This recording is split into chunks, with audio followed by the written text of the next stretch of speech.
Alrighty, we are live early. Hello.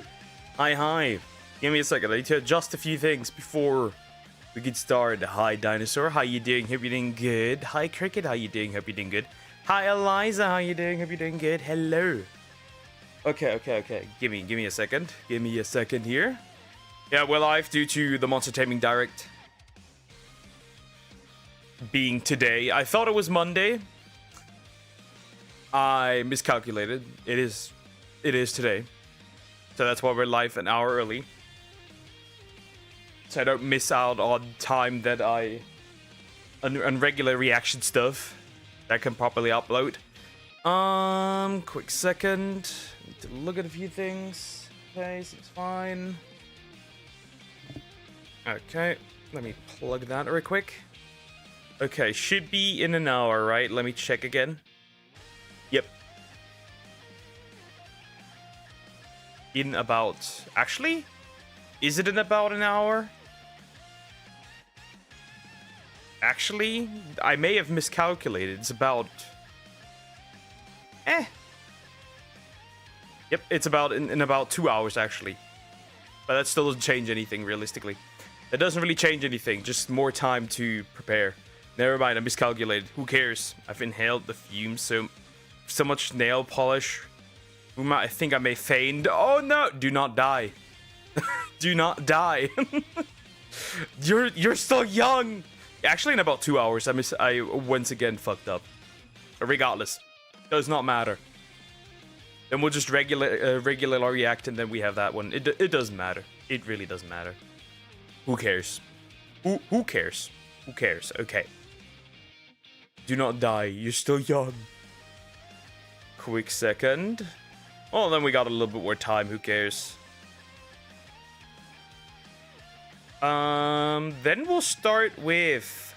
Let me check what I have. Real quick. Oh, yes, then I know what we'll start with.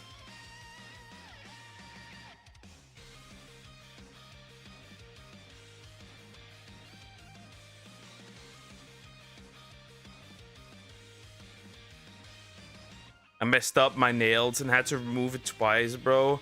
It's such a strong scent. I could assume, yeah. I would assume that is... Yep. Okay, perfect. I got something that I wanted to look at. This is pretty good. Yep. Good. I'm back. I miscalculated when the Monster Taming Direct starts. Help! Who cares? Help. Who cares? Who cares? Anyways, we'll just jump over here. Moing. Oh yeah. Okay. I got this. Okay. Let me up the audio first. Okay. Seems fine. Been a fine Sunday, by the way. Water's always good.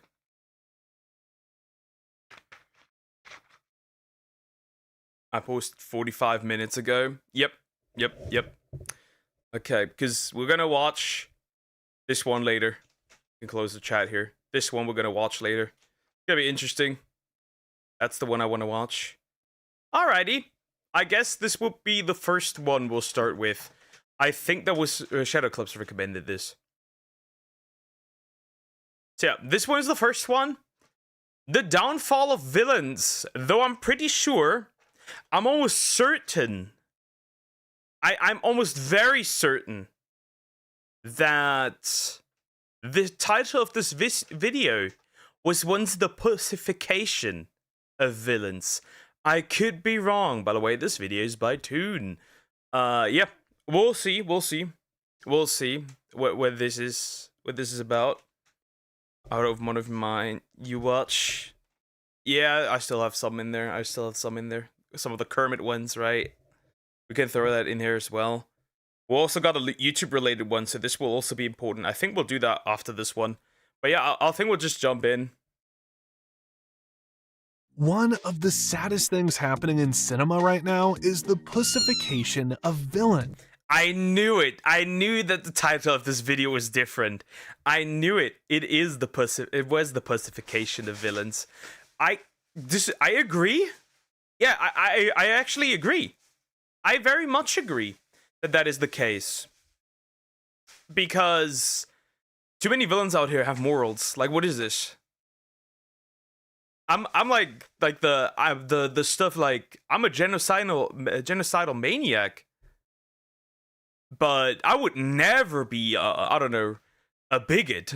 I'm like, bro, you're evil. You would do anything to achieve your goal. What is this? Bad guys aren't allowed to be bad anymore. There are also, I don't think in recent times, there's like a villain, like a real villain who's like actually looks the part. The fearless and charismatic Scar, for example. He was diluted into a misunderstood villain in the live-action remake of Lion King. Ralph, our beloved protagonist. Let's not. The prequel of The Lion King is not canon. In general, the live-action versions are not canon. I don't care what anybody else says. They're not canon. They haven't happened. They will never happen. That is what I believe. Villains can't be evil anymore because they have to be politically correct. That is the funny part. I've seen this oftentimes where like people complain about villains being like doing villainous shit. Like, what do you expect them to be good? In the age that villain female characters have this main focus, still bad writing can't save anyone. True. From Wreck-It Ralph was turned into a villain in its sequel, with a feel-good message attached about codependency and insecurity. So, what happened? When did evil get so soft? And which studios still have the balls to push back? We can't talk about how weak villains have become. You know what's funny about Wish? You know what's funny about the Wish movie? That the guy isn't even like the villain isn't even evil. Bro isn't evil. He has a power. It's his power. He decides which wishes are granted and which won't be granted. Also for safety reasons. In addition to that, Shua also not to threaten his power, but he's not evil. The protagonist is actually the evil one, in my opinion. That's how it looks for me. Without reminding ourselves how fierce they used to be. At first, no one did villains like Disney. Absolutely no one. Scar, Jafar, Judge Frollo. This guy is such a good character. Hellfire is such a good song. That song is still so good, man. They did. This is truly one of the villains of all time for real. Re-evils in Game of Thrones. Dan and Dave. Maleficent, Cruella de Vil, Gaston, Ursula, you name it. But they weren't alone.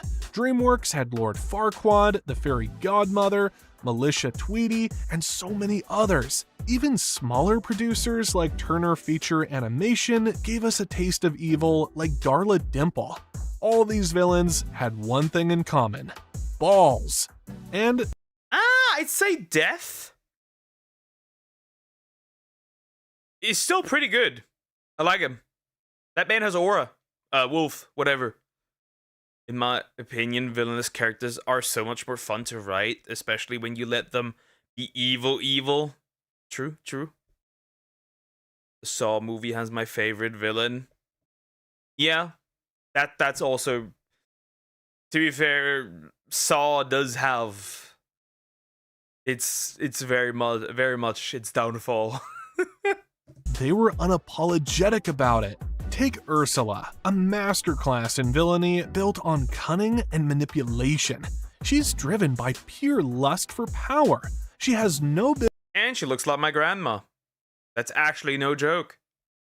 Business with you pitying or understanding her past, even though she is a sea witch cast out from King Triton's court.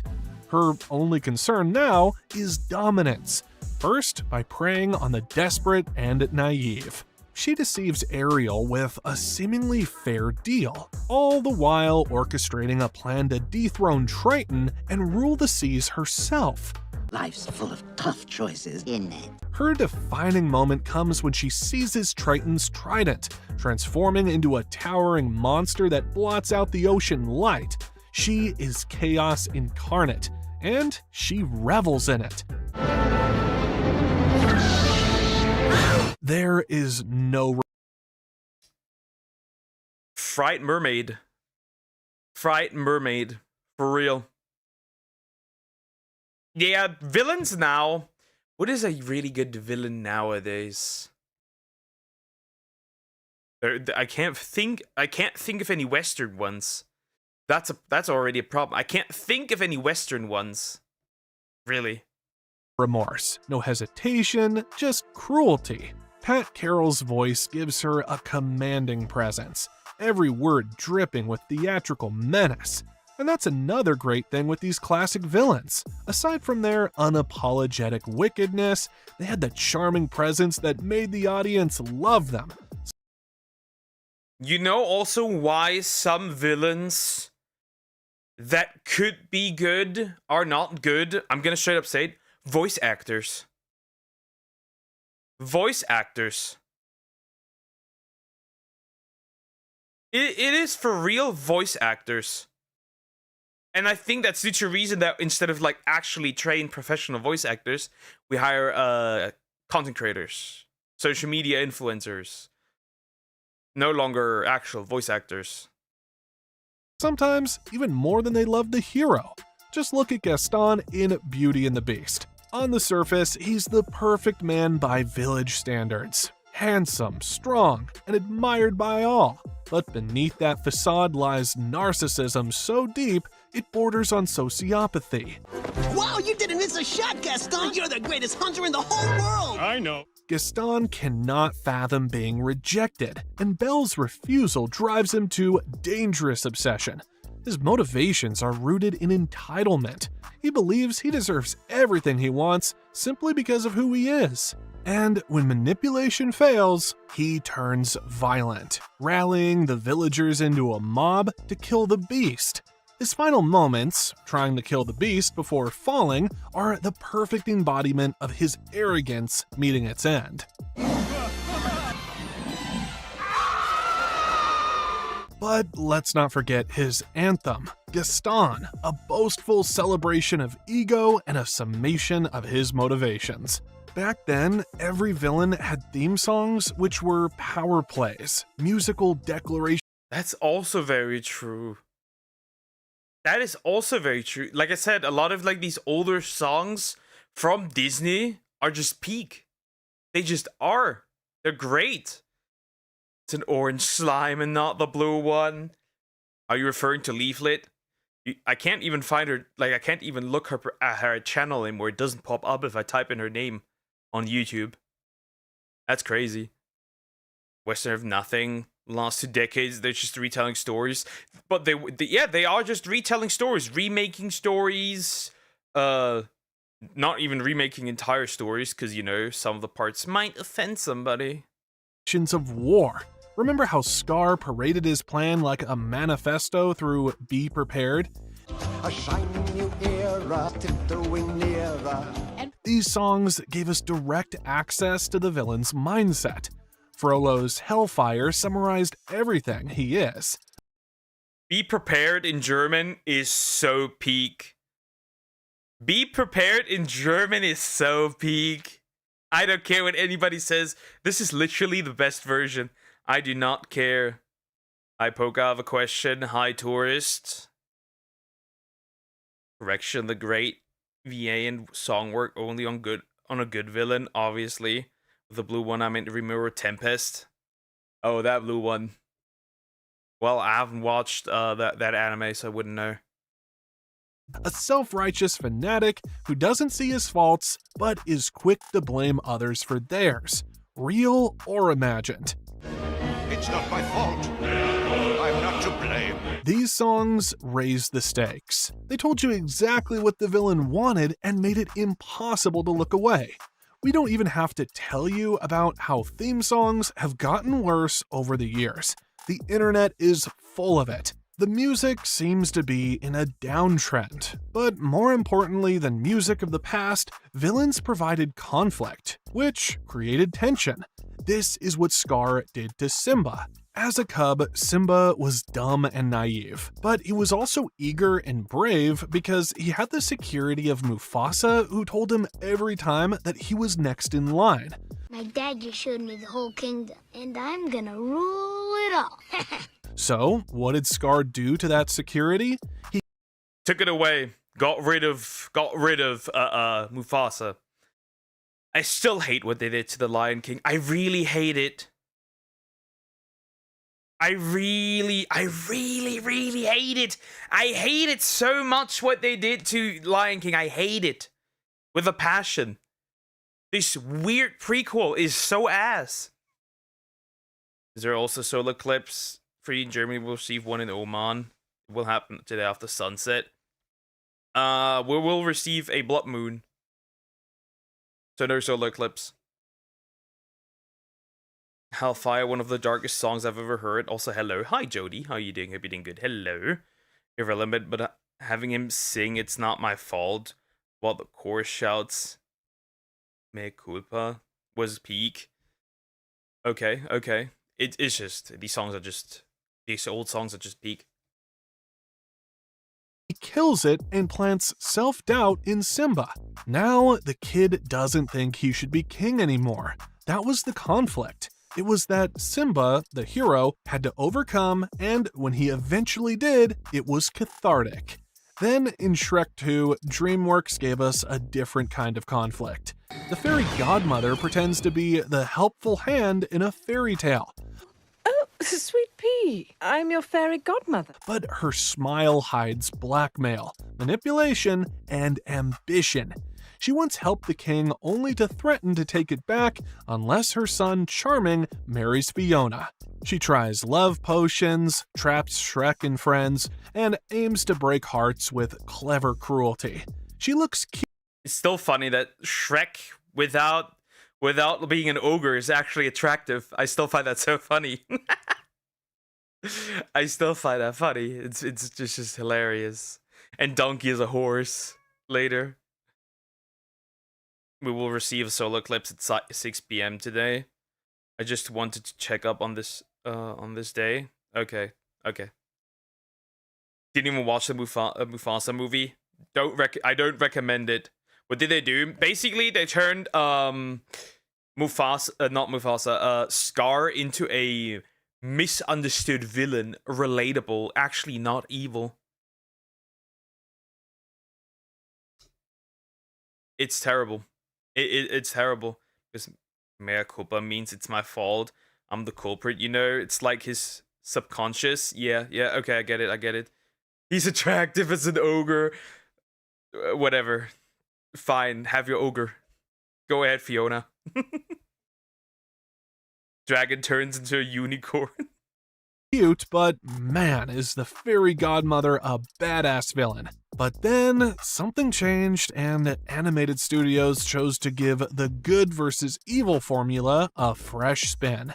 There were those who did well with the subversion of the classical villains only because of one reason, which we'll talk about later. First, we need to cover up how there were some studios who were completely horrible. In their attempt to try something new, they ruined everything by pussifying our precious villains. And how they did this is both tragic and annoying. Modern cinema, and Disney in particular, has become adept at pussifying its villains, a process that robs them of their power, their purpose, and their very narrative teeth. The result is a loss of dramatic tension and a shift in the hero's journey from a battle for survival to an empathetic therapy session. The villains are... I would even argue that because of that, there's also no real hero's journey, right? There is no journey for the hero really anymore. Like, they start out and end as somebody completely different, a changed person. That really doesn't happen all that much anymore. I can't have an ogre, so I have a 30-year-old instead. Whatever you like. Kind of funny because I'm playing as an orc in Skyrim. Nice. No longer forces to be stopped, they are people who need to be understood. Evil has lost its edge, becoming fashionable and understandable. Take King Magnifico from Wish.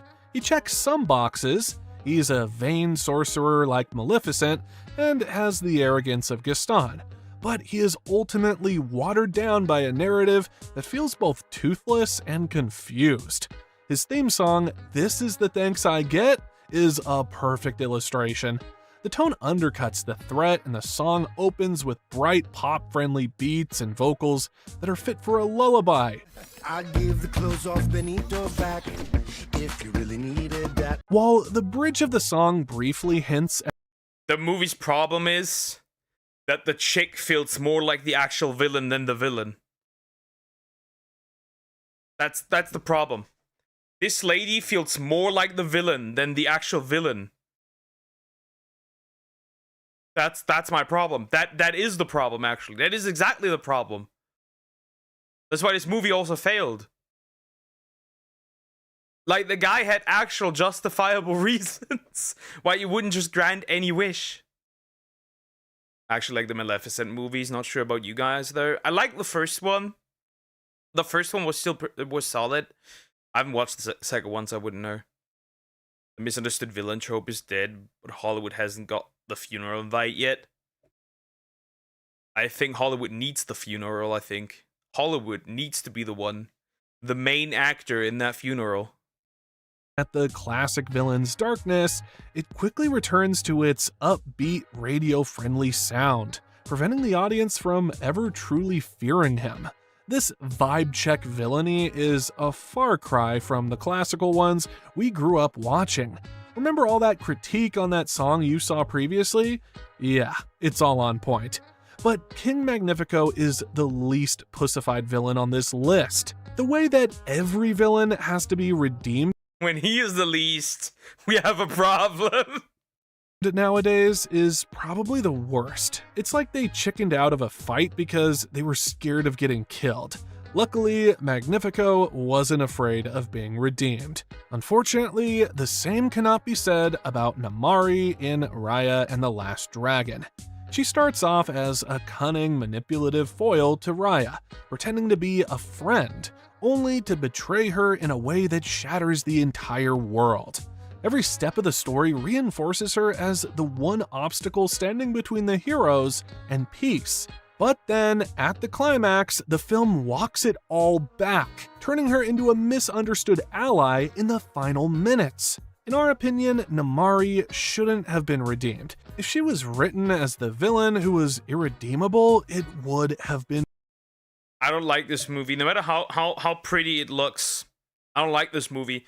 And I think that's also due to I have only watched the German dub. And it's all YouTubers.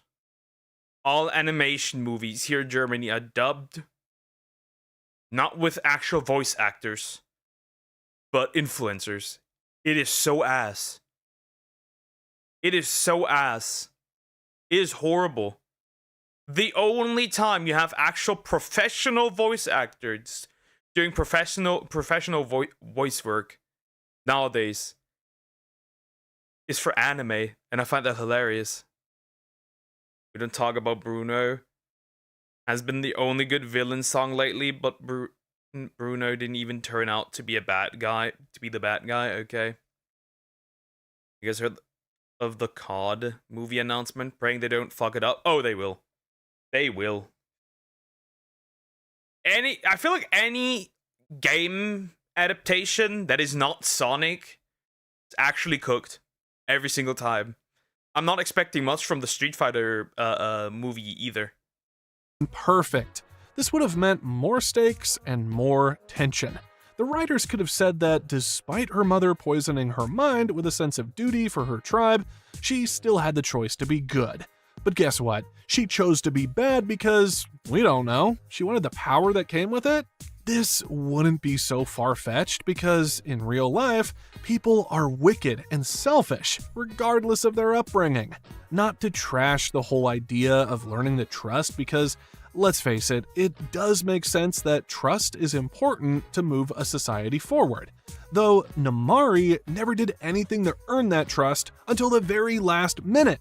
Boone and Little Noi were untrustworthy at first, but over time they earned Raya's trust. This was never the case for Namari. This softening of villains is even more painfully evident in live-action remakes, which seem determined to dilute and sanitize every classic antagonist. More than 80 years after the initial release of the original Snow White, the remake— Oh no, Lord Farquaad! Lord Farquaad the movie, oh no. Oh no, it's Hollywood, baby. Weird, weird. Nobody likes you. Nobody likes you. The reason this movie died is with this woman. Is because of this woman. And Gal Gadot's bad acting. Though that's probably not her fault. That's probably the one running it. They mess it up to appease the fangirls. True. There's a good shit. Yeah, possibly. hit theaters. With it was the sad pussification of our dearly beloved evil queen. Transform my beauty into ugliness. Change my queenly raiment to a peddler's cloak. In the remake of Snow White, Gal Gadot's evil queen becomes a mere fashion statement. Snow White and the 7 CGI abominations.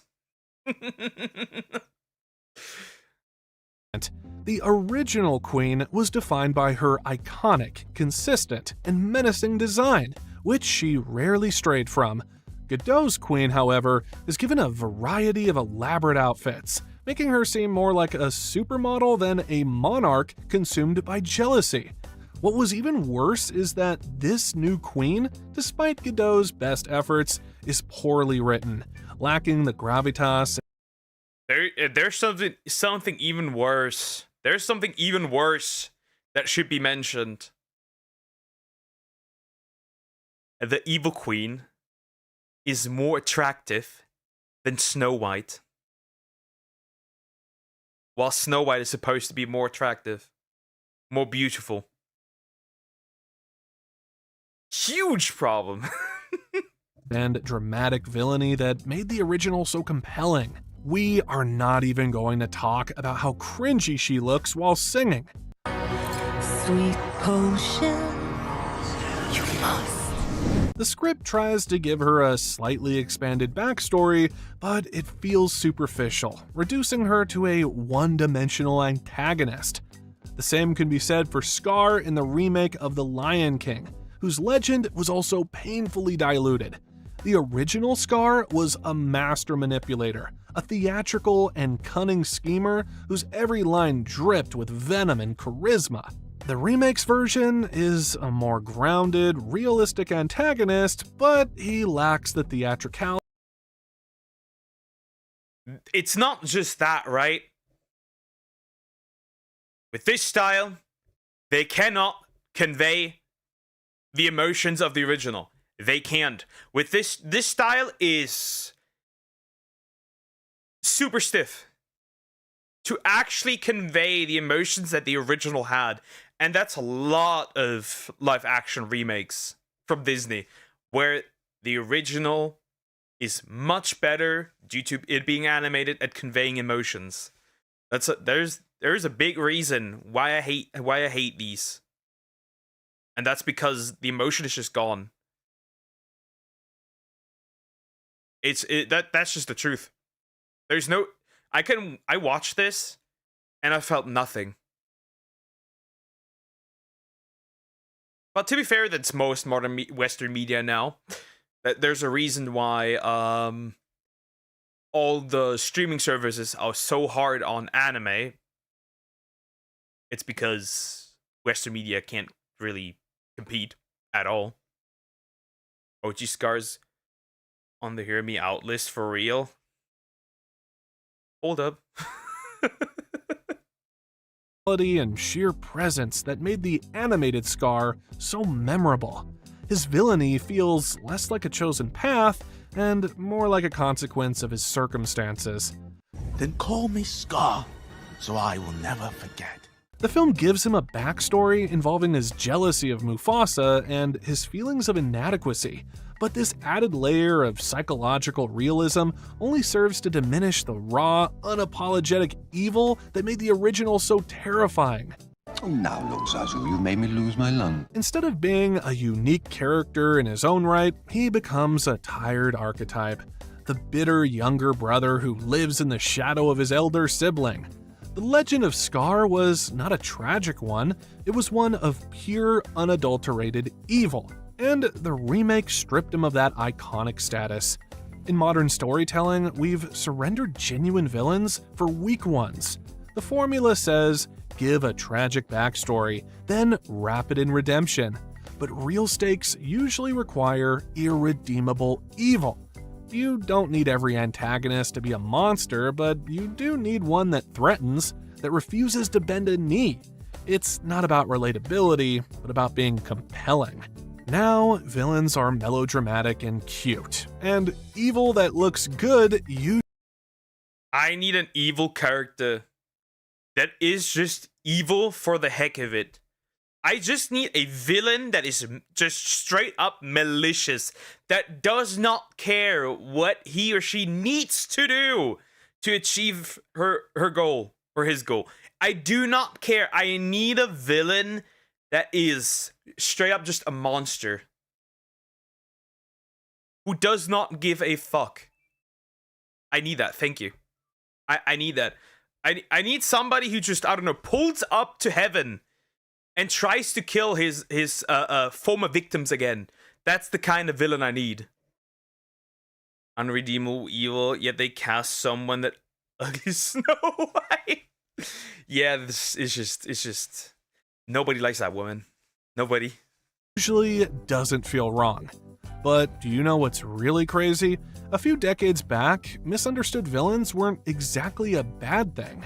It's the writing. There was another studio who created villains who were not purely evil like Ursula or Maleficent, and guess what? Their villains made sense. The studio that made them was not in America or even in Europe, but far, far away. Enter Studio Ghibli, one of the few studios to have mastered the art of the misunderstood antagonist. Their films often avoid traditional Western structure.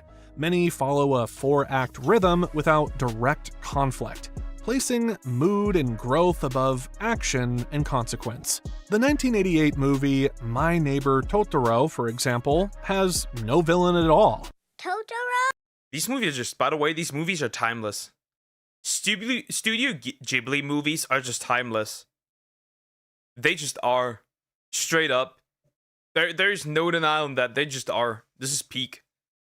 I like Princess Mononoke. I can watch that movie over and over. And it's still great. It's still great. Howl's Moving Castle is my favorite. It is just so peak. I love this one. I love it. I love it. It's just great. Rachel's ugly, but she doesn't fit Snow White. Yeah, she's still ugly. Just for the heck of it. I loved Howl's Moving Castle. That is my favorite. That was the first Studio Ghibli one I saw. But yeah, I have Princess Mononoke. I still have it as well. Though I do have it on VHS. Hi Samax, how are you doing? Hope you're doing good. Hello. Did watch Spirited Away. I haven't watched all of them yet either. Maybe I should do that. Oh, is that what your name is? Totoro? The tension comes from life itself. Sickness, uncertainty, loneliness. What makes this bold is the emotional richness that fills the space where a villain would usually stand. That's a radical move, especially when Hollywood still clung to mustache twirlers and damsels in distress. But when Ghibli does include antagonists, they are carefully designed. Princess Mononoke gives us Lady Eboshi, who is compassionate toward lepers and former prostitutes, but also merciless towards ancient forests. She's driven rather than evil in the classical villain sense. You don't understand her choices, even when you disagree. In the end, when she is redeemed, it felt right. A few years after this, Ghibli gave us Yubaba from Spirited Away, a sorceress who traps people in her bathhouse and steals their names. He's destroying everything. It's costing us a fortune. She's selfish, controlling, and a capitalist nightmare, but she's also a mother, a businesswoman, and she's kinda fair. Chihiro survives by understanding her, not defeating her. And then there's Colonel Muska from Laputa Castle in the Sky. He is That one I haven't watched. That one I have not watched. Might check it out later. You should. I did watch the first part of Spirited Away on TV back then. Okay. I'm alright. How are you? I'm doing great. is probably the only Ghibli villain who's not offered redemption. Muska's a symbol of militarism and imperialism. His desire to weaponize the floating city of Laputa is less about ego and more about the eternal human hunger to dominate. No matter how great your technology might be, the world cannot live without love. Therefore, when Pazu and Shita destroy the city's weapons and send Muska to his death, it's out of necessity. I also have to say, I want to have like old style anime back. I really do. I think they should bring back this aesthetic for some projects in the future. Why not? Doesn't have to be a full anime season, but like, come on. Some of the like old style anime is just so good. It's just so good. I don't know. Maybe I'm just a nostalgia driven idiot, but man, some of the older style is just so good. Now thinking back, I should have stayed and watched the rest, possibly. Yubaba was a good character. Yep. As Eastern storytelling teaches, villains are often systems in human form. They must be confronted, understood, or destroyed depending on what they threaten. Ghibli respects that moral scale. This is where Disney has fumbled. It sees the success of sympathetic villains, but misses why they work. It confuses empathy with excuses. It keeps writing bad guys like therapy patients instead of threats. And in doing so, it strips its stories of weight. Pixar at least still remembers how to handle it. Look at Lotso from Toy Story. There has been a recent hype online around The Incredibles and especially Syndrome. I don't know where it came from, but man, I've seen some of the bonus disc. I've seen some of what the bonus disc had, right? With like the hero interviews. And the Incredibles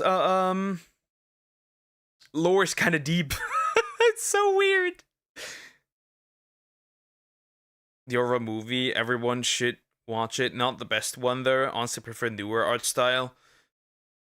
Newer art style can be good, but the older one does have a good charm. Or I can't make this up. I'm wearing a Lotso PJ set. I can't do this. That's funny. Toy Story 3 is heartbreaking. Yep. 3. He has a backstory. He was abandoned by his owner Daisy and replaced. But instead of becoming a tragic figure, he chooses bitterness. He builds a prison out of a daycare. He smells like strawberries, but he rules like a tyrant. Woody calls him out directly, saying that lots of toys have been abandoned, but Lotso chose to become cruel. She don't love you no more. Now come on! That's the key. His past explains his behavior, but it doesn't excuse it. He's a warning about what Woody might have become if he never learned to let go. Lotso is a perfect foil. He mirrors Woody's worst potential self, which makes the final conflict personal. Where's your kid now, Sheriff? When he refuses to save the toys from the incinerator, it lands because he could have, but he still didn't. That moment reinforces that even a character with a sob story can still be beyond redemption. Pixar doesn't flinch from that truth. And Pixar isn't the only one. There are 2 more studios who have consistently refused to pussify their antagonists. They understand that storytelling thrives on genuine conflict, and that a villain's purpose is to embody the protagonist's fears, weaknesses, and anxieties, not to serve as a cautionary tale about misunderstood trauma. We're of course talking about DreamWorks and Sony Pictures Animation. In recent years, DreamWorks even gave us— Yeah, Death from Puss in the Boots is a good one, yep. Well, we do. Some can still produce good villains, I guess. He was mean to Big Baby. She don't love you no more. It's when me and my mom were at a supermarket arcade and we saw Buzz Lightyear as a reward of a game. We unfortunately didn't get it. Damn, Sag. Disappointment immeasurable. Day ruined. I'm still a bit salty when thinking at it. Back at it. Yeah, I could see that. I could see that. I could see that. Not 1, but 3 villains in Puss in Boots: The Last Wish. Disney can't seem to write 1, and DreamWorks dropped a whole trio. That's an open challenge to them. Starting with Death. He is a personal hunter, stalking Puss because of his reckless waste of 8 lives. Now he is here for payback, and he enjoys it. I just love the smell of fear. That choice makes him far scarier because it's not about the natural order, but about a vendetta. The fear he creates in Puss forces him to confront mortality for the first time in his 9 lives. Puss doesn't kill Death. He learns to live with him, literally and symbolically overcoming his fear. You know we will meet again, right? Sí, hasta la muerte. Then there's Big Jack Horner, who might be one of the most unapologetically evil villains DreamWorks has ever created. He reminds me of a little of Little Nightmares. He does remind me of Little Nightmares. The first one, right? Where like all the fat people on the ship. That's what he reminds me of. Horrible. It's the video I send. Yep, the title change there from the pussification of villains to the downfall of villains. That's going on onto the heart here on the Hear Me Out list as well. The man has no redeemable qualities, no tragic backstory meant to make you feel bad for him. He's just a greedy, self-absorbed man-child with bottomless entitlement. His lines sell exactly who he is. You're not gonna shoot a puppy, Jack? Yeah, in the face. Why? Or, even better. Okay, that's a good line. So cute! Think that would work on me. Don't you know I'm dead inside? That's pure villain joy. The humor comes from amplifying how gleefully awful he is. When Disney was busy erasing edges from its bad guys, DreamWorks doubled down on making a villain who would step on the edges, set them on fire, and laugh while doing it. But let's not forget Goldilocks and the Three Bears. While Goldie ends up as a hero by the end, her initial role complicates Puss's quest. She starts as a rival with her own selfish motivations, before her arc takes a more empathetic turn. DreamWorks manages to give you a character who can evolve without diluting the threat of the other 2 villains. Sony also had a similar movie with 3 distinct threats in Spider-Man Into the Spider-Verse. There's Kingpin, a crime boss willing to tear apart dimensions to get his— What are these builds? What are these builds? Sometimes I have to question. They are actually, now that I take it into consideration, people are correct. We have like just normal women, and then dudes that are built like this. What is that build? How do you achieve that? What do you need to do? Do I need to swallow a planet? Stop sighing at me. Let me live in peace.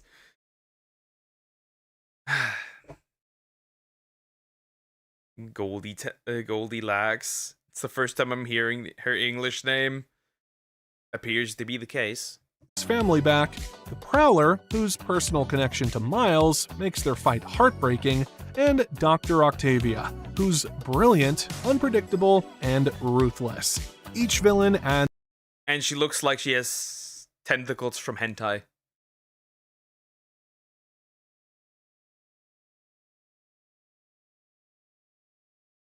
That makes their fight heartbreaking, and Dr. Octavia. Those looks are straight hentai. I'm sorry. Like even worse than anything I've seen so far. Who's brilliant, unpredictable, and ruthless. Each villain adds a different kind of pressure on Miles, keeping the stakes varied and alive. The sequel, Across the Spider-Verse, doubles down.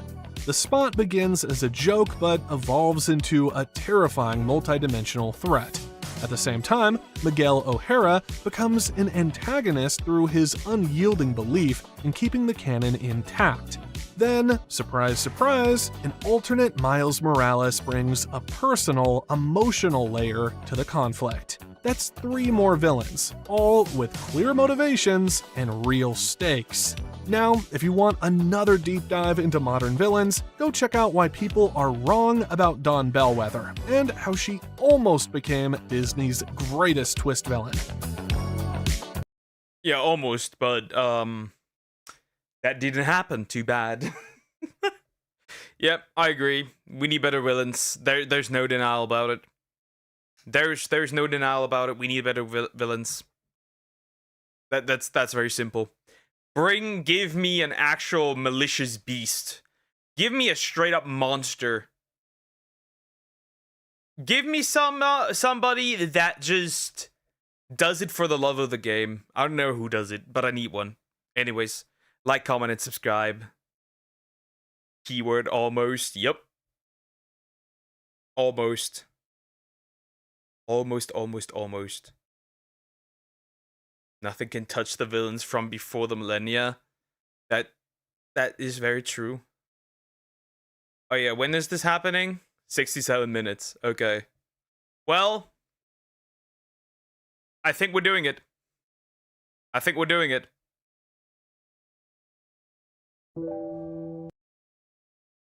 This is a long one.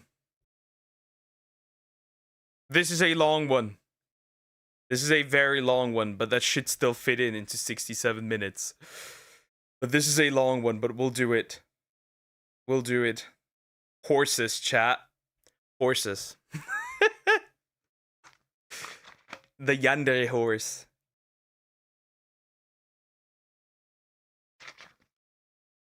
We'll do it. Still in Love, a beautiful twisted tale of Uma Musume by Pyrex. Yep. The only thing I know about this horse is that she essentially was super, how do you put it? Very fixated on her jockey, so much that she like kind of became jealous and didn't like the jockey's girlfriend and shit. That kind of stuff. That's all I know. Hi, Shine Duck. How you doing? Hope you're doing good. We'll just jump in. We'll see.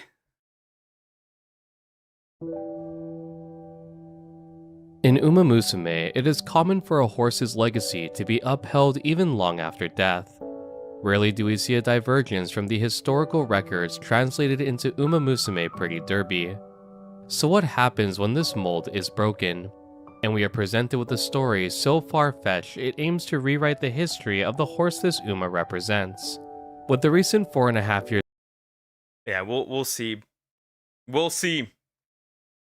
Also, I got together 2 more pulls for Air Groove. No. We did not get that. We did not get that. I did not get it. I did not get it. Watching the old movies on the Disney Channel back in the day was peak. I was born in 2006. Okay. I'm an 01 kid. The jockey was also as crazy as her about her. Wow. Wow. Horny horse. Horny is not a mood. Celebration for the Japanese release of Uma Musume Pretty Derby, we got an Uma that did just that. A racehorse who would form an unbreakable bond with their jockey and aid him to achieve his greatest dream alongside her. A bond so inseparable. Oh boy. Yep. That is clearly that is clearly yandere energy. For sure. That face, the glowing eyes. Yep, most certainly. I'm drawing a roly-poly in Fortnite. That's interesting. Okay. When is she gonna release, by the way? I have no idea when she might release in the future. Because if that's gonna happen, I must save all my carrots. I want her. That it would create one of the most beautifully twisted career scenarios in Uma. She even does the yandere pose. They know. They know 100%. She even does the hand thing.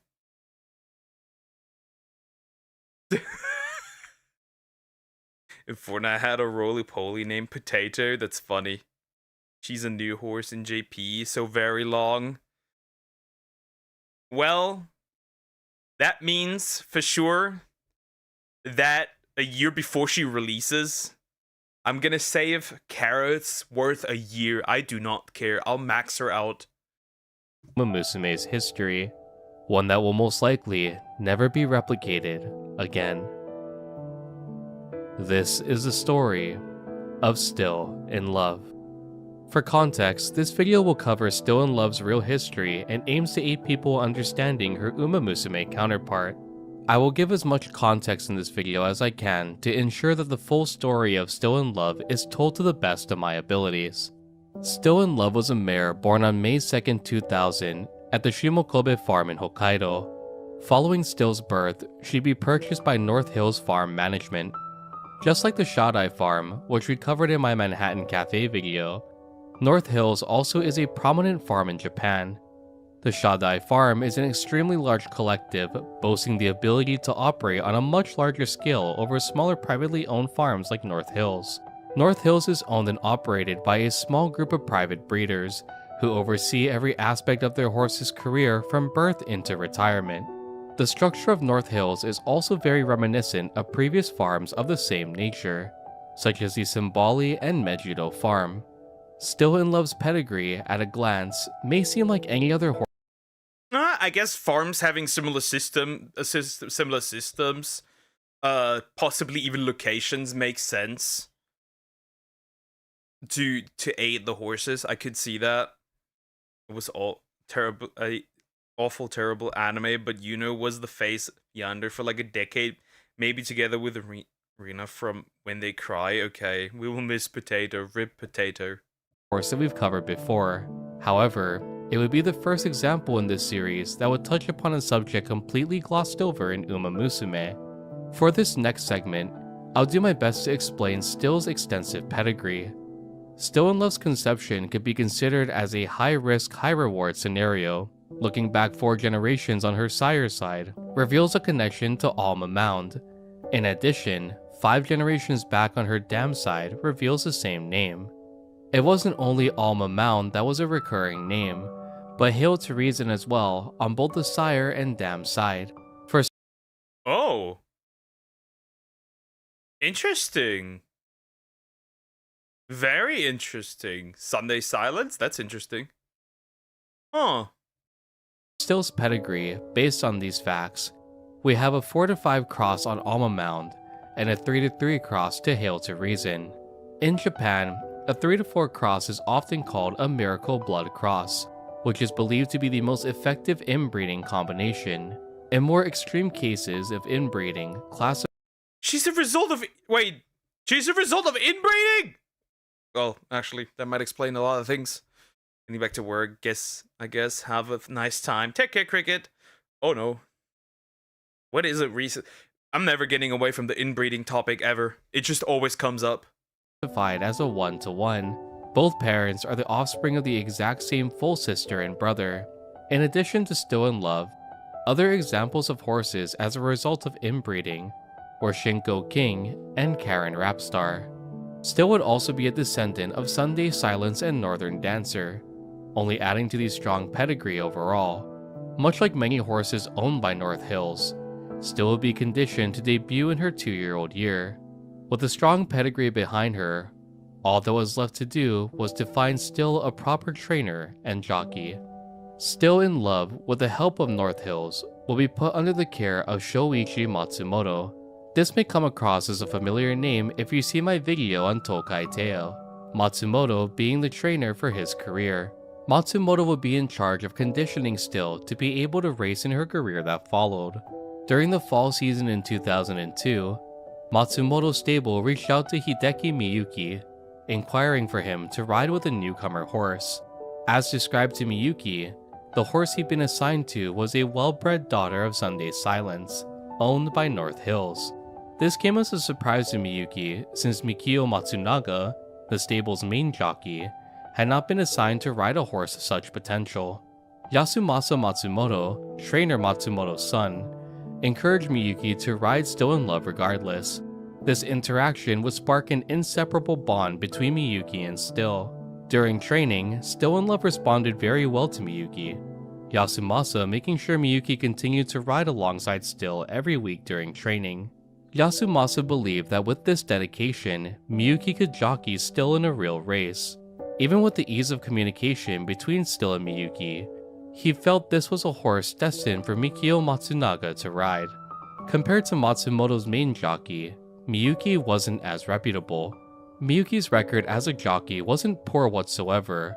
However, he didn't feel he was a fit to ride such an expensive, well-bred, and high-potential horse like Still in Love. Miyuki's jockey history could also be attributed by his senior, the jockey who'd take Miyuki under his wing. Miyuki's senior was Seiki Tabara, a name that many in the racing world regarded as a genius jockey. Just like Matsumoto, Tabara would be affiliated with Tokai Teo, being the jockey who rode Teo in the miraculous Arimakinen victory in 1993, which is displayed in the Season 2 finale of Uma Musume. Tabara had a close bond with Miyuki and would often invite him out to eat on occasion. Damn, look at bro almost crying, making me emotional here! Pidgeot was green, a green roly-poly, different to all the others. He was special, a special one. Damn. That is... Through these joyous occasions and the reputation of his senior, Miyuki found himself in Tabara's shadow. One could not simply achieve the same greatness that Tabara displayed, nor the mastery and understanding of different techniques that Tabara could execute. Compared to his senior, Miyuki had yet to produce a single G1 victory since becoming a jockey. Due to the absence of a G1 win, Miyuki still didn't know what it took to achieve the pinnacle of horse racing. Miyuki, though humble, was incredibly hard on himself, believing that he didn't possess the capabilities to follow in his senior's footsteps. Little did Miyuki know, word had already spread of his efforts training alongside Still in Love. Word had traveled from Yasumasa to Shoichi, and from Shoichi to the owner of North Hills, Koji Maeda. Hearing of Miyuki's efforts to ride alongside Still daily, it was something Maeda simply could not ignore. Koji Maeda's sense of loyalty was well known in the industry, something Miyuki had clearly portrayed alongside Still in Love. Due to this, Maeda would waste no time, promptly agreeing to let Miyuki jockey Still in Love in future races to come. Even if Miyuki was a younger... It's really interesting how in-depth it is this time, like the jockey's history as well. Though I guess with Still in Love and her behavior, I guess it does make sense to go into the history of the jockey as well. Very interesting. And more inexperienced jockey in comparison to his competition. Maeda firmly believed in the bond that had been formed between the pair. Miyuki's doubts continued to cloud his mind, believing Still was a horse that was far too impressive to be paired with an unremarkable jockey like himself. To Miyuki's surprise, Matsumoto would call him into the stable to relay an important message. Still is yours to ride. On November 30th, 2002, that bomb would be put to the test at Still in Love's debut race. Still in Love would be the fan favorite to win this race, and unsurprisingly, she wouldn't let those who believed in her down. Crossing the finish line, Still claimed first place, showing the audience the strength that came from the strong bond she shared with Miyuki. Despite Miyuki's doubts of his own capabilities, he'd won against Matsumoto's top jockey, Mikio Matsunaga.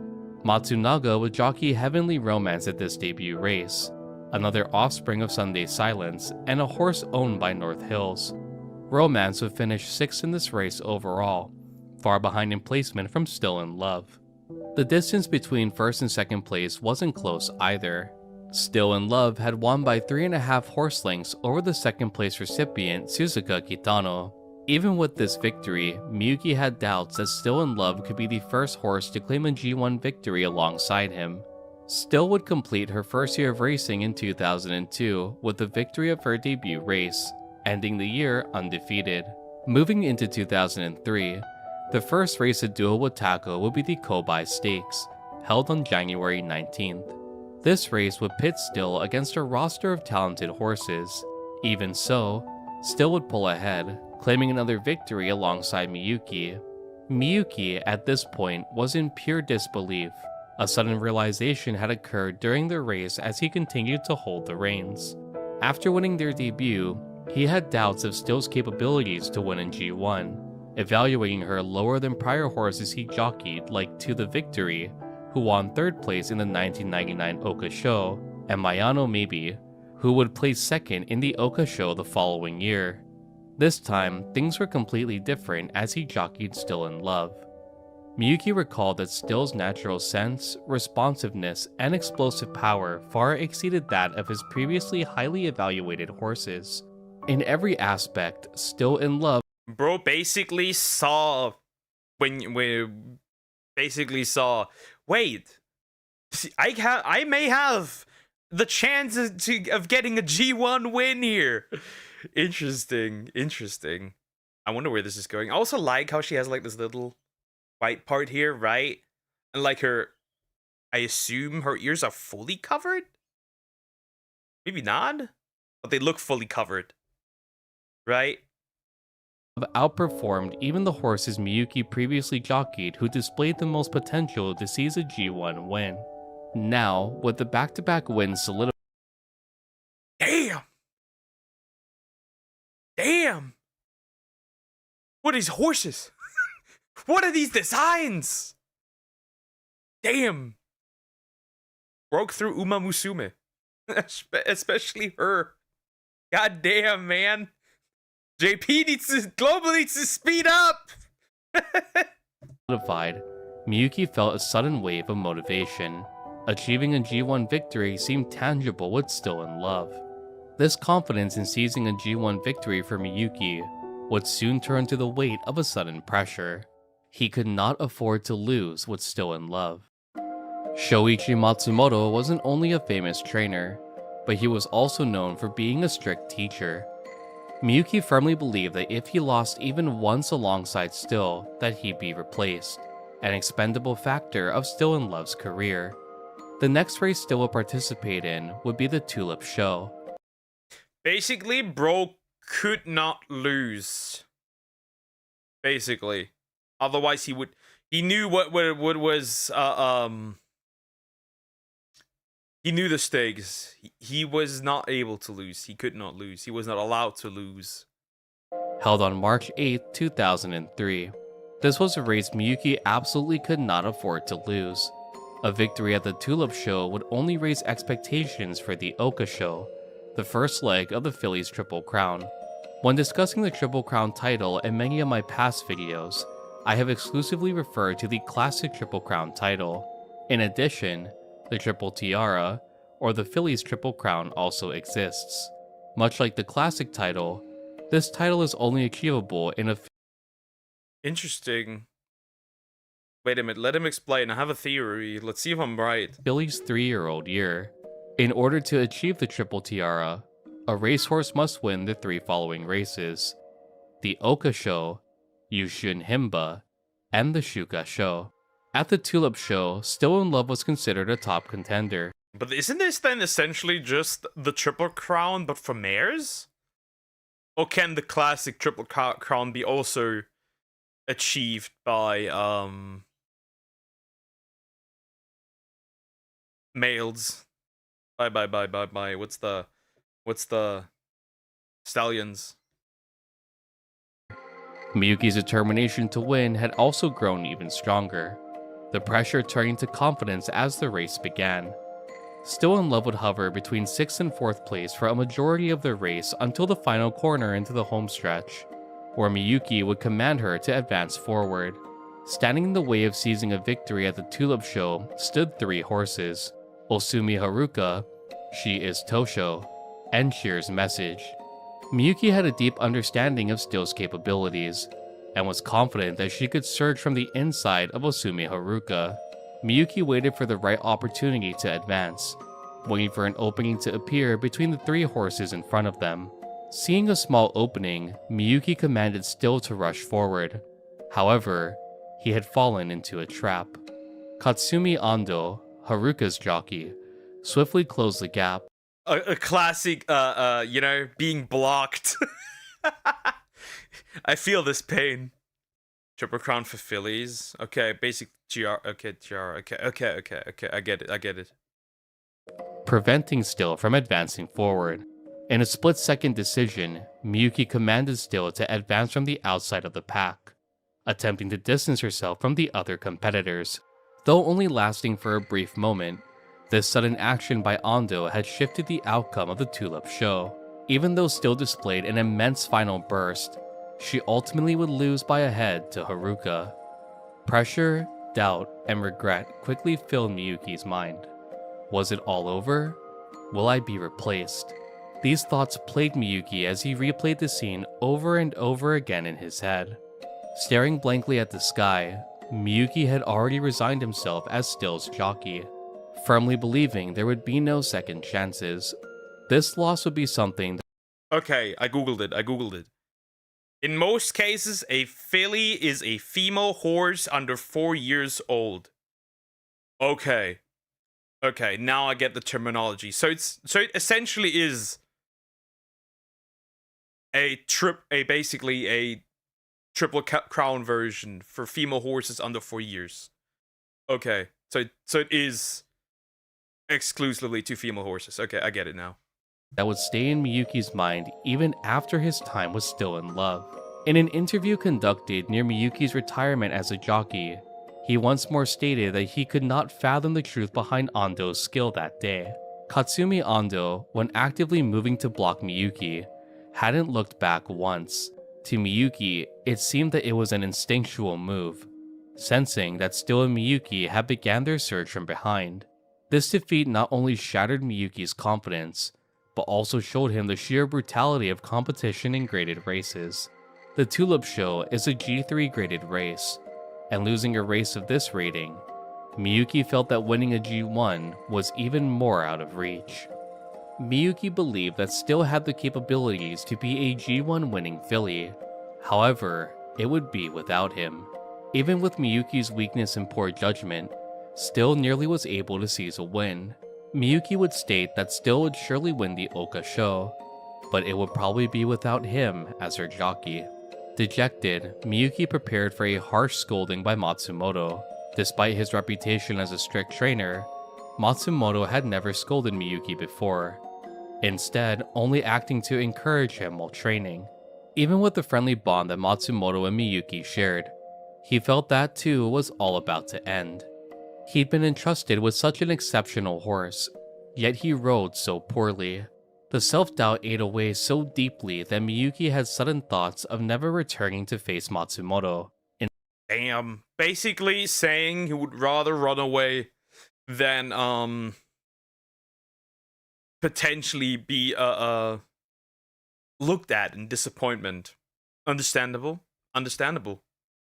Relatable. Instead, running away was Still in Love so the two could remain together.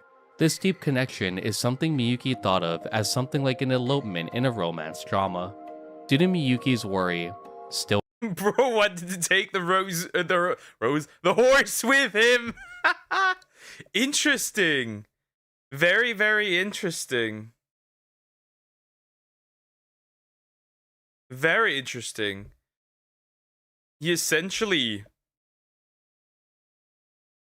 This seems to be a romance that's gonna be 12 episodes long. In love will return from the race later than any other horse.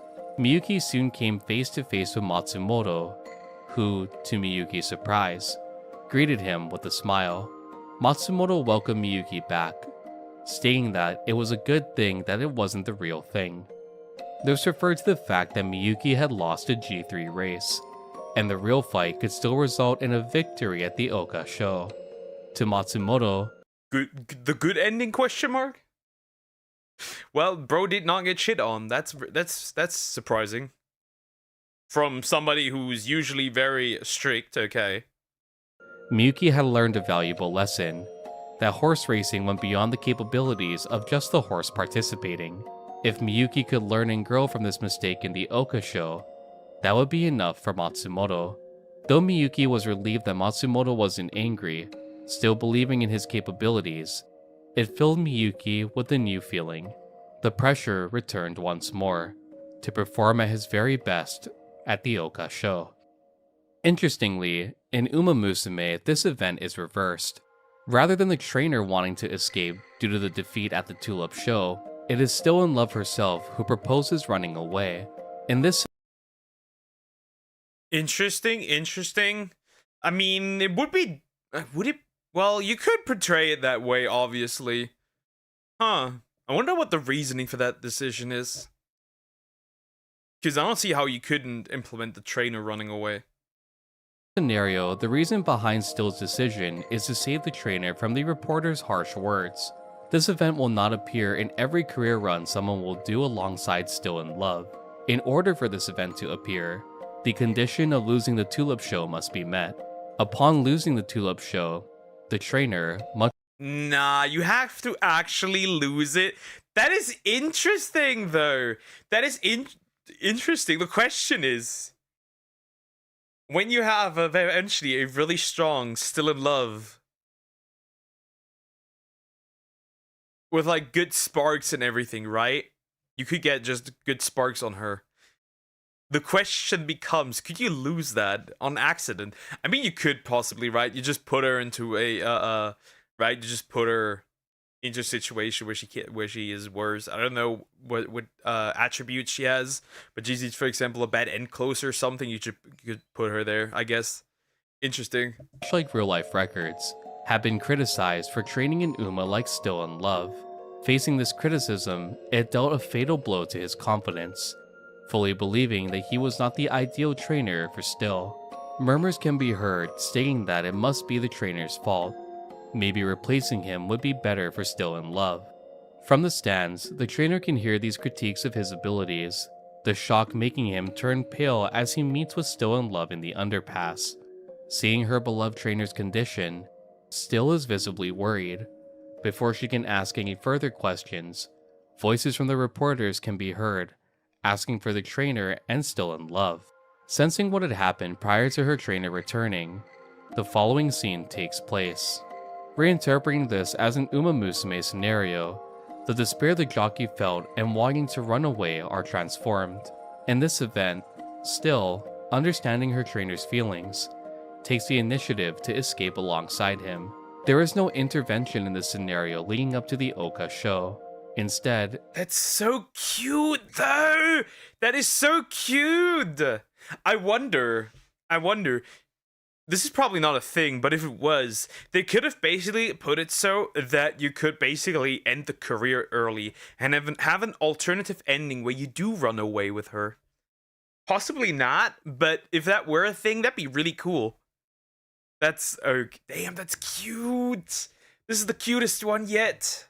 It is a reverse scenario of real-life events. Still in Love, in an attempt to protect her beloved trainer from criticism and ridicule, chooses to run away with him, far from the reach of the reporters harshly criticizing the bond they'd forged together. In preparation for the Oka show, Miyuki had come to realize one thing. This victory wasn't only one he'd aim for in his own self-glory, but would be for everyone in his life who chose to believe in him. So many people who come to believe in Miyuki had formed through this perseverance, and thus, he needed to meet their expectations. A lot of physical pressure is on the horse while racing, but Miyuki also recognized that a lot of mental strain had been plaguing him too. Miyuki would spend a lot of time following the Tulip Show researching books on mental training, in order to improve his concentration and confidence alongside Still. On April 13th, 2000, Can we argue this makes this a canon romance in Uma Musume? Can we argue that? I'd argue that. 2003, Miyuki once more set foot on the Hashin racecourse, a place he tasted defeat so many times before. This time, Miyuki rode Still in Love confidently, as if to shake all the previous weight of his past failures from his shoulders. Still in Love, as if she could feel Miyuki's plight, will respond accordingly. Still would stretch her stride from the start of the race all the way till the final homestretch, claiming a confident victory at the Oka show, the first leg of the Triple Tiara. Upon crossing the finish line, Miyuki didn't feel joy, but instead felt an immense wave of relief rush over him. Obviously, looking at how much was at stake, I don't think you would really feel joy. You would be like, just lay down on the track with your arms and legs stretched out and be like, my time has come. And so the jockey became a brony. No! Well, happens. Past the finish line, Miyuki's good friend, Kenichi Ikezone, congratulated Miyuki. Ikezone's bright smile, even in the face of defeat, brought Miyuki back to his senses.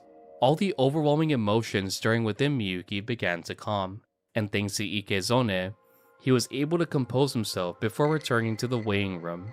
When recalling the events following the Oka show, Miyuki states it's all still a blur to him. This is due to the immense pressure Miyuki has shouldered that was all finally released at the Oka show victory. With this, interesting, I just realized that he now has these graphics. Wow. Okay, that also explains why this took so long. Not only the information, but he never had these graphics, right? He never had the graphics of the races from Uma Musume. He never had this one. He never had the past winners. Ooh, that's a massive improvement in quality. Goddamn, bro. Pressure Miyuki has shouldered that was all finally released at the Oka show victory. With this, Miyuki, alongside Still in Love, would achieve the first victory of the Triple Tiara, setting their sights next on the Yushun Himba. Naturally, competing in such a high-level race will once more bring strong competitors, one of the most notable being Admire Groove, who be jockeyed by Yutaka Take. Admire Groove, even before his debut, will garner attention from many people. This was due to Admire carrying one of the finest pedigrees in modern-day horse racing. Admire Groove was sired by Sunday Silence, and her dam was Air Groove. When Admire Groove was placed up for auction in the JRA Select Sale in 2000, her price quickly soared from the initial 70 million yen bid, finishing at a final bid of 230 million. This made Groove the highest priced Japanese filly at the time. Ooh, she looks good too. She looks good too. I like her as well, though I haven't seen a full outfit. But that looks, she already like blue hair, right? Like slightly purplish, maybe lavender eyes. I like that. Due to Groove's dominant display of power at her debut, she would quickly earn a reputation of being a top contender for the Triple Tiara titles. For the Yushun Himba, many horses would struggle with the stamina required to claim a victory at this race. The Oka show is 1600 meters, while the Yushun Himba was 2400. Still wouldn't be the fan favorite to win this race either. Unsurprisingly, that title would go to Admire Groove and Take. Even though Take placed third against Miyuki in the Oka show, many believed it was all part of Take's plan. Whispers spread that Take was simply measuring Miyuki and Still's capabilities, saving them for the Yushun Himba. Though this thought may seem outlandish, it was a theory that only Take could make believable, being the most legendary jockey to emerge from Japan. Funnily enough, not being the fan favorite alleviated some pressure off The most legendary? Interesting. Interesting. That's a crazy title. I alone am the jockey one. Of Miyuki, who can now focus solely on aiding Still to claim a victory at the Yushun Himba. Still in Love and Miyuki's performance at the Yushun Himba could only be described as flawless. Still in Love would hover mid-pack for a majority of the race before surging at the final homestretch. Still would display the fastest closing time on the field, clearing 300 meters in 33.5 seconds. Admire Groove, who'd attempted to surpass Still in Love from the rear, would clear the same distance in 33.7 seconds, finishing the race in 7th place. Still, despite being the Damn, that's a whoa, that's a fall off. Not air prove, air groove. Groove with a G. Not prove. But it does air proof does sound like a pair of Nikes. Yeah. second favorite, crossed the finish line far ahead of Admire Groove, securing the second tiara. The Yushun Himba would take place on May 25, 2003, and between this point and the final race of the Triple Tiara, Still would find herself entering another race in between. By this point, Miyuki firmly believed that the Triple Tiara was within reach, all of his doubts and pressure he'd previously felt evaporating after this victory. From once not believing in seizing a single G1 win, to now firmly standing behind the thought of making Still in Love the second ever Triple Tiara racer. Needless to say, Miyuki had come a long way. It would be during the Rose Stakes. Let's hope there is not a bad ending. There is a bad ending to this, certainly. As far as I've heard. Let's hope she actually wins this. I hope so. I hope they win this. They deserve this. Let them win, please! Held on September 21st, 2003, that the cracks would begin to form as a result of Still in Love's pedigree. For the first time in their career, Still in Love would display a sudden behavioral issue, ones which Miyuki had never encountered before. Instead of responding instantly to certain commands, Still in Love took a while to synergize and react to Miyuki's cues. In addition, she also rushed forward on her own, expelling her stamina far too early on in the race. Still in Love was also 22 kilograms heavier than she was in the spring, adding to the difficulty to have her maintain her pace and speed. Still in Love would finish this race in 5th place, slowly building the uneasiness Miyuki had experienced at the I wonder what caused this. I wonder what caused us still waiting for a big titty horse girl. I mean, Dara Scarlet is built well. Super Creek is also quite built well. But you're never gonna get a sexualized horse that's just not gonna happen. Super sexualized. That's just not gonna happen. If you're waiting for that, you're waiting. It's like waiting for Nintendo to have proper sales. I'm sorry, that's not gonna happen. Good morning, Poke. How are you today? I'm doing fantastic. How are you doing? You know. Start of Still's career. The Rose Stakes would also be won by Still in Love's rival, Admire Groove, which only shook Miyuki's confidence. Still in Love, following this race, now I have a better opportunity to actually inspect her. So first of all, she has red. Is that red nail polish? That appears to be red nail polish, though it's not everywhere. It appears. I like the little crystal there. Obviously, I like the combination of red, of like red, and then the white here inside, the white with the little bows. There's also this light blue. I thought it was white before, but it's actually light blue. I think the color scheme is what does it for me a lot. Yeah, the color scheme in general. Like the light blue with the red and white on the insides, then the golden hearts. That does it for me. And obviously, the yandere. would continue to show behavioral issues leading up to the Shuka show. Even in the paddock while training, Still seemed to be on edge. Instead of giving in to fear, Miyuki attempted to shake these doubts and remain by Still's side. On October 19th, yes, it appears that I have to at least have enough to get a guaranteed copy, if I wish to have one, when she does eventually come to Global in a few years. Definitely. There's no doubt about it. In half an hour, the Monster Taming Direct is. God damn it. Hi Zoom, how you doing? Hope you're doing good. 2003, Miyuki would enter the gate alongside Still in Love, ready to aim for a victory at the Shuka show. Despite Still's previous difficulties synergizing with Miyuki, she ran very smoothly after exiting the gate. Near the final home stretch, just like many times before, Miyuki commanded Still to advance. However, a sudden noise rang through his ears, and his worst fears soon materialized. From behind, Miyuki could hear the sound of thundering hooves approaching at an alarming speed. Thundering hooves. Like, bro, if you get immediate, basically almost like PTSD like energy when a specific horse is behind you, yeah, terrifying. I'm doing good. However, I'm really surprised my phone still works because I jumped in late yesterday with it in my pocket.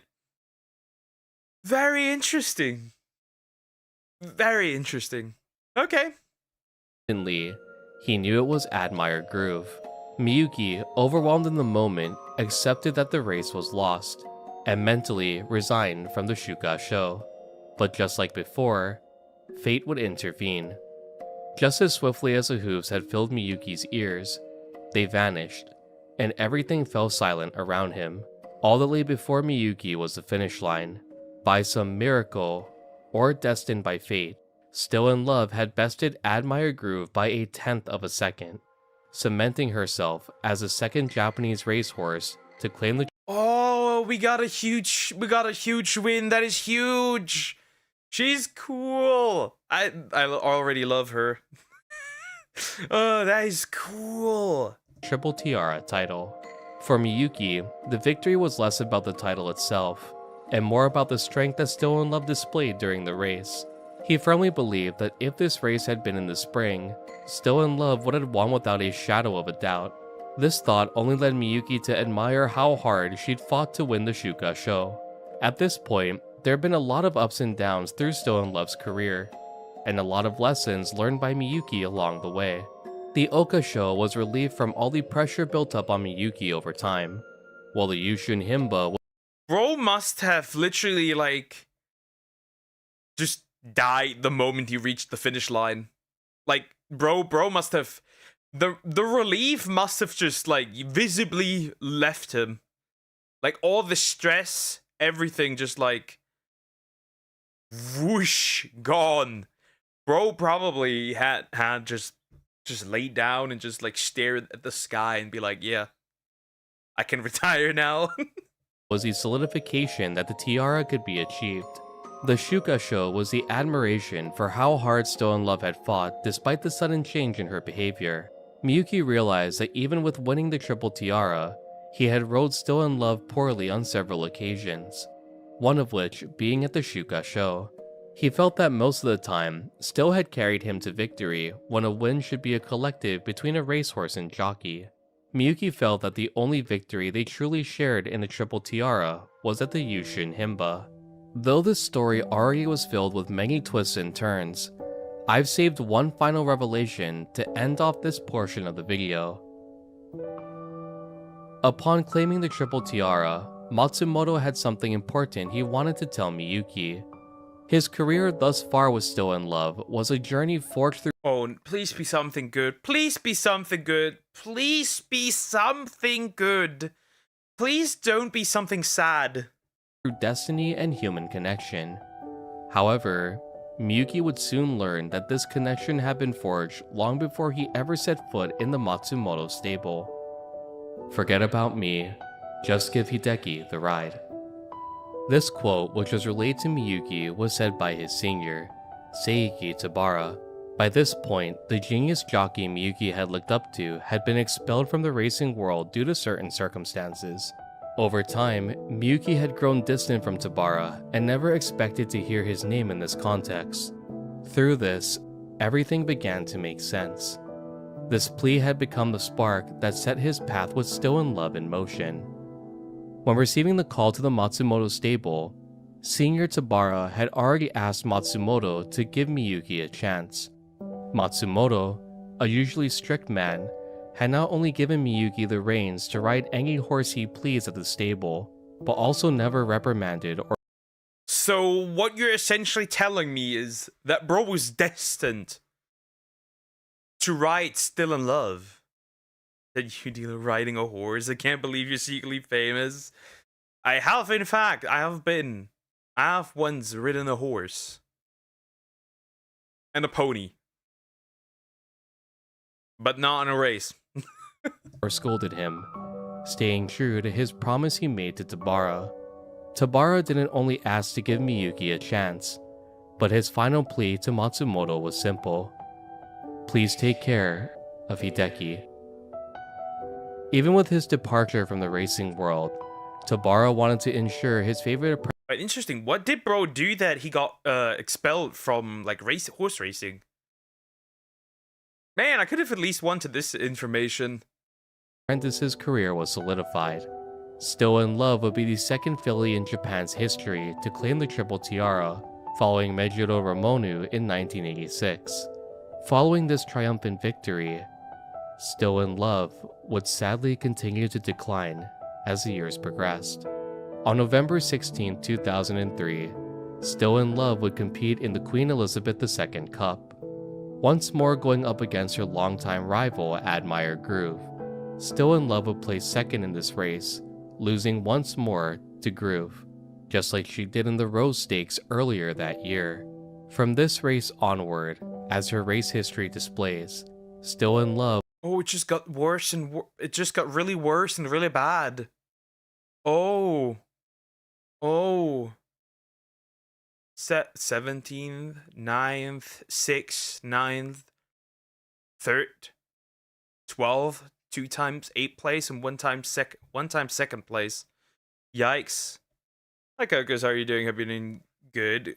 Rock fought me, I fought back, and then blamed me for fighting like always. Oh, it's just a regular day. Horseback riding is quite enjoyable. It is very much enjoyable, definitely. Would never achieve her former glory, and would continue to deteriorate in time, displaying an ever-growing fiery temperament and inability to synergize with the jockey she once showed such loyalty to. I'd like to break the immersion and add one small thing here as well. There is no official record stating that Still in Love saw Miyuki's fiancé at the Elizabeth Cup, nor any confirmation that such an event led to her mental collapse. Still in Love had already experienced a deteriorating mental state, most likely caused by the extensive overlap of inbreeding in her pedigree. Such outcomes. Yeah, it could be inbreeding. Yeah, sure. That's just what people told me. That's just what I've seen online. That, she saw his fiance. It would still be crazy if it was true though. Are almost guaranteed with such a risky method of breeding, and it was only a matter of time before the effects started to show. Even with the repeated losses, Miyuki's fondness of Still in Love never faded. The memories of the early days of her career treasured in Miyuki's mind. To Miyuki, he wouldn't be where he was today without Still in Love. Still would race until October 16, 2005, with her final race being at the Fukuhimba Stakes. Miyuki would later recall that Still in Love, during her final year of racing, would charge forward uncontrollably, making it extremely hard to control the pacing of the race. Even though she looked physically stronger than other horses of her age, her mental instability acted as a major roadblock to secure victory.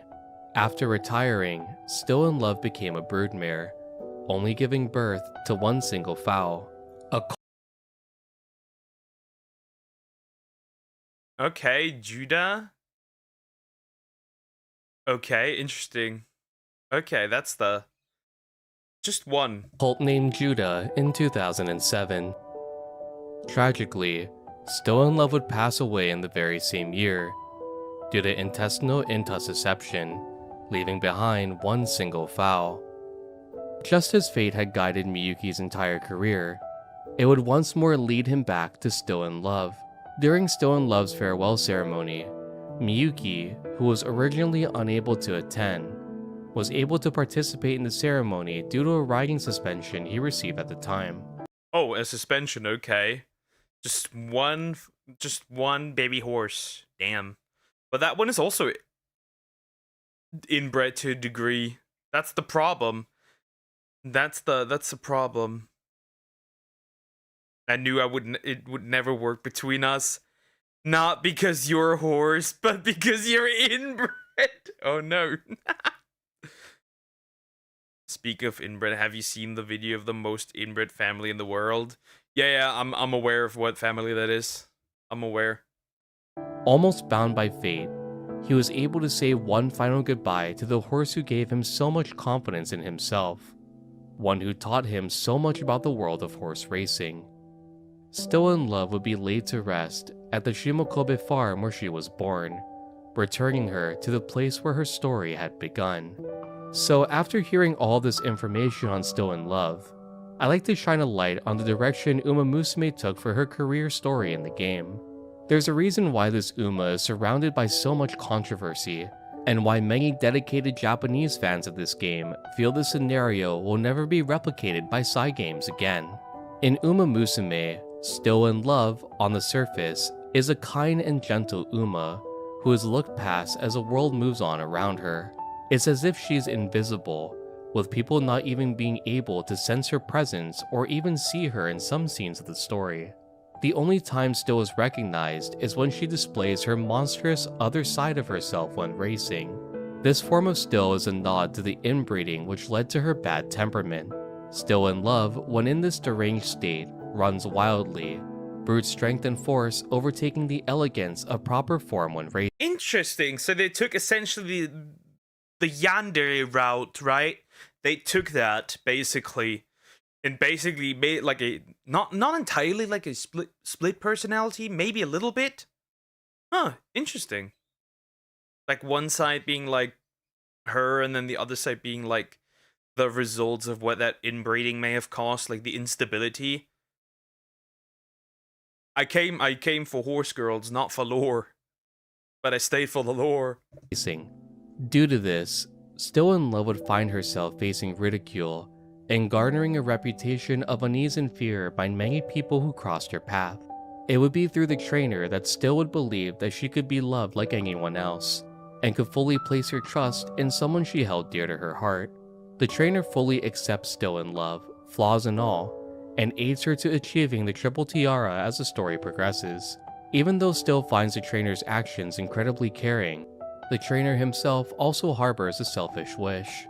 It isn't the innocent Still that the trainer is infatuated with, but instead the deranged inner self Still in Love wishes to suppress. The ugly side of her is the side that the trainer yearns for the most, while Still in Love feels that she's finally found someone who fully loves and accepts her. The trainer's into the yandere. Yeah, I'm not surprised. Remember, guys, men do enjoy crazy women more. A study said. Source, trust me, bro. The trainer continues to chase the girl who he saw upon their first meeting. The girl who ran wild, screaming at the top of her lungs. The unhinged side of Still in Love. This creates tension later on in Still's story, but I wanted to leave it at that for now. If you'd like a whole video breaking down Still in Love's Uma Musume counterpart, be sure to let me know in the comment section down below. Comment Still in Love if you'd like to see that. Getting back on topic, even though Still in Love only produced one offspring, the red thread of fate would still tie her to Miyuki even in the afterlife. During Still in Love's celebration ceremony, Miyuki would meet Koji Oka, who, at the time, was a businessman who yet to obtain a horse owner license. 20 years after this meeting, Miyuki would jockey Yoka Yoka, a horse owned by the very same businessman. Alongside Yoka Yoka, they'd achieved the first JRA Central Graded race victory for a horse bred in Kyushu in 2021. Shortly after, due to an injury, Yoka Yoka would retire. In the fall of 2021, Miyuki once more would be entrusted a horse by Oka, this time racing at the Elizabeth II Cup. Miyuki would be paired with Akai Ito, and despite their 10th place ranking in the popularity poll, Akai would break away from the pack in the final homestretch, far outside the rest of her competitors. This gave Miyuki a victory at the very same race he'd failed to win with Still in Love all those years ago. The name of this horse, Akai Ito, pays tribute to a Chinese legend that would later be passed down to Japanese culture. Two people destined to be together that are connected by an invisible red thread tied from pinky to pinky at birth. Still in Love's name literally means, I still love you.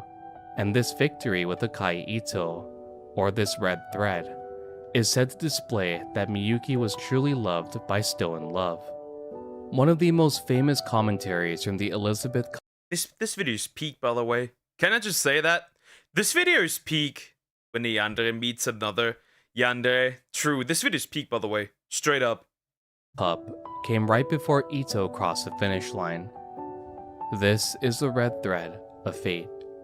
Even with no offspring left behind by Still in Love, she aided Miyuki by connecting him with Oka, achieving a victory he could not win previously alongside her.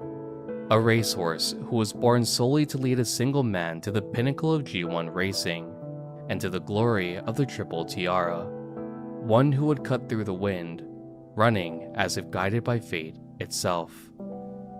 This was the story of Still in Love, a legacy burned into history through a life short-lived, under the shackles of her bloodline, a bond woven by the threads of fate, and inseparable even with the passing of time, where whispers of I still love you will remain in our hearts forever.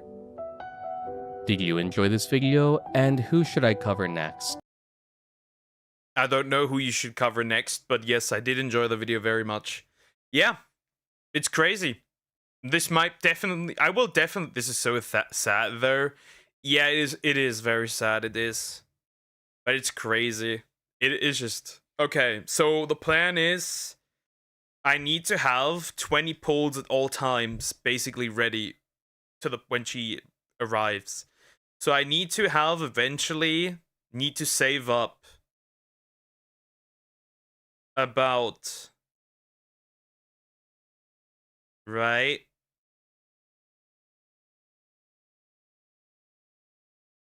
$30,000 carats at all times. I need to to get a guaranteed copy. I will probably look when she does release on the for the global schedule at the pace it is moving now. There needs to be a way to calculate this. And then we'll see. Then we'll see. I'll max her out. I don't care. I need to max her out. Anyways, this was peak. This was a peak video. Like, comment, and subscribe. That was a peak video. God damn, that was a good one. That was a good one. That was a really good one. I will wait until I upload this, like maybe a few days, so that his video does garner a little bit more attention. But that was peak. Alright. So Monster Direct. Yep. 200 pulls is just 30k. Yep. 30k is what I need to save. 200 pulls? You mean, yeah, 200 pulls. But I mean, like, 20 multis, right? We do not do single pulls. I have trauma from other gacha games doing single pulls. We are not doing single pulls. This will be 20 multi-summons, multi-pulls. 10 pulls. I will not. Okay, what I will do now is I'll take a quick break, and then the Monster Taming Direct starts in about like 10 minutes from now on. So yeah, I will be right back, and then we'll look at that. It will be interesting to look at that.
Alright, I'm back. Alrighty, we got 9 more minutes. This is gonna be interesting. Quickly, let me adjust the audio.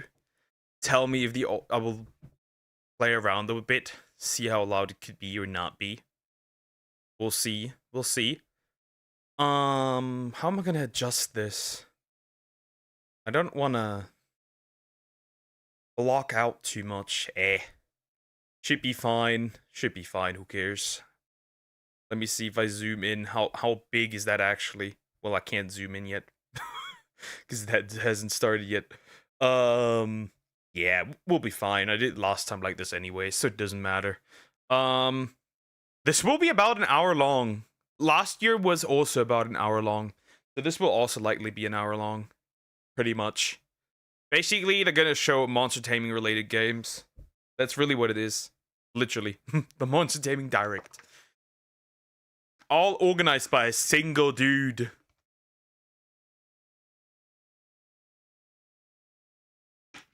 We're gonna see. We're gonna see how this is gonna turn out. It's a lot of carrots. Carrots. Not carrots with an O, but with an A. Carrots. That's the name. I do still have an Inazuma video, don't worry. I still have an Inazuma video. We do. We do. But yeah, we'll see. To be fair, I'm not sure what to expect. I have a somewhat idea of what might pop up. But, yeah, we'll see. I did... One of the first shiny hunting things I did on this channel, big ones, was Koromon. So I would assume there's going to be... The new Koromon game is going to be in there. The roguelike. What else? I could see a Roblox-related game. I'm not sure, though. That there's a chance. There's a chance that there's in there. What else? Because there's a big one coming up that is really well programmed, really well made. Though I don't know if that's such a smart idea to put that in there with all the drama currently around Roblox. What else could there be? I've heard that there's supposed to be some Monster Hunter Stories 3, though I don't think that Capcom would even allow this to be there. I don't think so. We'll see. We'll see. I could still have some... Wait a minute. Let me... We'll still have some music in the background, I think, for the next 5 minutes. Who cares? Let me see. We'll just pick that one.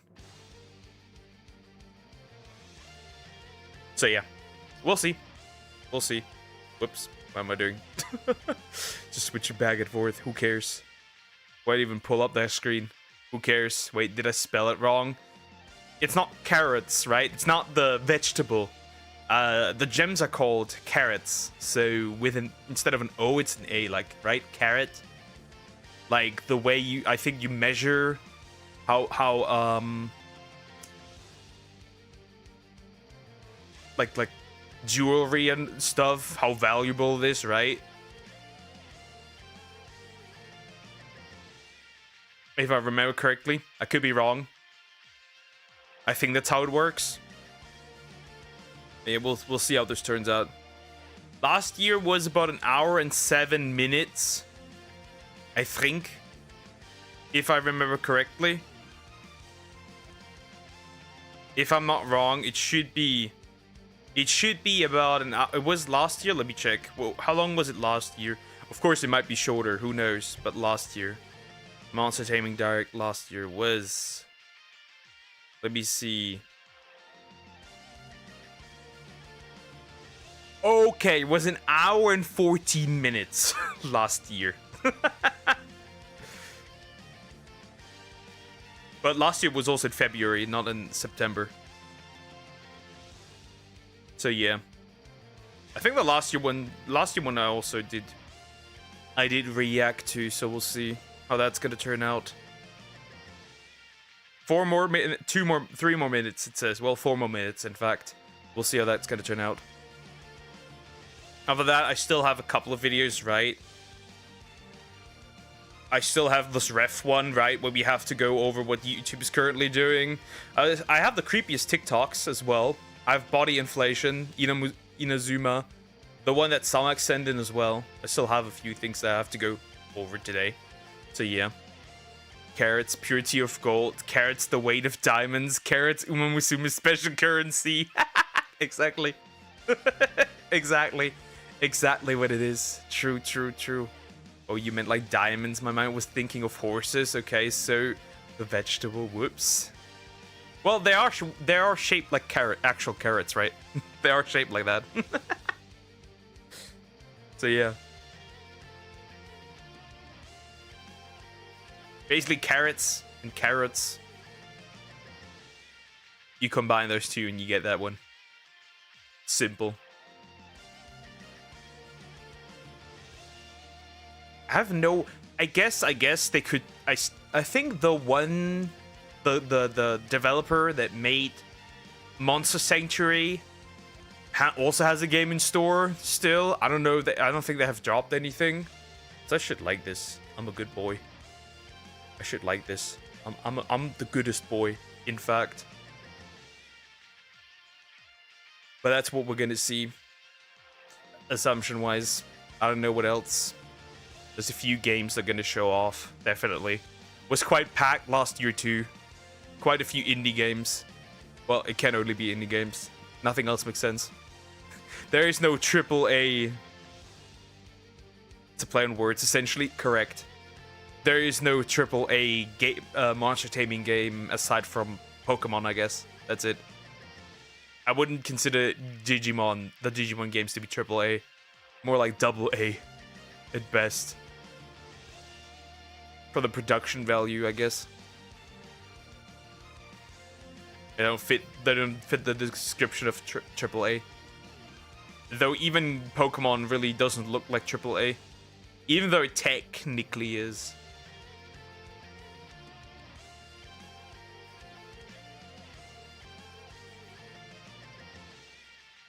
Premieres in 60 seconds.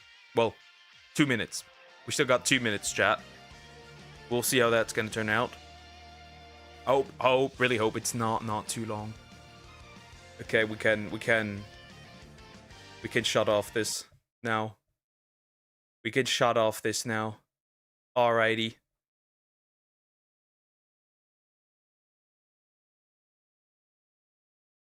Alright, the Monster Taming Direct is about to begin. We'll see what's gonna be dropped sooner or later. We'll see. I'm not. I don't know. We'll see. To be fair, likely gonna be showing the new Coromon game, the roguelike, right? Was it roguelite or roguelike? I don't know. I don't remember. The other game that was made by the same people that made Monster Sanctuary. And I'd assume we'd probably get, I don't know. What other games could there be? It can't be crazy. It can't really be crazy. We'll see. I tried a Digimon game, the GameCube, when I was 8 or 9. I was not impressed. The show is better. Well, that makes sense. Let me real quick reload the website. Oh. Here we go.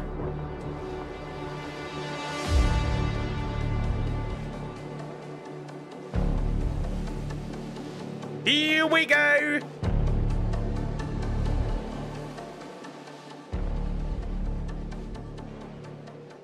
Alright, what's gonna pop up? Shouldn't take that long anymore.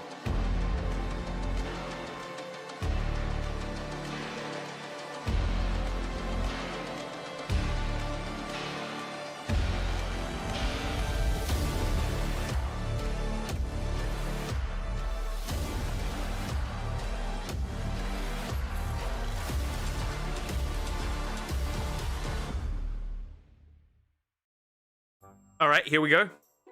Hey, what's going on, guys, and welcome to our annual presentation where we showcase brand new, never-before-seen trailers, devlogs, gameplay showcases, and more, all centered around the monster taming or creature collecting genre. Today is our 4th Monster Taming Direct, this time for 2025, so please make sure to share the video on various social media platforms. You can use the hashtag Monster Taming Direct or Monster Taming Direct 2025 in order to help us continue to push the genre further and extend the reach of this presentation as a whole. I've worked with dozens of developers over the years, and I can tell you that the more support we get on these videos, the more devs will be motivated to participate, thus making the Direct even better year after year. This year we've received by far the most applications, if you're deaf, around you should. 130 to be exact, and it's become very clear to me that things are getting more and more competitive in the monster taming genre as a whole, with brand new innovative games appearing left, right, and center. The Monster Taming Direct has also caught enough eyes to where we are now sponsored this year by Valorware, the Ninth Dawn developers, and Crazy Goat Games, the devs behind Tamertown. I'll preface this by saying that we've added a little bit of extra time to the Direct this year just to accommodate this, and these were very carefully selected from a ton of potential offers because I believe in what they're doing with their games. Anyways, much like years prior, we have some staple names this year that you might remember us teasing on the channel, including Koromon, Lumentail, Bagdex, Monster Crown Sin Eater, and a whole lot more. We've also got a ton of brand new games that really surprised me, even though I'm the monster taming guy. Not These are bad. games that I've never heard of. Let's kick things off with our first set of games, starting with a game that Digimon World 3 fans are probably going to start salivating over once it plays. Like Pokemon? Yeah, pretty much. Monster Taming Direct. That's pretty much what it is. Okay, let's see. What do we got here?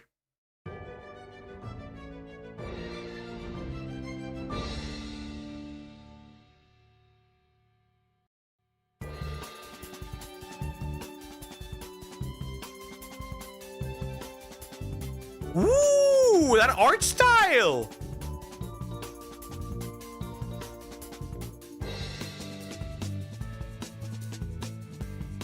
Spirits with an H.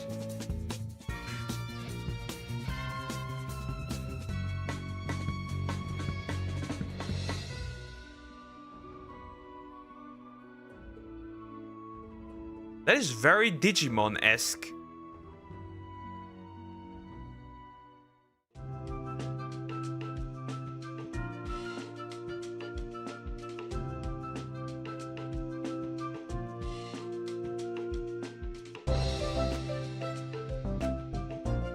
Starters? Possibly?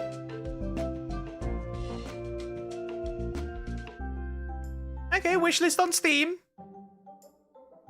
Eventually gonna drop. Okay, not bad.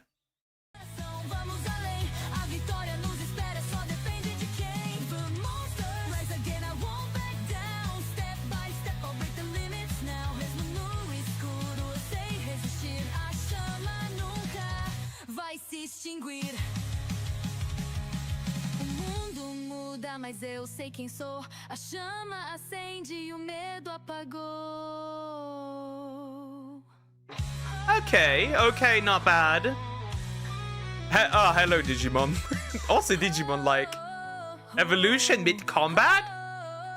Oh, oh, oh. Oh.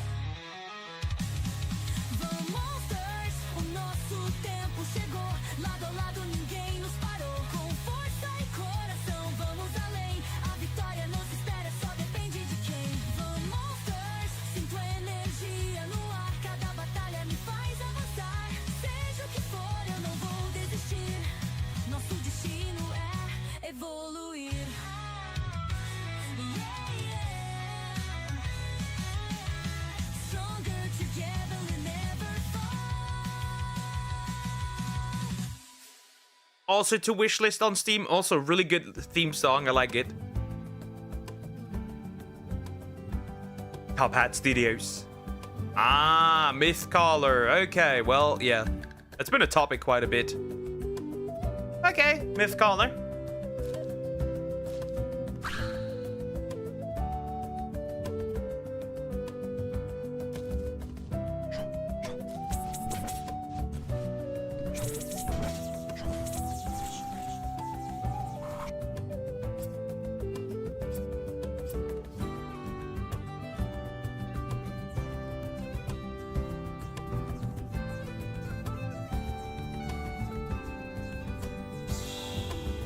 Okay, Monster Fusion, yeah, I'm aware of that.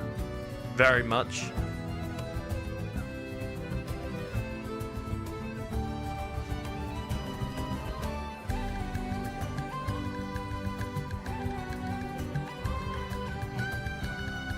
Oh, even following. That's cool.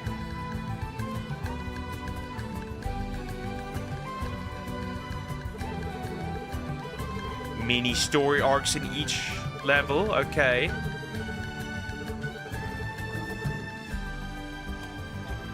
Theme song was average. Already sell pretty much exactly like 1 billion theme songs. Yeah, what do you expect from a small indie studio, bro?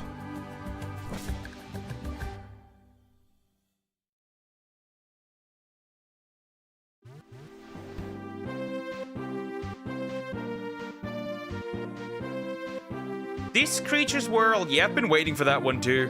For quite a while. No.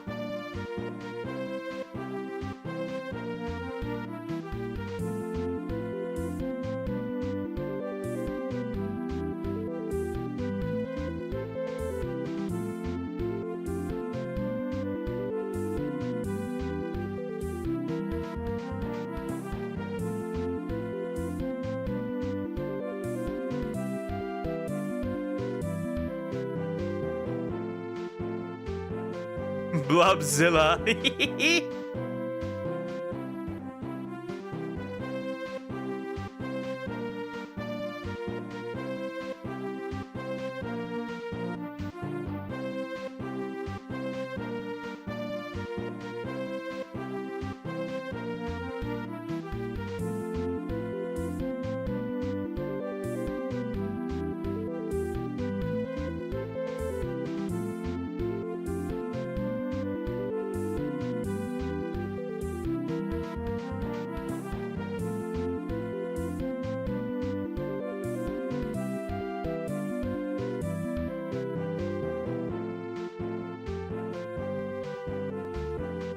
Not bad, not bad. I like the aesthetic very much. Okay, not bad.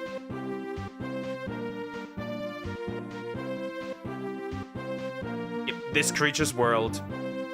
Coming 2026. Please wait a while longer for the release of the demo version. Okay, we're gonna get a demo.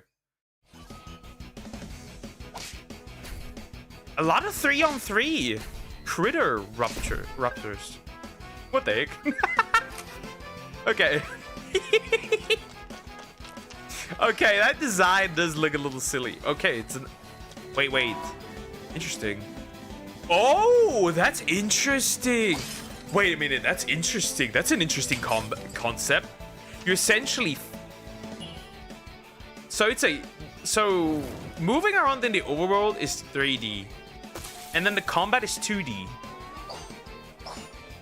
Ooh, interesting. I haven't seen that before.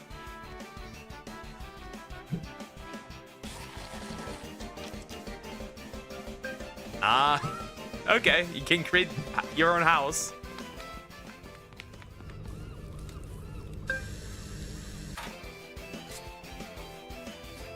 That's how you get other creatures. Basically, you're pulling cards. Wait, is that shiny essentially?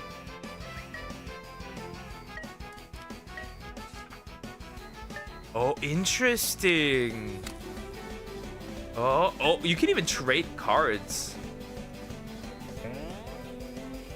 Boink. Swimming? Nah, bubble. Okay, that's an interesting concept. It's like basically you're not battling like with the monsters actually, and it looks more like you're like actually playing against others. Spirit and V Monsters are definitely games that I had never seen until they applied, and I was very pleasantly surprised by their existence. Don't forget to wishlist any game you find interesting during the Direct. If you're watching live, I'll be spamming the Steam page links in the live chat, or if you're watching after, check the pinned comment. Next, we're going to be taking the genre back to its roots, whether it be the old school DDS Megami Tensei games, Dragon Quest Monsters, the original Pokemon, Red and Green, etc. It's no secret that monster taming has its beginnings as an extension of the RPG genre, even if now it's become its own thing. That said, next up we got some RPGs that I think some of you guys will definitely want to check out. What do we have here? Ah, Monster Crown Sin Eater. Okay.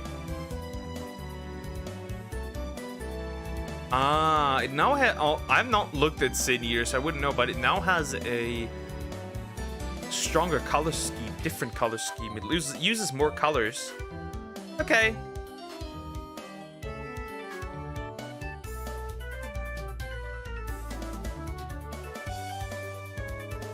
Got some new animations.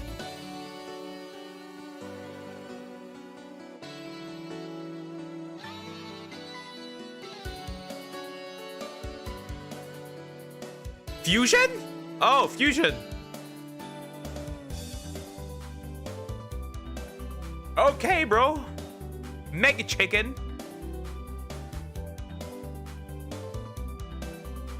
Mega Chicken. Oh god. This is Xbox Stream exclusive. No, this is all on Steam. This is all some of these games might appear exclusive on some platforms. Astra Bestiary, okay.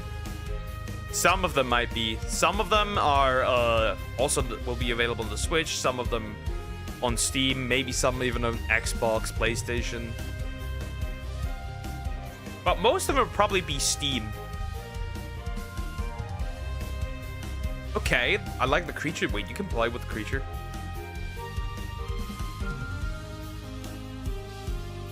Ooh. I like the designs. Like actual monster like.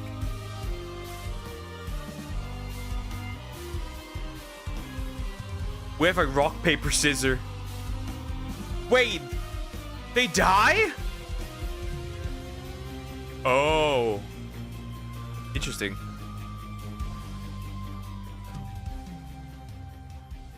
Is this Xbox is Steam thanks to the Ally? Well, then you would probably be able to play them there as well. Possibly, I don't know.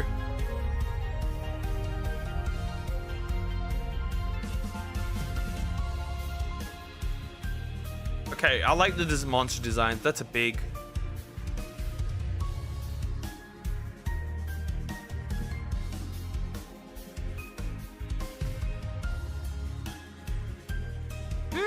not bad.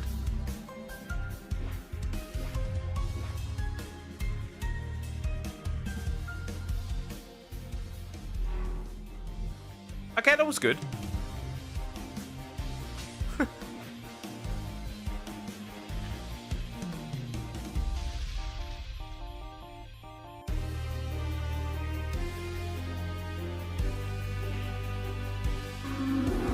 Sure, a whale. Okay, not bad. That looked good. Looked fun too.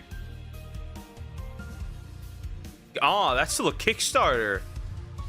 October 7th. Okay.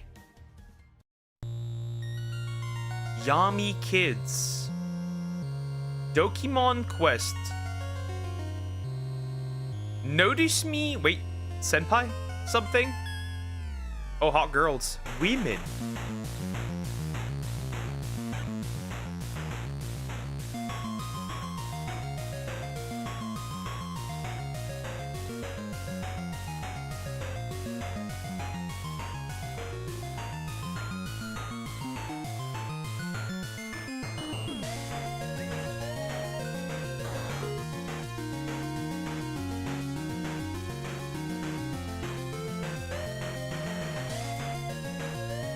Okay, very Pokemon-esque in a way.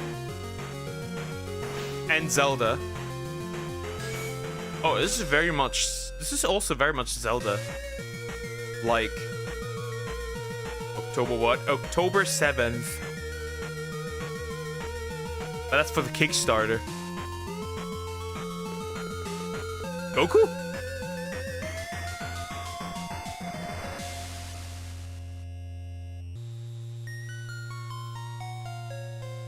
Also still a Kickstarter, also on Kickstarter, okay, as well, and Steam, obviously.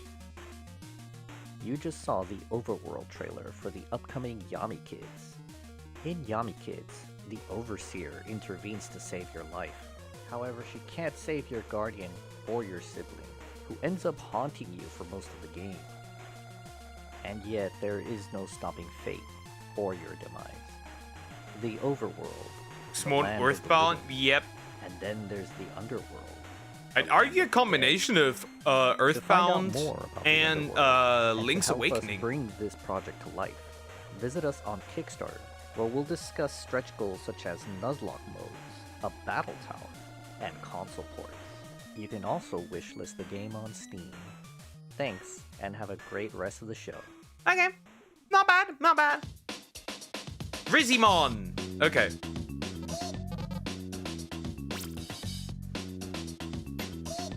A Rizzy Cube? Why does it look like a face though?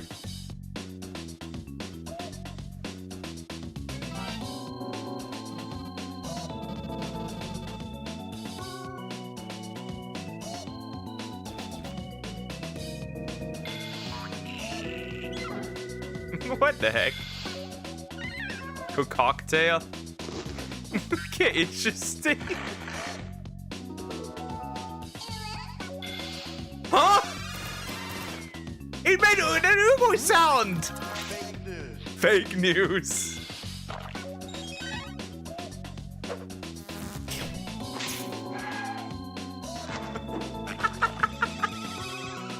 Cancer! What the fuck?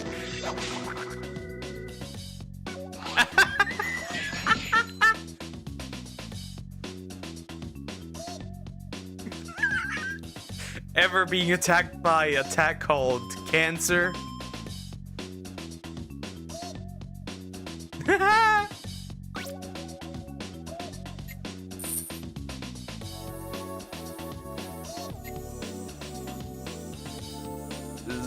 This is interesting. Tell a meme.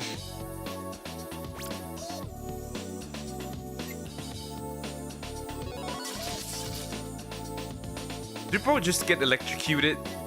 Why are we a 40-year-old man?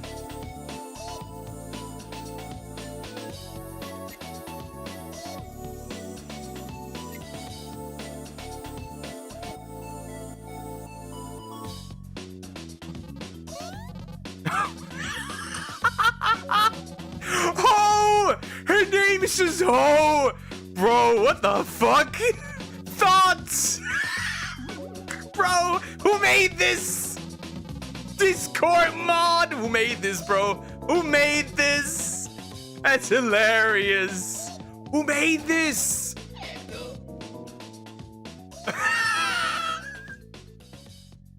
Bro, just a character Ho, trainer class Ho, and Thought, and Discord mod. Oni Hunters, okay. That should still drop this year. Oh, hello, Doom.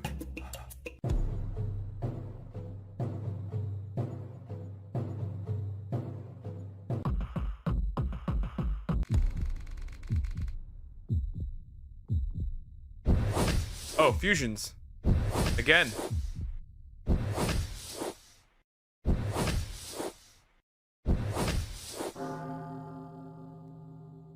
There's a lot of fusion mechanics here and there.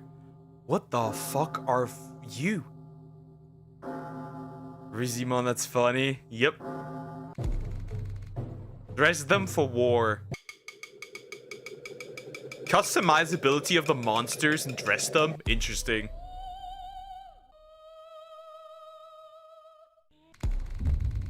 Okay, Oni Hunters. Monster Taming Twisted Different.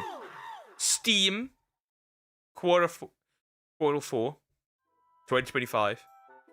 Hey guys, I'm Barry Bandit. My channel focuses on monster taming games, especially niche and undiscovered titles that deserve more attention. Today, I'm obviously not playing Zoom. Selection of games you may not have heard of yet that have the potential to become leaders in the genre.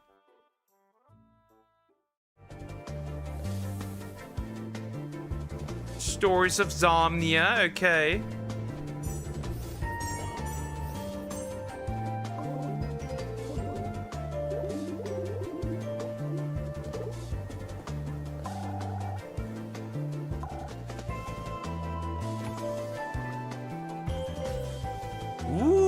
Interesting. Wait, that combat system seems familiar. Paper Mario as well. And a little bit of Super Mario RPG.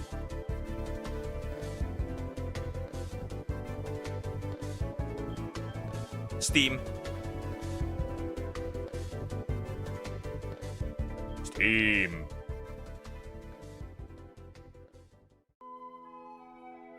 What if there was an RPG where you play as this animal, the kangaroo? You are a sheep named Lammypoo, and your job is to save the world. The evil wizard Thundergoober has exploded your home, Tuscany, with a huge bolt of lightning. You've got to rebuild your village, find all your cousins, and bring them back home to Lamma. You have a whole button dedicated to going ba, and depending on how you press it, there are a lot of different ways to ba. This is an important mechanic, trust me. You'll meet a lot of really weird RPG enemies like this ugly, disgusting squirrel. Take them on in bullet hell, fast-paced combat, mostly because turn-based was too difficult to program for me. But wait, if you're like a vegetarian or something, you can actually make friends with him instead of exploding his skull with your hooves, and he'll join your party. Yes, nearly every enemy in this game can be gaslit into being friends with you, complete with their own battle abilities, stats. They're all different characters. You can even shiny hunt them. Befriending enemies is not always easy though. Because sometimes it's all weird mechanics, like it's Daddy is ready. Like, this is one of those games with all Give me the shinies. You know what I mean? This makes it fun though. It's actually good.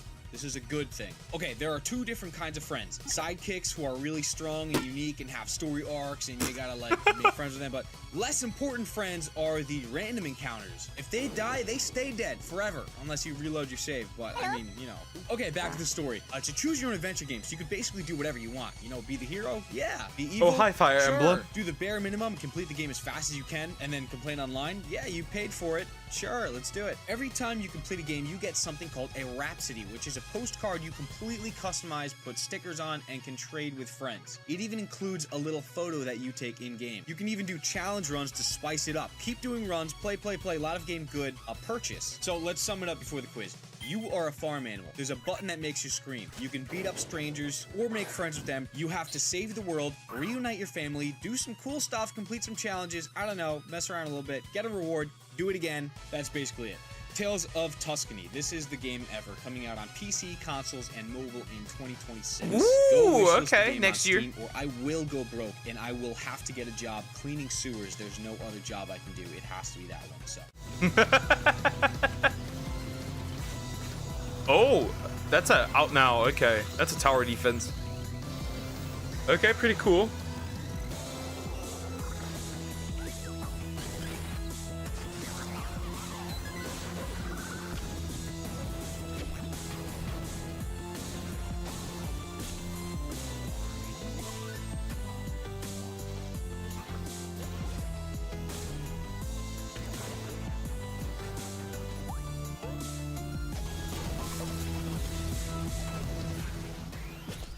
At least it's on consoles, yeah. Probably Switch, yep. Good, a lot of these. Ooh.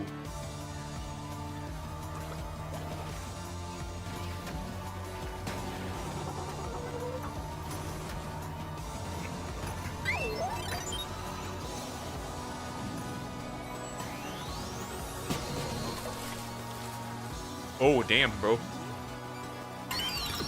Okay, that looks interesting. Though I'm not really into tower defense things, so but that's cool still for those who like it. Unique.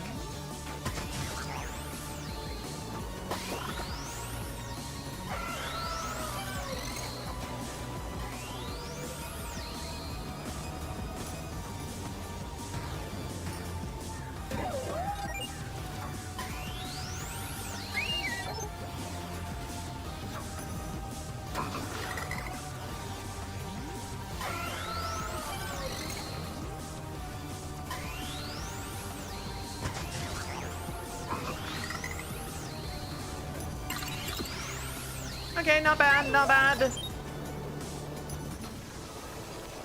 Are there any RTS games? I do not know. We'll see.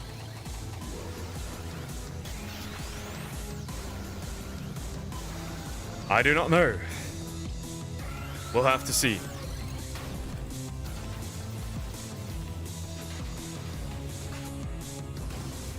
Holy shit, that's a Triceratops.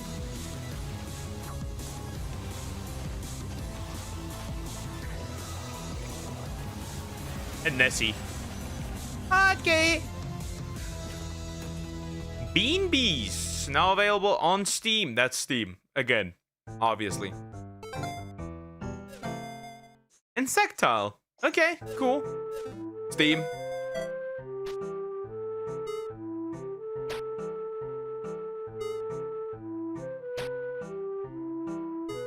Okay. Interesting.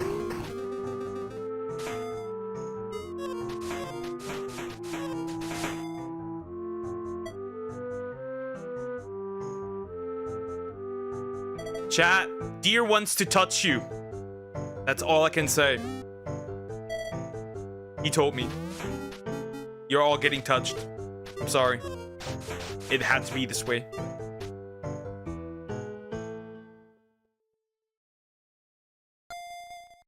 Huh. Okay, we got evolution as well. That's interesting. Cocoon, obviously. Wishlist today, okay. Ah, Tiny Monster Haven. That's the one I'm was very much interested in the last time I saw it.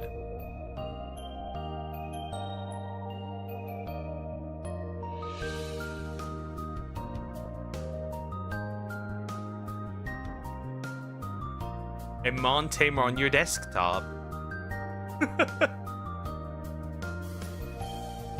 Not the last time, but I saw it once and was like, this looks interesting, I want this.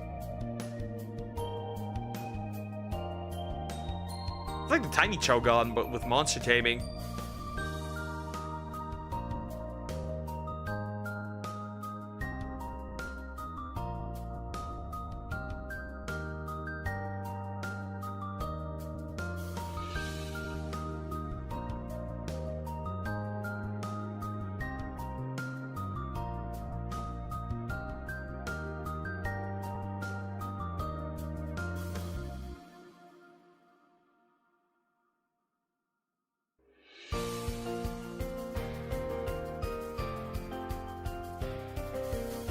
Recipes, okay.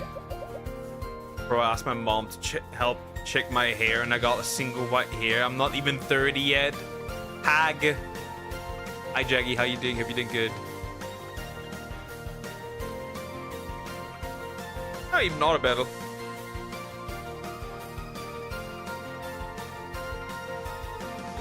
And you can collect monster eggs, okay. And hatch them.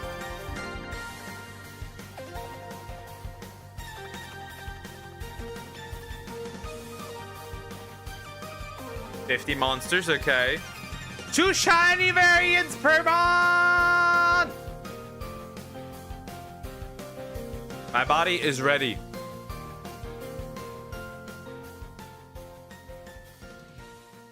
Not bad, cool.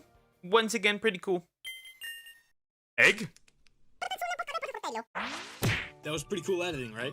Yeah, Gooby Garden! Okay, so anyways, this is called Gooby Garden. You basically just get to have these little freaks, and they're called goobies. You hatch them from eggs. They can be rare and have good stats. Decorate your room that they live in. Content changes every month. It changes with the seasons and holidays. It's fun. You can play every day. You can make them fight each other. It's a free game. You could play it anywhere on your phone. I think you could just look at this little freak's face, and that's enough advertising. Don't you want to own this thing? If you sign up for our email list at gooby.garden, we're doing a public beta soon, and the game should be out on Android and iOS later this year. All right, thanks, guys. Well, that's funny. How's your day going? I'm trying to check that out. It's free. Monster Taming. Greek mythology. Roguelike. Legacy of Pandora. Okay. That's hilarious.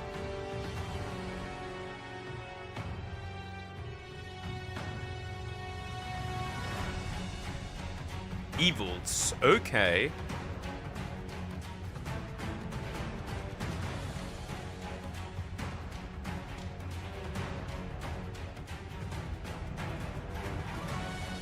Decisions matter. Okay.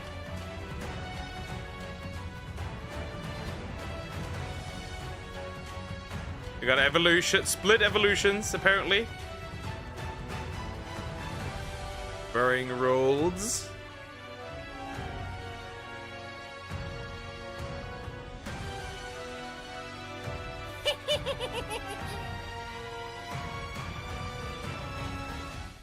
Okay. Envilium. Conquer.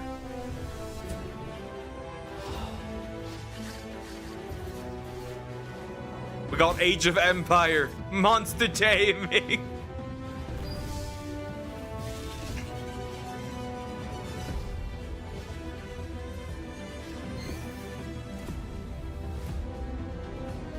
Forge, okay. You can forge monsters. Caliber, okay. Okay, not bad. Looks interesting. Interesting concept. Trinity 64. Steam. Order. Chaos.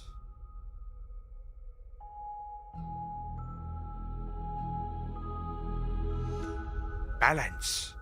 Why do you look like... I know why what the 64 stands for. This looks like a Nintendo 64 game. Hello. Explorer.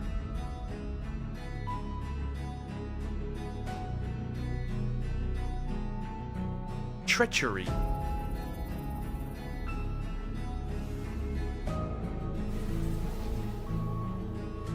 Guard. Oh, what has that to do with monster taming though? This seems like an RPG instead. Restore. Ah, these little guys can join you. Okay. Okay. Okay. Cute. Cute, cute, cute. I guess. Very cute. That's cute. In early development. So it's like Monster Tape. Oh god. Turn break. Turn break. Double, triple break. Get some serious damage. That's interesting.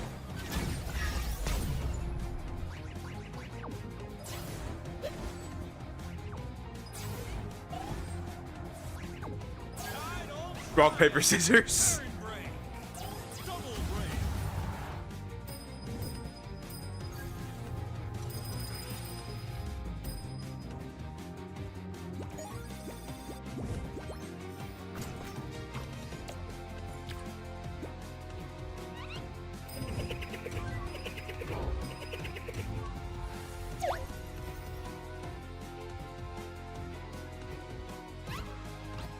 Okay, interesting.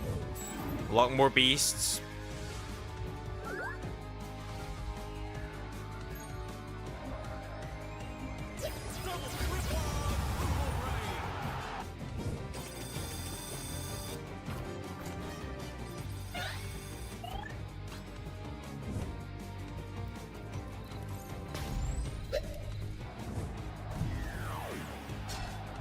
Such a display of raw. Too much going on. Brain not comprehending.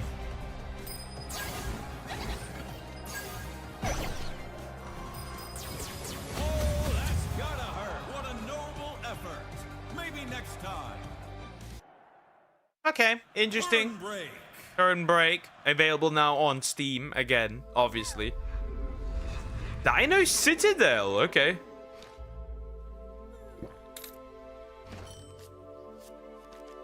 Card game. Card game.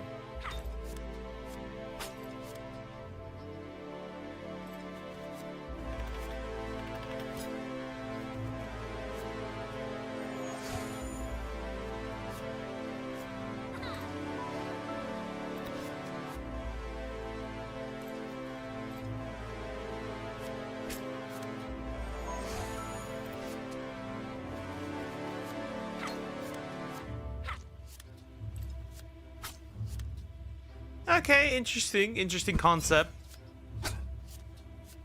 Will this be level based then? Father, I gambled. How dare you? How dare you gamble?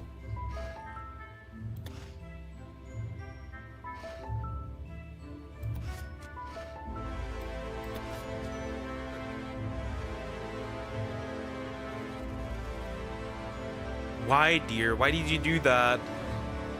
You are a dork.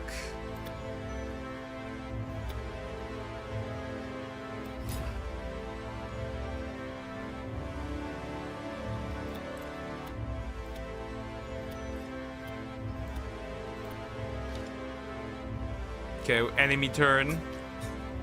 Interesting, okay.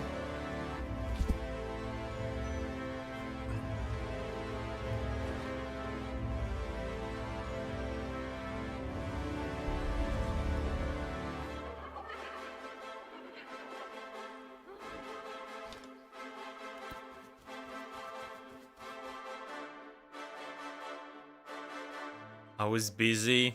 Okay, okay. 2026. Stories of Somnia was one that took me by complete surprise. I love its 2D aesthetic, and I really wanted to show it off, hence why some of you might recall seeing it alongside many of the genre staples during the release date trailer for the presentation. Next up, we've got even more games to share, a lot of which are from developers that you may recognize from previous Direct presentations, or perhaps are developers that have already put out games that are working on new projects, or games that just look cool. Speaking of which, before we dive into the next section, we do have something to showcase from one of our sponsored partners who have helped to make this direct possible. Crazy Goat Games are the developers behind Tamer Town, a city building and management monster taming game, and have a new title to showcase that will exist within the same universe, but with a twist. Let's check them out. Okay, let's see what's coming. Tamer Town, okay. I've not seen this one yet. That's new.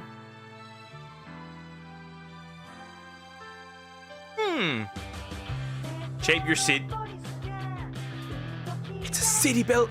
It's a city builder with monster taming.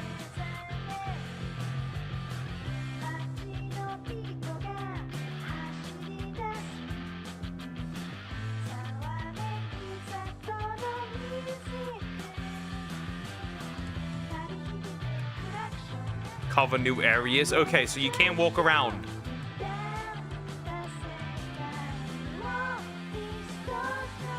That's a duck. Holy, that's a... Is that 10... Community bonds.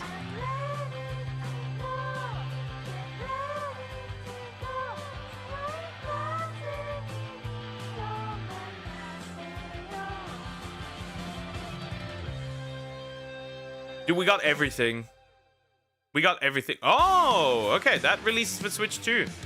Irook. What the heck are you? Path to Tamer Town. Okay. Bro gets the immediate sequel.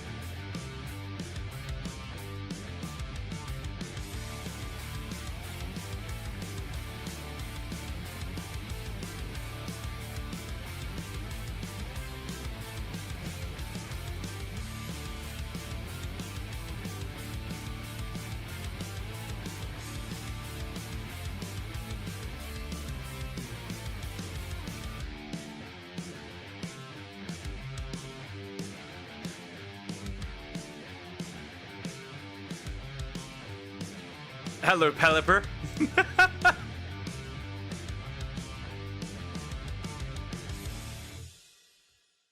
Also, Nintendo Switch 2, Xbox, and PS5, and Steam. Okay, Again, not bad. Special thanks to Crazy Goat Games, in part for sponsoring the Direct, and now back to even more monster taming games. Ah, Ethermancer, yep. That is supposed to drop.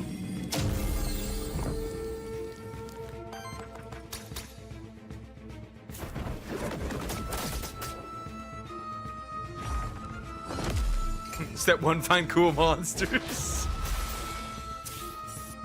Captured soul, okay. Shift it! I'm ready. Shinies. Well, not entirely. They weren't really shinies, but they're rare, so depending on how rare they are, it depends, I guess. But they're essentially like that. Light and dark shifts again, I would assume.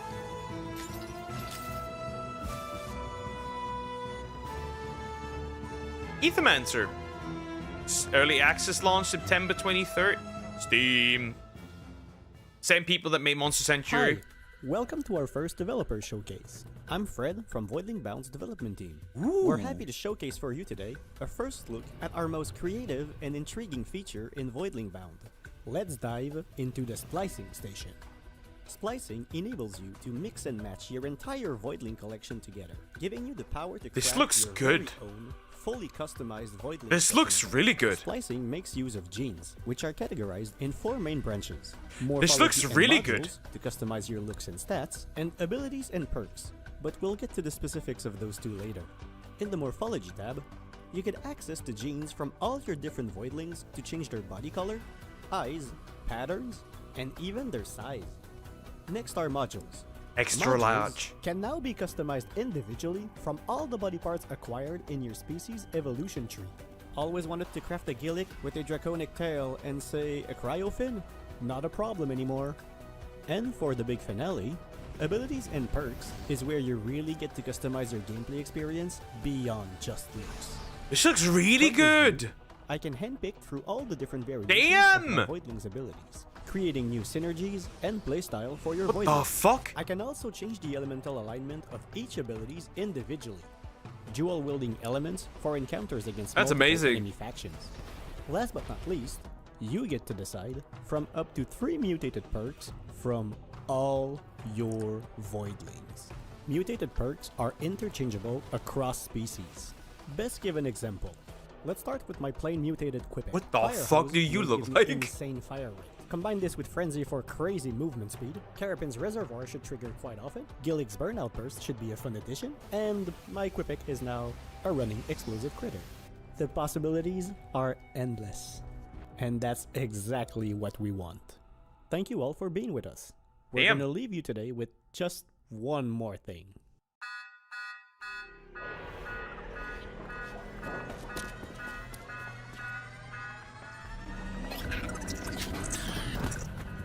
Gizmo, is that you? Gremlins?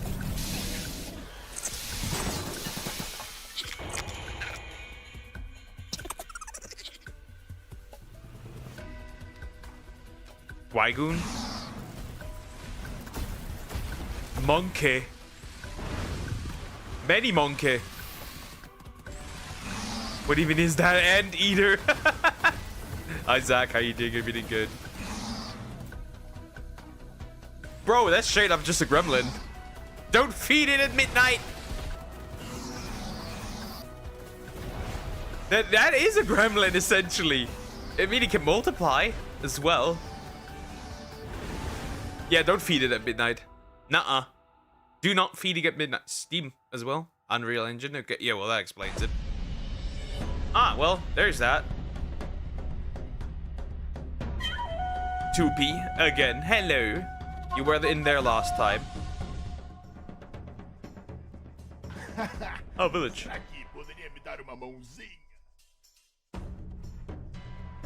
Deep connections.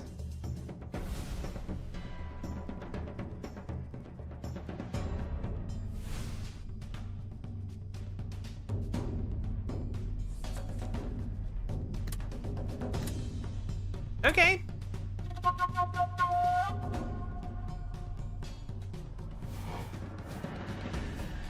I can see this creature's chibi doki. Ooh. Okay, that fox-like creature? Goddamn, bro. Upgrades? Okay. Unique traits and powers. Okay.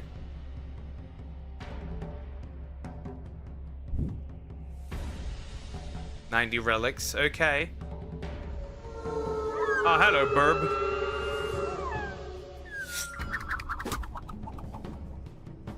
Capybara.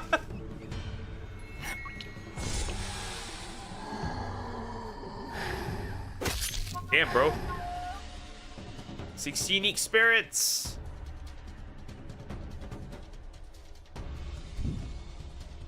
Purify them, okay.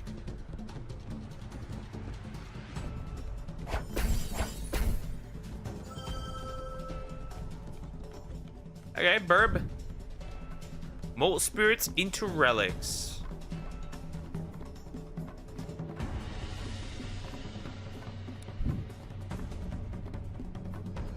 Fusion as well, okay.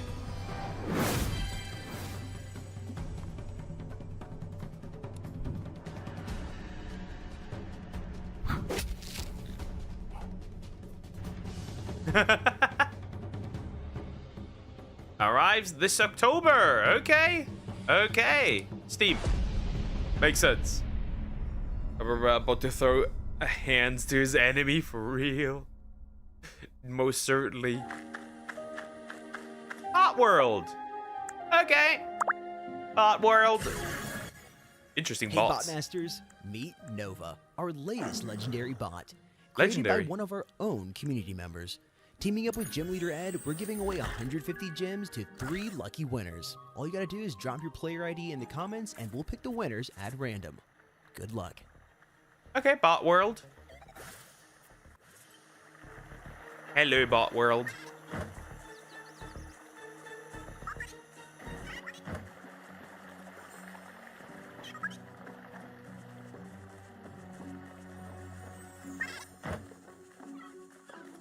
Wait, that's a mobile game. I just realized. Okay.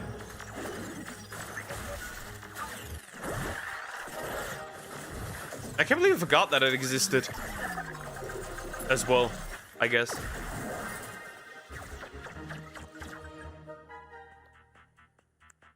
Okay.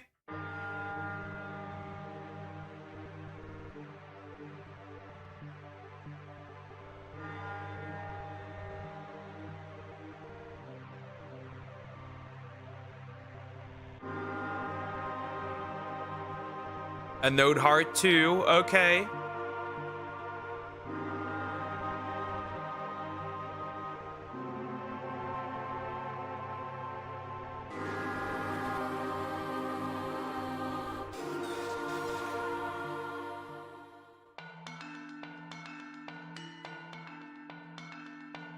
Okay, a Node Heart, okay, 2.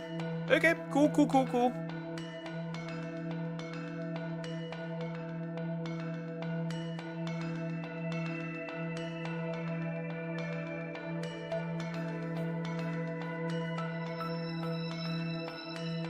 A lot of level ups.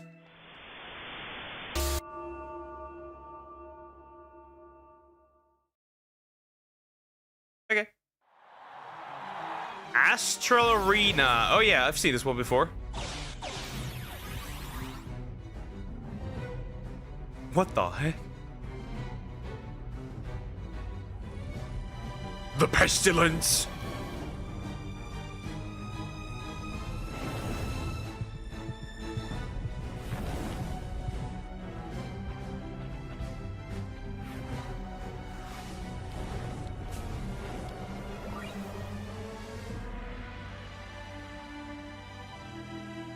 Okay, not bad.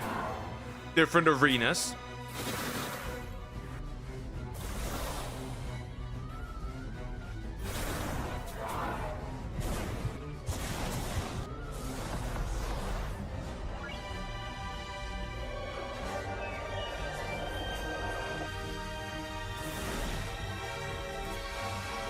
So basically an arena fighter monster taming game, okay.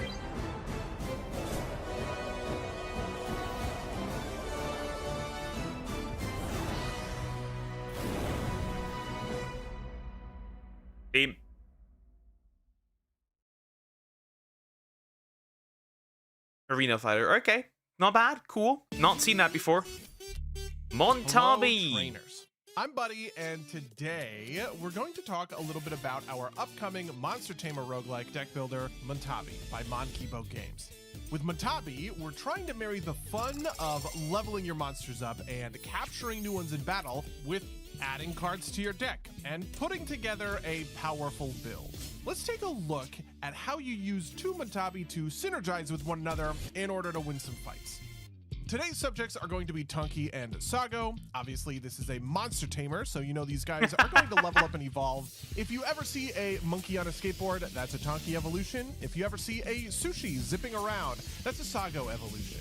In Montabi, each of your monsters has their own deck. You add new abilities to that deck by leveling up, and you can switch freely between Not Montabi bad. on the battle Interesting. grid at any time. Now, you might be wondering, buddy, this is the coolest skateboarding monkey I've ever seen in my entire life, but how on earth is he going to win me battles? Well, let's talk a little bit about that. Tonky's gameplay revolves almost entirely around movement. He's got a ton of abilities that move him around and some abilities that pay off when he does so, just like this one, which we call Pump Up. When you use Pump Up, every time Tonky moves, he gets +1 attack. Couldn't be simpler. If you can pump up early and use his natural movement to slide around the grid, all of a sudden his punches are going to hit like a freight train.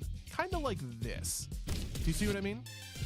And listen, I do know what show I'm a part of, so yes, you do, in fact, tame monsters in Montabi.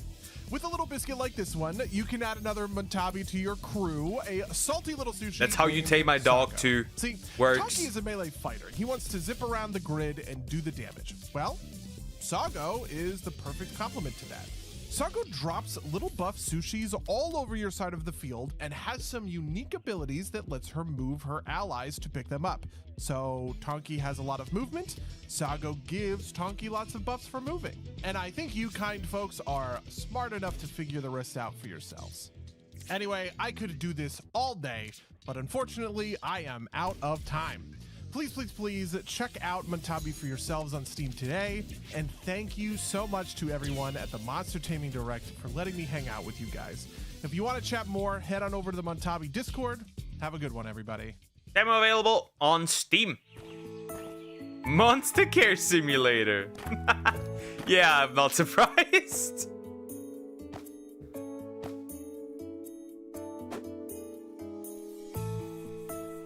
That's cute. What did bro do?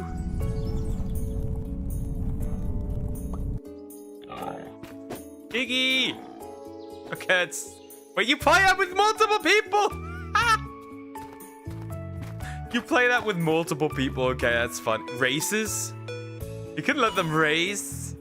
New Uma is unlocked. You can play music for them too. It's a pet daycare simulator. That's cool. 10 people, in fact. Corona Ignition? Oz.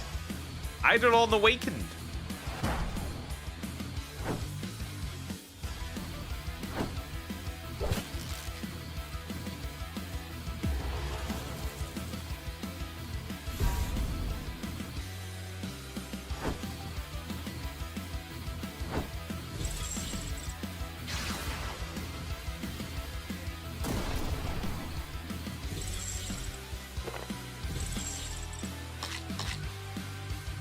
That's a cake.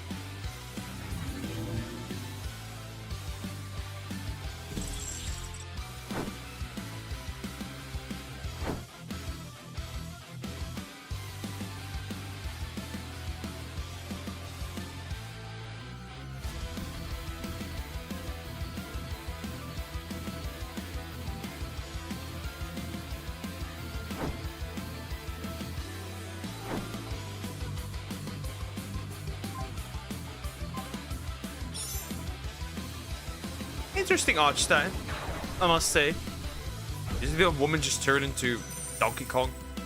DK?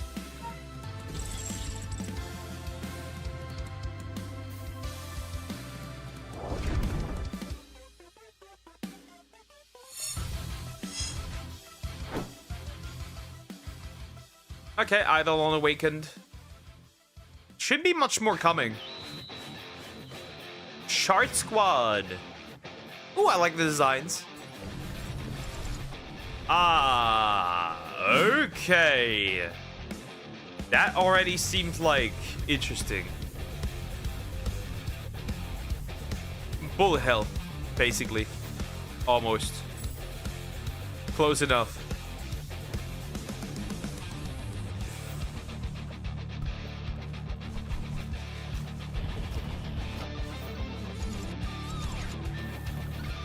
close enough.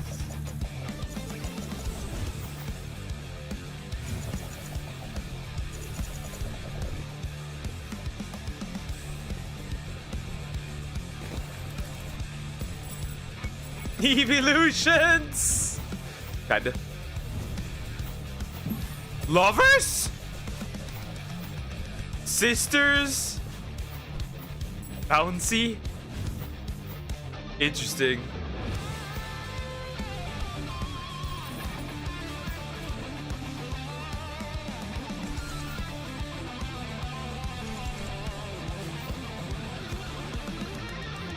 This is a shark, dude.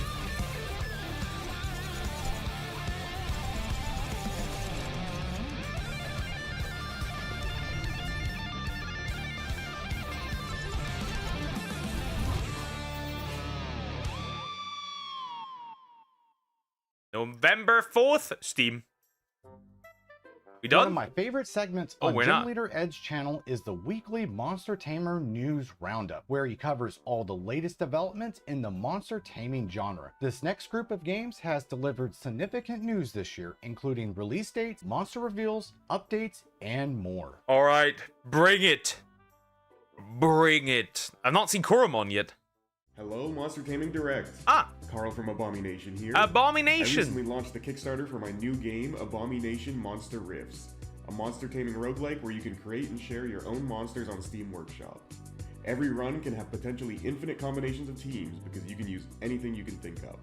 And that's not all. Over 30 different indie games are lending their monsters to join the roster. That is crazy. Welcome Peglin, Bug Fables, Slap City, Brotato, Brotato, Plastic Duck Simulator. We're taking everyone. We're taking Monster Tamers like Monster Sanctuary, Koromon. Ah, okay, Cassette makes sense. and, Cassette Beasts, okay. Is Bugsnax a Monster Tamer? Well, Bugsnax is here too. I've shown off a different crossover every day on the Kickstarter, including a lot of Monster Tamers. So be sure to check out the campaigns Magikarp. and get updated on the full roster. Yeah, We're fully funded Gling. now and currently working towards a stretch goal to get the game on Nintendo Switch. Ooh, Switch 2. That reminds me, I still have to show off a new crossover today. So let's get to why I'm here in the first place. Okay. Hold up, who's getting spit out? Monster Sanctuary, okay.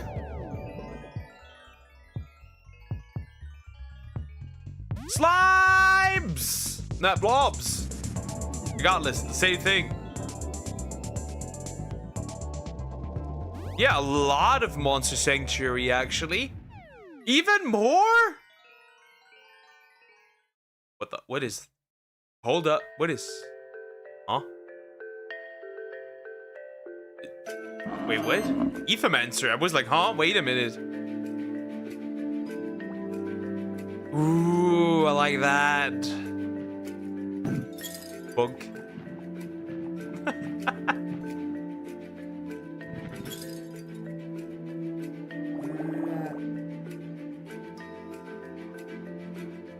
Monster Rifts, not bad. Start a life now, wishlist on Steam. Pipkin, Pippa. Okay, interesting.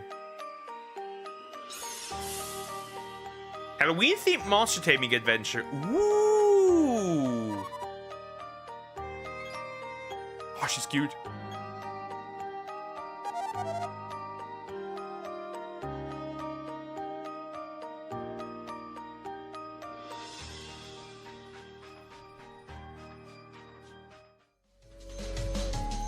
Capture Wild Pipkin and fight alongside them.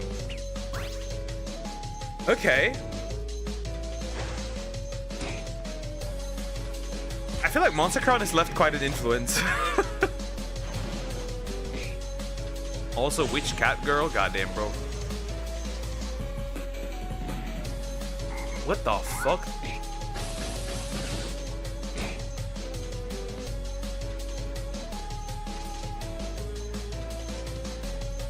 October 27th. This year. Makes sense. Oh, hi, Tomomon.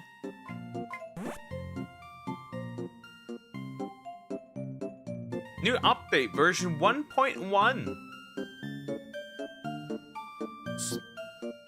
Drift into destiny. Swimming. Okay.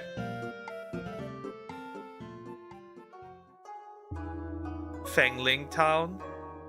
China. And even riot monsters. Interesting. New batch of turn 1 upgrade your strategy. Okay, yeah, that is in fact a new batch.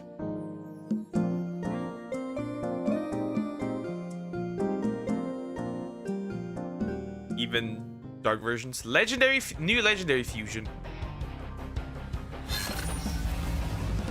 It can seem the little Earthbound like that as well, especially like the combat screen. Ooh, what the fuck? Turn 1 Legacy of Light arrives on September 15th, 2025. Starters. Idle Critter Adventure. Another one for desktop.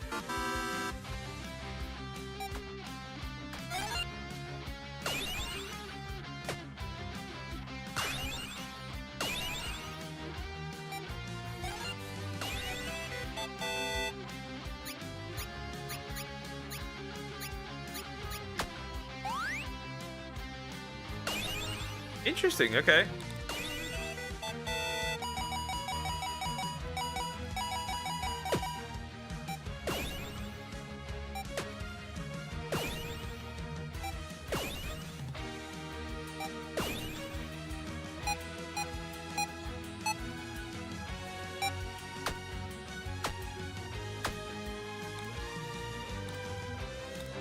Okay, Idle Critter Adventure.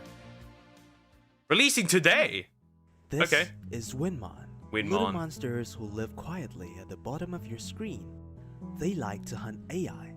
When no AI is around, they get a bit hungry. So you need to take care of them. Give them some AI prey. They'll be happy and they'll produce curious items as a thank you. You can trade those items with the picking for coins. With more coins, you can welcome new Winmon. There are many kinds. Each one is unique and makes different things. You can also use coins to buy magical machines. These machines turn simple items into better goods, bringing more coins to your little kingdom. As an idle desktop game, we understand that sometimes you spend your time on other things. Feel free to do your own work. The little suit can help you run the kingdom. What is it with these desktop ones? Spend time with them, and your Winmon will evolve, growing stronger and more productive.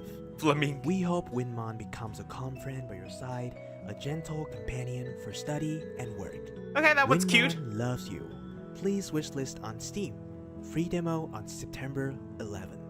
Okay, that's cute. That's also a cute one. Okay, very interesting. Very interesting. Red? Gladiators? That is wild. I can't command your food. Okay, bro. This is getting out of hand. This is actually getting out of hand. He's a combat chef. This is heavily getting out of hand.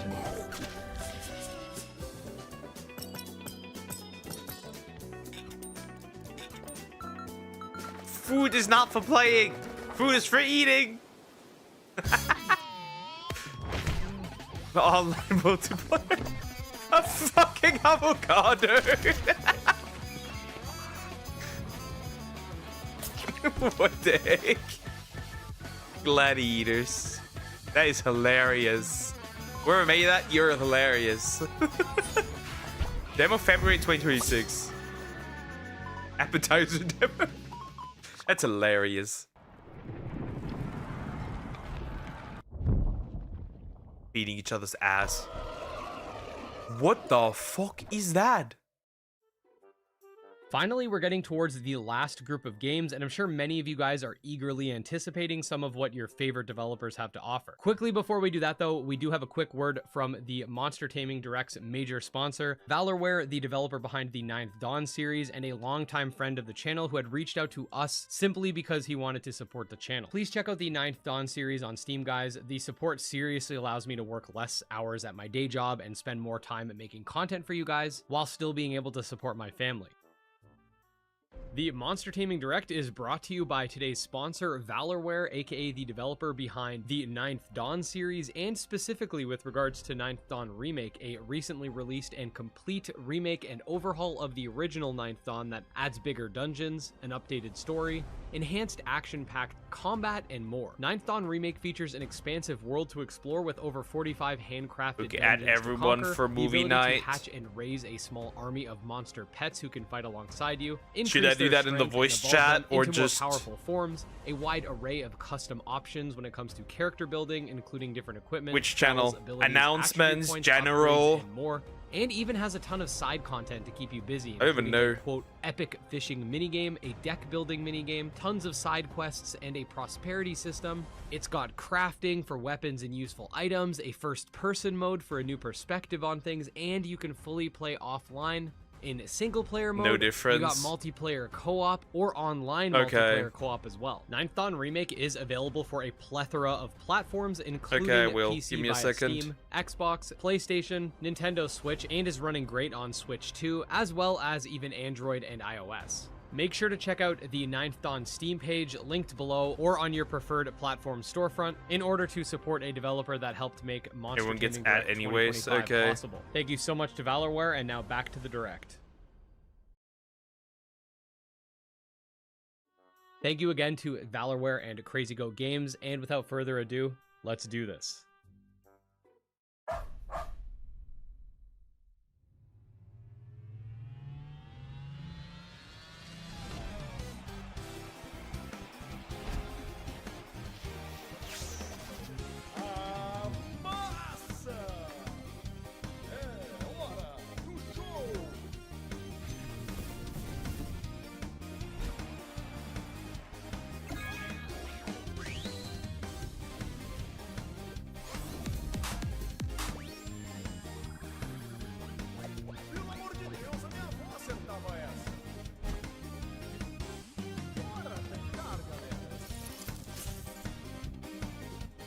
Done.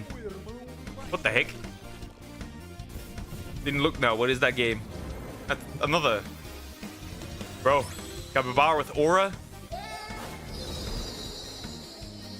Backdecks PvP. Steam.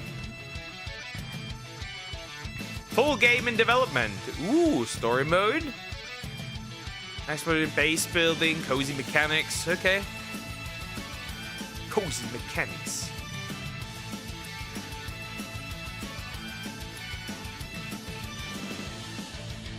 Log your findings. Anything that says shiny?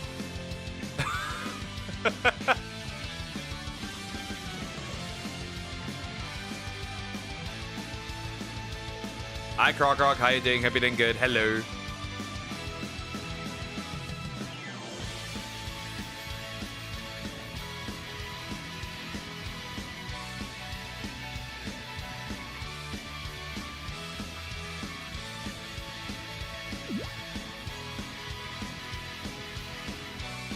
What the heck are you? Gluttonous. Hungry. What the heck? Evolution.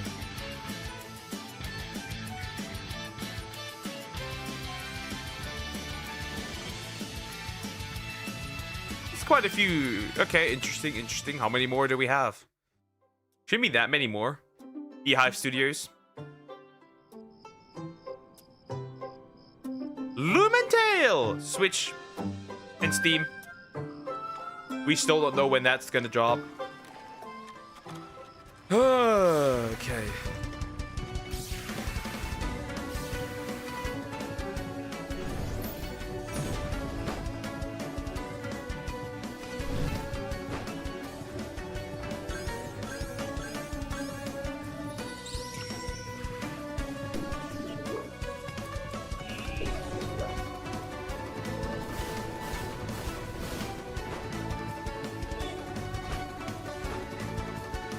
Okay, okay, okay.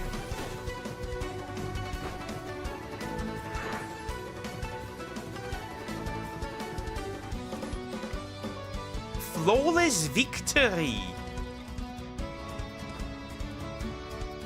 Even MVP, okay.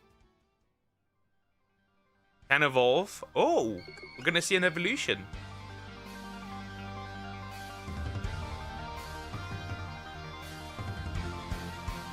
Cool evolution screen.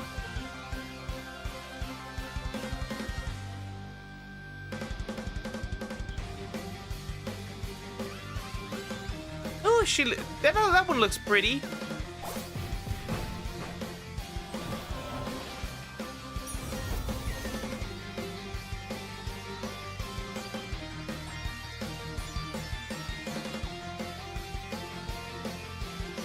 Ooh. Yeah, it's gonna take a while for that to drop. Still, I feel like.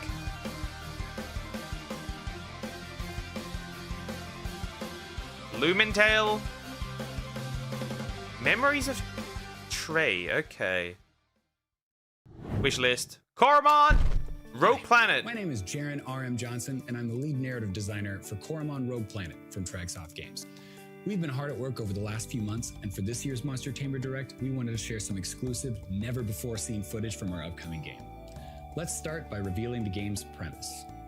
Coromon Rogue Planet is a unique blend of monster taming and roguelike gameplay, featuring 6 unique playable characters, each with their own unique stories and playstyles. The game picks up 6 months after the events of the first Coromon game on another one of Lua's continents, the Far Lands, an unexplored, untamed wilderness enshrouded in a strange mist. In Rogue Planet, you'll travel across the ever-shifting Far Lands, facing off against new enemies, dangerous events, and the returning threat of Crimsonite as you brave the wilderness in search of the crashed alien spaceship. You'll need the help of new friends, unique character abilities, powerful gadgets, and brand new species of Coromon. If something goes wrong on your journey, you can regroup at the Outpost, Luxalis' only safe haven in the Far Lands. Here, you can rest, recuperate, and prepare for your next expedition. Oh, so you don't... With battles at the forefront, we wanted to make them more strategic than ever before, so we decided to focus on double battles. Oh, the first problem we had to solve those two look cool. Size. We've massively increased the amount of screen space, which has allowed us to completely redesign our UI.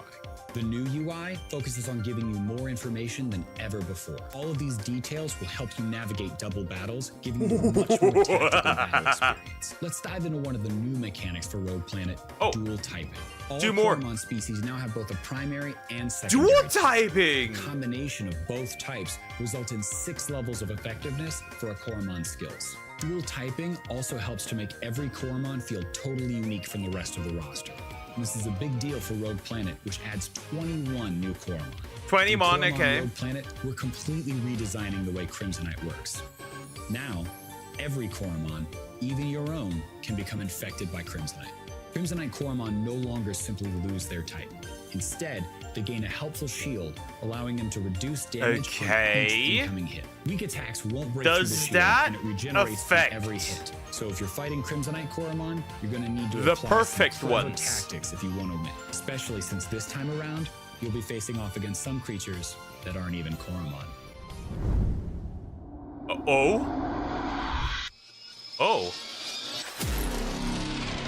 Oh, okay. In the coming months. So if you I might go on another Coromon adventure for perfect Coromon, it appears. Follow us on our socials and join our Discord.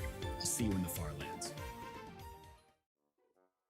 That's it, right? We're done. And with that, guys, the 4th annual Monster Taming Direct we're done. is coming to a close. All in all, this has been a pretty big year for the channel and the monster taming genre as a whole. We've got more and more people looking at what once was a tiny niche community than ever before, and I'm glad that I can be a part of it. We hit 100,000 subscribers this year. The Direct has had the most applications of any. We got franchises like Digimon, it is Shinran, massive! Tensei, Dragon Quest Monsters, and plenty of others that have seen major spikes in both game sales it is and massive! interest over the last few years. What the and honestly, I think this is just the beginning. All that being said, no matter what, I will always remember and do my best to keep pushing the indie developers in the genre that are what kickstarted this monster taming boom that we're currently seeing. The bigger studios creating games in the space definitely will help the next wave of indie monster taming titles, but in all reality, it was these developers, many of which were present today, that showed the various game studios that monster taming is something to take seriously. I'll keep pushing Monster Tamer news, the Monster Taming Games You Never Knew segment, the various game showcase videos, and of course this Monster Taming Direct in order to further legitimize and uplift a genre that for a long time was, and in some parts still is, in the shadow of a megalith of a franchise. All of this is to say that I'm going to keep doing what I'm doing, and I hope that you guys will continue to watch my channel as you've done for the almost 6 years that I've been putting out steady monster taming content. Thank you guys for all the support. It really does mean a lot. I also just want to say to all the developers that were present at today's Monster Taming Direct and all of the developers that applied,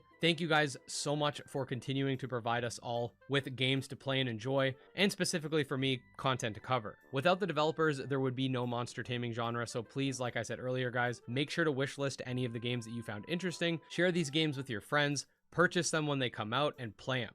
Also, just wanted to say special thanks to my friend Barry Bandit, who not only helped with introducing some of these segments today for you guys, but also behind the scenes. You can check out his channel linked below. Also, special thanks to Bisloba, the artist behind my avatar. Her page is linked below as well, and everyone else who I've worked and interacted with over the years to make this channel what it is today. And now, guys, I'll leave you with just one last trailer.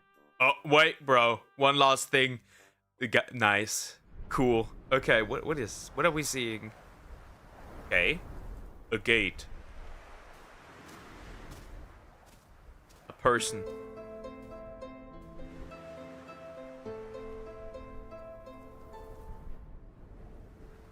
And a monster in the background. Ah, Kindred Fates. Well, that still existed. Oh, bro's cooked.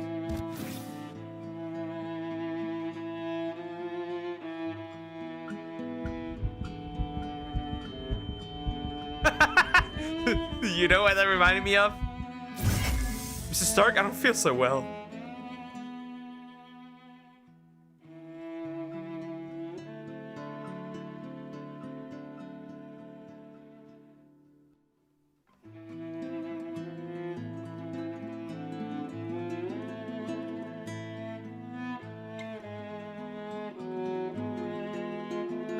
Damn, bro. What the fuck?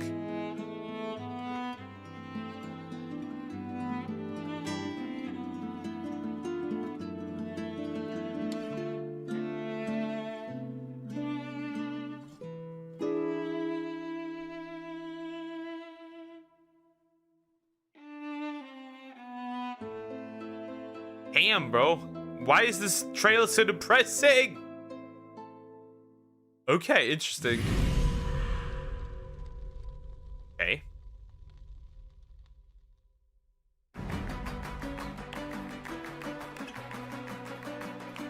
Oh.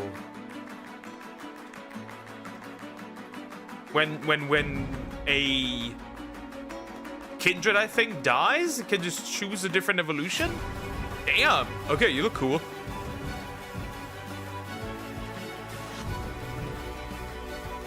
Perfect.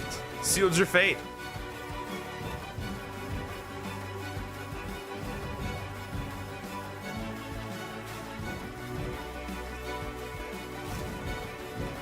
It just looks better and better every time we get a new trailer. It just looks better.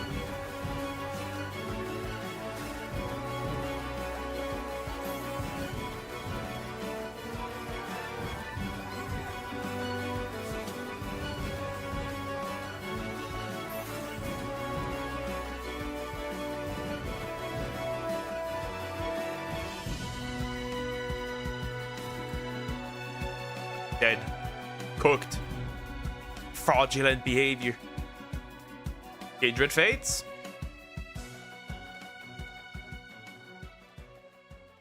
Still not gonna release.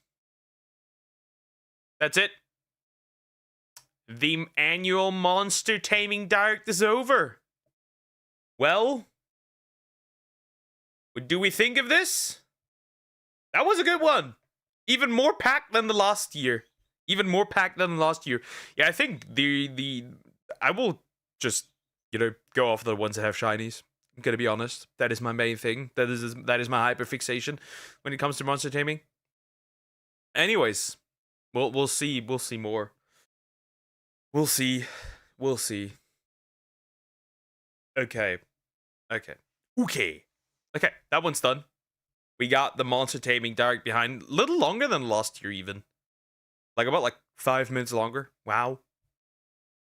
Okay, cool. Well, we can close this one because we don't need it. We do not need it. Okay. They all look pretty interesting. Yep. Next year again, another one and another one. Yeah, there were a bunch of that were really good. For sure. Okay, I'm taking a quick break. I will be right back. And then we need to talk about the new YouTube stuff, because that's atrocious as well.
Ooh, okay.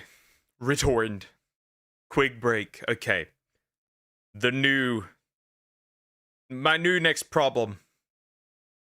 Okay, let's go. This one. Hey, what's up? I didn't find any other channel to cover this, but it's weird. This one's weird. Alright, this one is... That one, this new fuck up by YouTube is weird. This is weird. YouTube just destroyed countless channels by Refsays Desru. It is weird how YouTube constantly thinks, hey, you know that? New feature? Let's implement it and not tell anybody. They did it again. They implemented another feature, not another feature, but a new stupid thing. You'll hear. I don't know if it's more to it, but for some odd reason, they activated the restricted mode automatically for some people. It is weird. Also, for some odd reason, I can't find certain channels. I can't find specific channels when I look them up. A week ago, maybe a month ago, I was able to find them, and now I'm no longer can. I wonder what that is, and I don't even have the restricted mode on, and I'm pretty certain the AI didn't kick for me. Hey, what's up guys, Rip here. So today's gonna be a pretty important video about YouTube as a platform and some major issues going on with the platform itself that's impacting not only content creators, but but also the experience of viewers like yourself. So over the past month or so, I have noticed some very weird things going on with YouTube, not just with my channel, but also channels I follow. And recently, over the past couple of days, a lot of content creators have confirmed some of my suspicions. They have come out and talked about major problems going on with their channels. And these are content creators from all different types of backgrounds and sizes, where they're reporting very low. For example, I think like maybe last week, 2 weeks ago, I was able to look up Leaflet's channel. And now when I type in Leaflet on YouTube, her channel does not pop up. What pops up are shorts, but the channel does not pop up. It is so weird. Viewership on their videos, like very unusual patterns involving views on videos. And this is something that likely had a little bit of a relation to what's going on with Twitch and how views are not counting over there in their attempt to crack down on bots. I think something similar is going on with YouTube, and to make matters worse, some of their tweaks to their systems have now made it so some people's content is just not showing up whatsoever, and it's pretty bad. So the first thing I want to talk about in this video, and I want everyone watching this to check this out for themselves, YouTube has made some changes to the restricted mode that is available on everyone's account. And what this does is it determines whether or not content is mature. Now, the issue here is that a lot of... Basically, they put you on child mode. That's basically what they're doing. They put you on child mode. Technically. They're essentially saying, you are a child. People are reporting that this toggle is being turned on without the user's permission. Meaning, what they're going to see on YouTube is severely restricted. So let me show you what I'm talking about here. So here's my... Basically, go into settings, look at general, look if that toggle is turned on. If it is, you have been fooled. Channel, right? Everything's normal. If you go to your account, you can see this restricted mode. A lot of people are reporting that this is automatically on, and it's making a very big... On your phone. Apparently on desktop, you can literally just see it, but yeah. That's the case currently. Difference. Let me show you what happens when I turn on restricted mode. Now you might see here, this is using AI to filter out potentially mature videos. What does a mature video look like? No clue. Your guess is as good as mine, because it seems like AI is just randomly targeting videos, labeling them as mature, and then if you have this toggle on, those videos do not show up. Let me show you what happens when you activate restricted mode for my channel. Now, if you guys know me, I upload daily. So if there's any time where there is a gap between days in upload... I tested this on my channel. And like half the videos, half the reaction stuff is just gone. Like reaction stuff from like multiple weeks is just like gone, then it's not visible. It's crazy. Something's not right. And you can see, just scrolling through, about half of my videos are gone. It's not that they're not being promoted in the algorithm or recommended to people. They just don't exist if you have this toggle on. So if YouTube is, whether accidentally or intentionally turning this toggle on for people, it is severely limiting what content you can see. And again, this is like half of my videos, and it's pretty much the same case with a lot of people as well. You go back up here, you can see, turn off the restricted mode, and all of a sudden, the videos are back. And I'll give you another example. I chose It's a Gundam, because he has a similar number of subscribers, he uploads pretty frequently, and he's had issues with YouTube in the past, because I guess... Yeah, it's also that It's a Gundam is kind of stuck at like this 822k. Like it feels like they want to prevent him from reaching the million. But bro is essentially stuck. They consider him a little bit edgy or whatever, but looking at his channel, right, you can see the upload dates. 1 hour ago, 4 days ago, 12 days ago, 13 days ago, 13 days ago. It's all pretty consistent, but if you turn on restricted mode again, his most recent upload would be 12 days ago.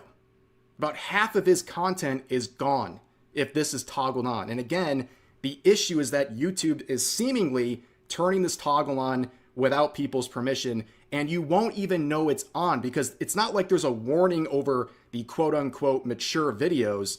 They just don't show up at all. You won't be any the wiser. You just think, oh, they haven't uploaded in 12 days, when that's not the case. And also, again, these videos, from my own experience, they're not in any way compromised. They're not age restricted. They're not demonetized. They're just regular videos that have been approved for all audiences. And they're being labeled as mature and then hidden for anyone who has this toggle on. Is this just to push down cost, right? So they don't have to pay creators more, right? Another way to save money. Quickly throwing that in. That is stupid, bro. Whoever had that idea, what is wrong with you?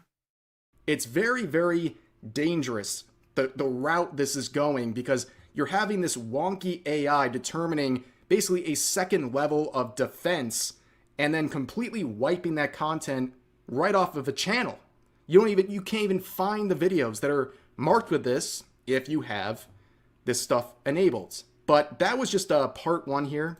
There's been a lot of threads over the past couple of days of content creators sharing that they've had a massive drop off in viewership. And it's always something you talk about reluctantly, where it's like, well, now we know it's not the algorithm, it's YouTube activating the stupid filter essentially for you. Why are they doing this? Anytime you say like, oh, viewership is down, something's going on with the algorithm or YouTube, people will just say you fell off, or, people aren't watching your videos anymore. And, a lot of the time it is just how things are, right? There's slow days, slow weeks, even slow months where viewership might just be down. But here we have a time right on August 13th where countless channels had their viewership plummet out of nowhere. Either YouTube did something to the system, or countless content creators all just fell off on August 13th. It's been very wonky, and that was around the time where Twitch was doing the great falling off. The great falling off. On that day, everyone fell off. YouTubers became irrelevant. Their own bot purge that, by their own admission, went too far and is now not counting views from lurkers and people who are not quote-unquote engaged viewers. But things get more complicated, and there's some more evidence to this when you see people like Kirsha talking about this, Endymion talking about this, Smash JT, even Linus Tech Tips has been talking about this big drop-off in viewership over the past month. And there was a video by Second Wind going through this and also really highlighting the randomness behind all of this, where views are just very turbulent at the moment. I think that's the best way I can describe my own experience over the past month. It's like most videos are fine, like they're performing as they always would. And then like the ones that get hit with something, they just tank. They fall on their face right out of the gate. And I'm not saying that to complain. I am greatly appreciative of any level of viewership I get. It's just an observation, right? Things just aren't the same, and it's very... That's not the point. The point is that YouTube is actively sabotaging the creators, which is interesting. I mean, they've been... I'm gonna say this. They've been... Baby Pass! Thank you! Thank you for the sub! They've been... What's the word? They have been also trying to crack down on older content creators. I don't know how to put it, but you can clearly see that they're moving things in place to nuke down old legends, right? Markiplier, Jacksepticeye, PewDiePie, right? Those ones, right? The old king, so to speak. That is a thing that's been going on for quite a bit, I'd argue. Very bizarre, and I think a lot of it has to do with this sort of engaged viewer metric where they're only counting what they consider engaged viewers. Again, people who like, comment, or subscribe. The lurkers, so to speak, are the ones not counting, at least for viewership.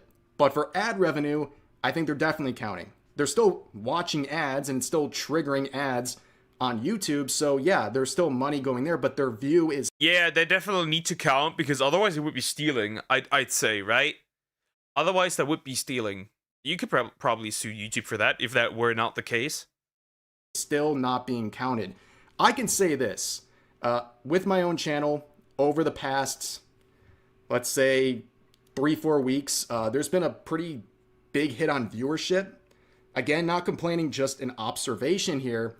And what's really weird, what makes no sense whatsoever, is during this period of lower viewership, my revenue, my ad revenue, has increased. That makes no sense, especially... Huh? How does that make sense? Huh? How can you have less viewership and more revenue? I mean, it could be explainable due to others having less revenue because the channels have fallen off. Maybe the RPM went up? By any chance? I don't know. Because my revenue is from ads, right? My revenue from like this small channel has never been higher. So that's a weird one too. And I would say I perform relatively normally. If you're a YouTuber, you can share your own experience over the past month. If you have a drop off like that, you know your revenue is going to go down, but it's had the opposite effect. It literally makes no sense. In fact, there are some examples from the past month where a video has made like $10 per 1,000 views, which, in case you're not familiar with how that works, that is insanely high. And what I... Oh? How do you get to that point? Okay, so my creative shout video... He's not wrong.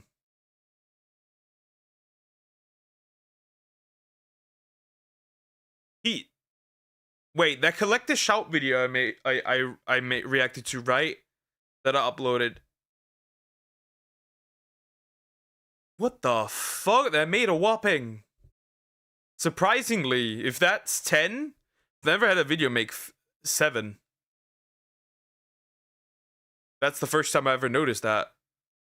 That explains a few things. Okay, that's interesting. Huh. I think is happening is they're counting the ad revenue. They're counting what people are watching in terms of ads, but they're not counting as views. So you have these really disproportionate ad revenue rates for videos when you compare it to the views. Like, nothing makes sense whatsoever. It's very, very bizarre what's going on here. And I think it's exactly what's going on with Twitch. It's no coincidence that... Ah, boy. Oh, boy. Dan Clancy. The God Gooner. Or Coomer of Twitch. Also in August, there was a major crackdown on Twitch where they were trying to go after view bots. And they were catching, you know, some of those people have like 3,000 viewers, but literally not a single person talking in their chat. It did crack down on those, but it also cracked down on lurkers and quote-unquote unengaged viewers, where yes, they're being counted for ad revenue. The ads they're watching are registering and producing revenue for the creator and the platform, but their view is not being counted. They're not a live viewer. They're basically just kind of there, but not actually being received as a viewer. And I think the same thing is going on with YouTube. So you're arguing that YouTube is essentially, what's the word? You're essentially saying that YouTube also tries to nuke bots, is what you're trying to say, pretty much. I mean, there's an option. Possibly. It's pretty much the only thing that can make any sense. You know, at no point is YouTube going to pull back the curtain and tell us what's going on. They never do stuff like that. I think, based on my own experience and what I'm hearing from other people, these people are watching videos. There are viewers, but only a certain number are being registered for the purposes of a view, which is weird because they're being counted for ad revenue, but not as a viewer. It's very strange. Again, it doesn't even make sense why they've removed that system. right? It doesn't even make sense. You might as well keep the old one. Like, it makes no sense. It doesn't change any. If it doesn't change anything except the view numbers, then what's the purpose? What is the purpose of it then? Like I said, it makes no sense. You might as well keep it. It makes no difference.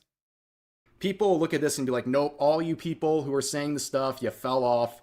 You're complaining about the algorithm. I just know based on my own experience. I mean, I've been uploading daily for 5+ years. I have a pretty good sense of how things work. And the last month has been the most turbulent and weird month I've ever had on this platform. And I know that's the experience for a lot of other people. And like I said, you're always reluctant to talk about views. It sounds like you're complaining, but these are just observations. And based on the restricted mode and how things are being messed with on YouTube, I think it's fair to talk about these things because it's not just impacting content creators, it's also impacting the experience you as a viewer are having. Some content's being hidden, numbers are very misleading right now in terms of viewership. Everything is very bizarre. And I think people have a right to know about this. And again, I don't think anyone at YouTube is going to come forward and talk about this. But hopefully they figure something out because it's been very... They never do. They never... You think if they can't even fix people getting banned that should not be banned, you genuinely think that they would give us information? YouTube is as transparent as a concrete wall. They're not. They don't tell you when something changes. They don't tell you when something's different. Is there space in the queue? There's a song I want Poker to react to. Oh, sure, there's definitely a queue. There's a queue. There's room. There's room. There's room. I only react to stuff that I think is interesting anyway, so it's not really like a list that I need to go through. Very turbulent and unreliable in terms of what they're presenting you with views and things like that. It just doesn't seem like anything's really adding up. And I think a lot of this has to do with changes to their algorithm, how they're using AI, as well as their fight to try to determine people's ages based on their search history and the videos they're watching. That is something that a lot of people forgot about. That was a month ago as well, where they're now trying to determine your age based on the content you consume. And if you fail the test, I guess, you have to show identification. There's a lot of things going on with YouTube. I think it's made things very chaotic and unstable. And yeah, there's just something not right about YouTube recently. And I'm not complaining. I'm doing very well. Everything's great, but it is different. You know, you have to be able to look at things for what they are. I think something's a little bit up here, but I'm glad I'm not. It's not really complaining if multiple... It's not really...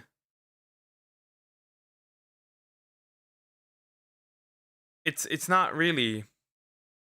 What's the word?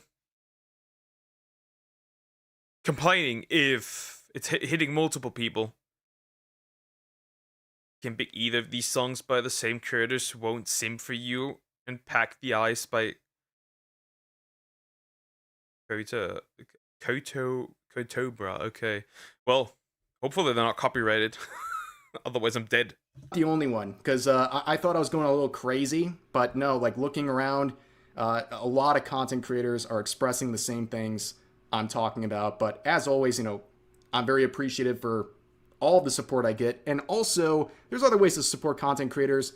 For me, you can go and check out my new desk mat, or pair of desk mats from Epic Desk. This is a new collaboration I have. Features some artwork of me and my wife, Darling Straub. You can see, I mean, these things are absolute bangers. I love the stained glass art. This looks so cool. And here's the other one. I mean, they look pretty, for sure. In case you are curious, and I'll put a link to this in the description and the pinned comment so you can check this out. Thanks for all the support on this. I really appreciate that. Or all of your support, whether it's on this campaign or on the channel generally. It is very important, especially in times like this where things are a little wonky with the platform. But for now, that's going to do for this video. As always, feel free to share your thoughts about today's topics in the comment section down below. YouTube is once again doing fuckery. Simple. Look into your settings. check if if the restricted mode is on.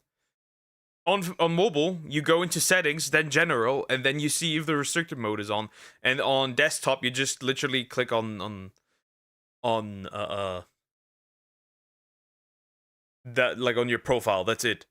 Because YouTube is now fucking us over once again. Anyways, like, comment, and subscribe.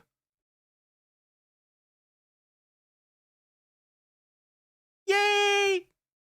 You shouldn't get copyright strike because they are original songs. Oh, that doesn't that doesn't prevent them. That does not prevent them. Okay, let me see where I can find that song real quick. Adding it through my phone. Well, there's only this, so I can only pick this. Won't simp for you. Weird. Let me look at that. Sounds interesting. Weird. Okay, let me just click something. Today, I'm attempting to finish the No, world's not this heaviest one. No, you're woman's big. daily-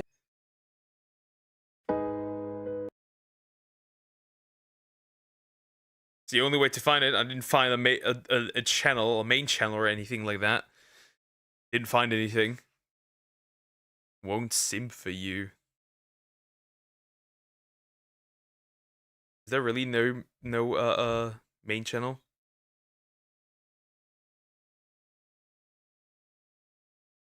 Or anything?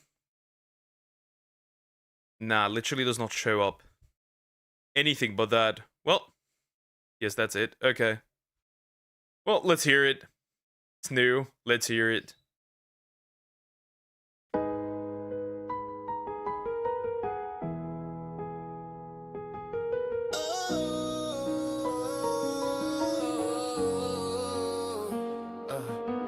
Thought I had it right, turns out I had it so wrong. Dealt with so much bull, I threw it all into a song. Made the lyrics real, but then I changed up a few names. They say men are trash, I'll tell you about some mind games. You see, Sienna thought I was a nice guy, but had no swag. 2 weeks later, I found out she was a whole bag. Wasn't really hot. If I die, it's your fault, by the way. That's interesting. Not myself using, to be fair, but interesting. Except for when she got lit up. Sucked at a job, but she knew how to keep a stick up. Danny said she thought I was a mystery, no lie. But when it came to being real, we couldn't see eye to eye. So I can't be nice, and now I guess you see why. Girls had me tripping till I let out the battle cry. I will not chase, I won't simp for you. If I see any more you, I will ignore you. I'm not no trick, I don't adore you. Want me to care for you, I can't restore you. Hating always running her mouth, she was the queen tease. If she ever hit me up, I hit her with a bitch, please. Waste my time, never again. That was a bad joke, kinda felt bad when I saw her. She looked flat, bro. And online, I talked to this girl named Clara, but homegirl was fake as hell, just like her mascara.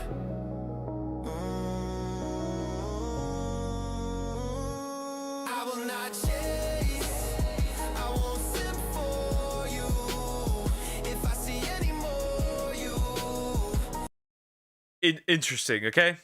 Interesting. Very interesting. Very, very interesting. Relatable to modern day, I guess.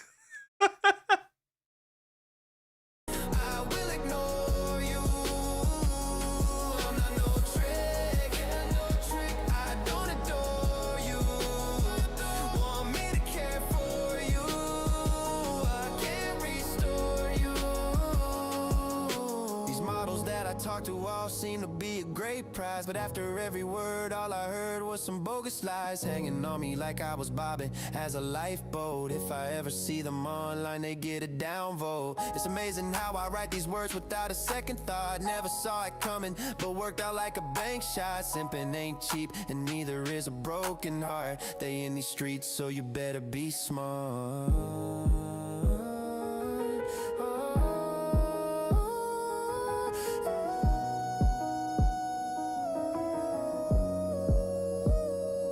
I will not change.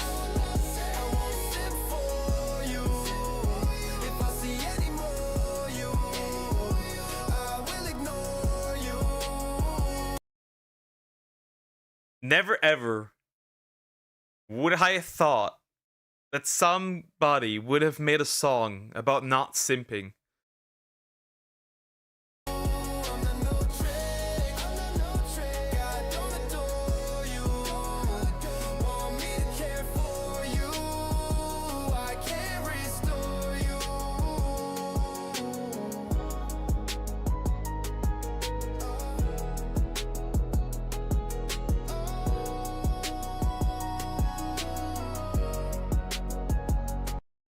Okay, chat. Hugely deep message. Do not simp. You shall not simp. Interesting song. Okay, very interesting. I don't know what I'm supposed to think of that. I don't know. It's not really my style of music, so I wouldn't know, but interesting. Interesting. I thought it was hilarious, relevant to modern day, like South Park with the timing. It is very much, yeah. It is very relevant, yeah. I'd say so. Still hilarious. That's hilarious. I think I found Andrew Tate's new theme song. Possibly. New Red Pill song dropped. Interesting, very interesting, huh? Okay.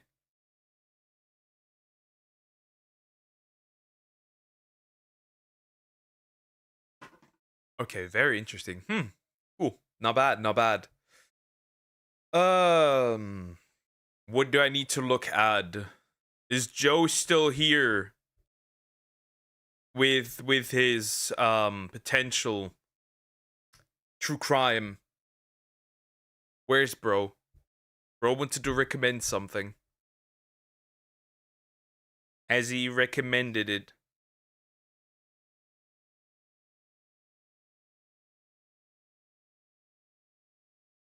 That's the question.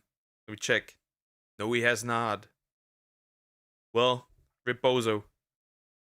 It is what it is. I am here. Where's the true crime, child? Where is it? Where is it? Speak. Let's see. Let me see. Okay. Need to look at that. Yeah. You can check the other song while waiting. Okay, let me look at that real quick. Pack the ice.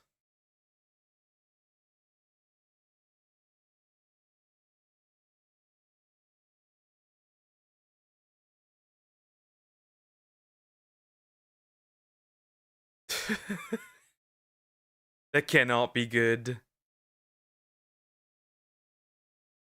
That would not be good. I'm gonna type that on YouTube. Nobody needs to know my search history.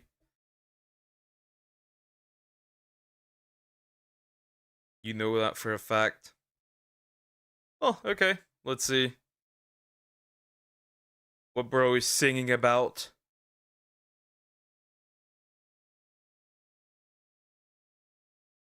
Like it's something for the list to refresh. That's fine. No creepy TikToks. Calm down. Okay, let's see.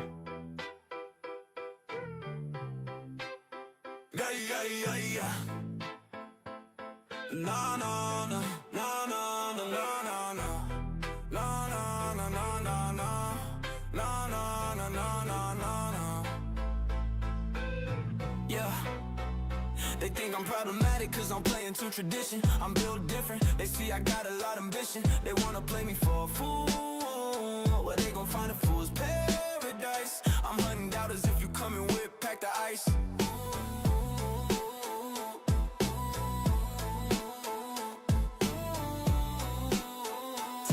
Tell me who you playing, who you tryna run game on. I've been making moves way back since day one. I'm an A1 heavyweight with nothing to feed on. Anyone who wanna step up, they gon' be gone. Get lost like black and white film, I keep it classy. I'm something like the future, cause you can't look past me.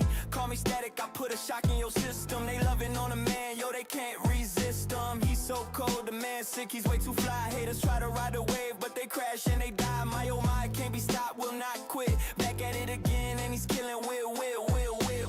He's super crazy on the track, yo. You think it's simple till you go and running back, though. He got the wordplay, scheming with the inner flow.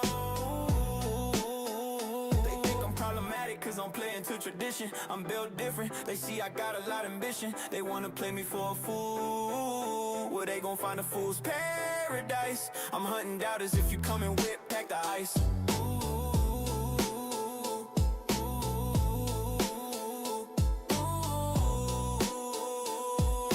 See me in the battle, but they gon' need some handcuffs. I'm gonna cut them dry and nasty like some dandruff. Lames get hurt, if it's a man, they better man up. Otherwise I roast them like I'm doing stand-up. Get work, get murk, get tossed to the side. I spit fire on the mic, just expect to get fried. I'm the illest MC that don't need a major label. They don't ask what.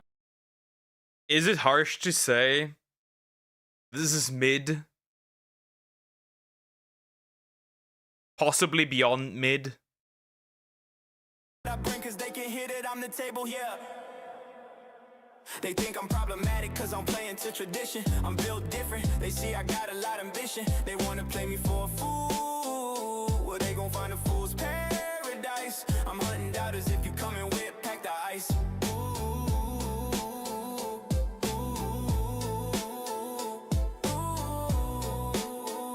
They think I'm problematic cause I'm playing to tradition. I'm built different, they see I got a lot of ambition. They wanna play me for a fool. Well, they gon' find a fool's paradise. I'm hunting doubters, if you coming with, pack the ice.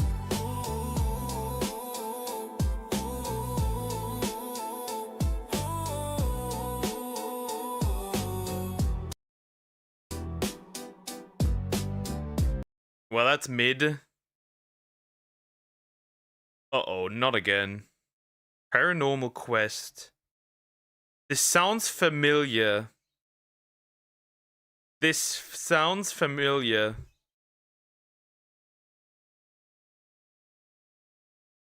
I need to check that I didn't react to this, because otherwise I'm gonna get castrated. Because I'm always getting castrated when I react to stuff like this. Like, always. Every single time I get castrated. I need to make sure it is lower mid, to be honest. Sure, different channel. I'm just looking if I have not looked at this at a video of these guys before, because somebody wanted me to react to stuff other channels as well. I'm just making sure, but going through the entire history does not seem to be the case. You mean lobotomize? No, that's a castration straight up. Of course, Ohio. Only in Ohio. Hour long. I'm gonna speed that up, you know that. I'm not gonna look at this for an hour. Alright, fine. It's added. If I die, I'm stretching your balls. Just saying. No. No.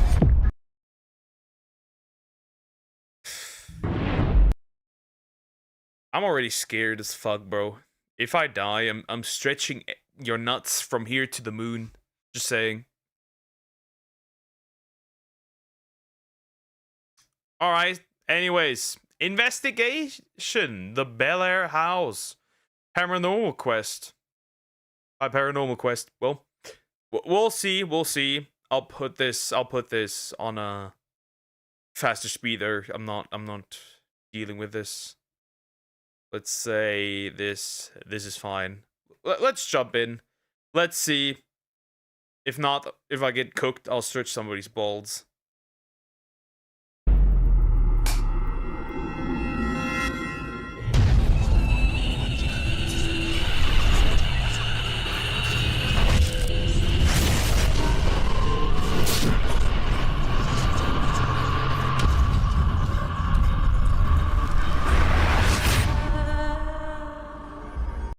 We all know This shit is not real. Let's face it, this shit is not real. I don't think it's just ghosts. I think that this is something that's demonic. We invite any spirit that is within this home. I am definitely dying, by the way. I can guarantee you, I'm definitely getting nuked in a few seconds, minutes. I'm gonna get nuked around this part. Within this area. To come here and communicate with us. I walk in here, it's just, I feel sick. I really try not to come to the house very much because of that. You're good at pushing people around, oppressing people. Push me. It's like, haha, I did it again. Haha, next time you're gonna die. Haha, your son's with you. You know, it's bad. Steve, it's bad. When you explain death, and when you explain the afterlife, there isn't one unifying answer to appease the masses. I shined my flashlight around the bed. I don't know what it was. Okay, leave it. Nope. I will absolutely... Let's cancel it. Nah, I will sit through this. If it happens, just so I can stretch your balls. It was like a mass. With this in mind, we set out on our own shared quest. A quest to establish our own individual beliefs. Ooh, who's down here with me? Ooh, I got chills all over my body right now. Holy Each location we visit makes its lasting impression on each of us, as we do for them. And it's probably not even the footage that will kill me. It's the music that will kill me. For sure. I felt unwelcome, and I feel like there's people in every single seat, like looking right at us right now. The paranormal found us, so we made it our mission to search for proof of life after death. Who's in the house? Who's in here with me?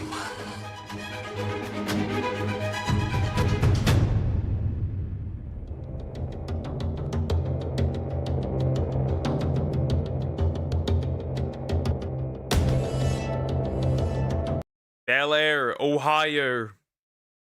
I will make a lot of Ohio memes. Because this is only in Ohio.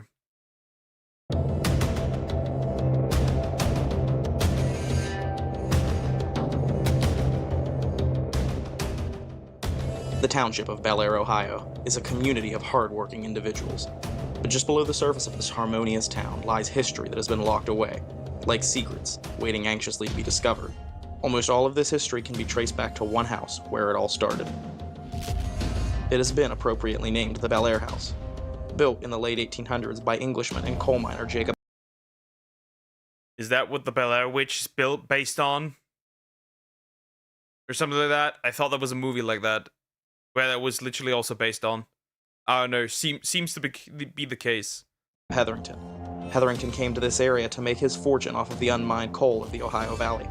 He acquired 800 acres of land and owned all of what is now Bel Air, and he built his home on this land that sits on top of the mines. The house was eventually passed down to Jacob's grandchildren, Lyde and... Wait, so it was built on top of the mines? Yeah, who wouldn't want to live in a house that is built on top of mines? Who would want to do that? Of a mine. Who would want to do that? I wouldn't move into this. Edwin Hetherington, who lived almost their entire lives in their grandfather's estate. Just as the two had reached adulthood, tragically, Lyde Hetherington died. In his grief, an obsession was born within Edwin. An obsession to conduct seances within the house to contact the spirit of his beloved sister.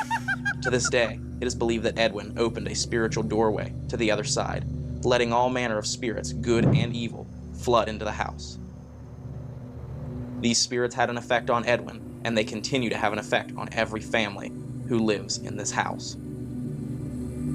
We are desperate to find out how the history of death and the history of rituals within this house has affected the energy. So Steve travels to meet the owner of the house, Kristen. Just burn down the entirety of Bel Air. Just burn down the entirety of Bel Air. At this point. Lee at her office to discuss how the house has affected her. So why won't you go back in the house? The house does not like people, period. It doesn't want anybody in there. I mean, it's chased us out, it's chased the last set of renters out. Do you think the house has it in for you? I mean, do you think the house wants to harm you, kill you for that matter? I mean, do you think Has it tried to harm me? Absolutely. I mean, absolutely. It's threw my dog up against the wall. It threw the ground. The fucking dog? It threw the dog against the wall? Huh? Why the fuck would you throw a dog against the wall?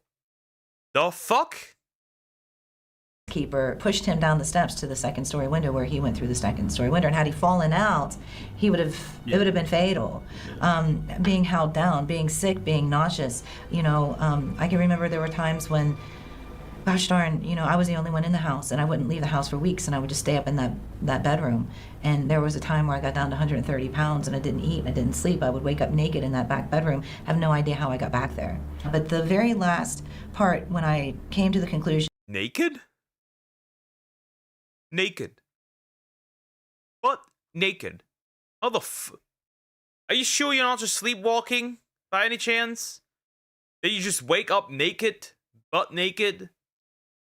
And, you know, I'm not going back in that house. It was, my son and I were coming home from Bel Air. We had a death in the family. We were at the wake, and then we had swung by the Bel Air house real quick just to see if the lights were on the porch and to make sure everything was secure for the night. On the way home on State Route 40, we were hit head-on collision, and the van that hit us spun and almost went into the interstate, the median in the interstate. And I just immediately started praying. I was praying to St. Michael, don't protect, don't let that happen. As soon as the van stopped, on the radio, directly on the radio, and tonight at the Bel Air house, and I'm like, we don't have any ads running. We can't afford advertisement. What the hell is that? And then it just and it stopped, poking me. It's like, haha, I did it again. Haha, next time you're gonna die. Haha, your son's with you. You know, it's bad. Steve, it's bad. So it was very odd. I don't think it's just ghosts. I think that the ghosts and demons in that house would be very scared if a dude Steve came up to them.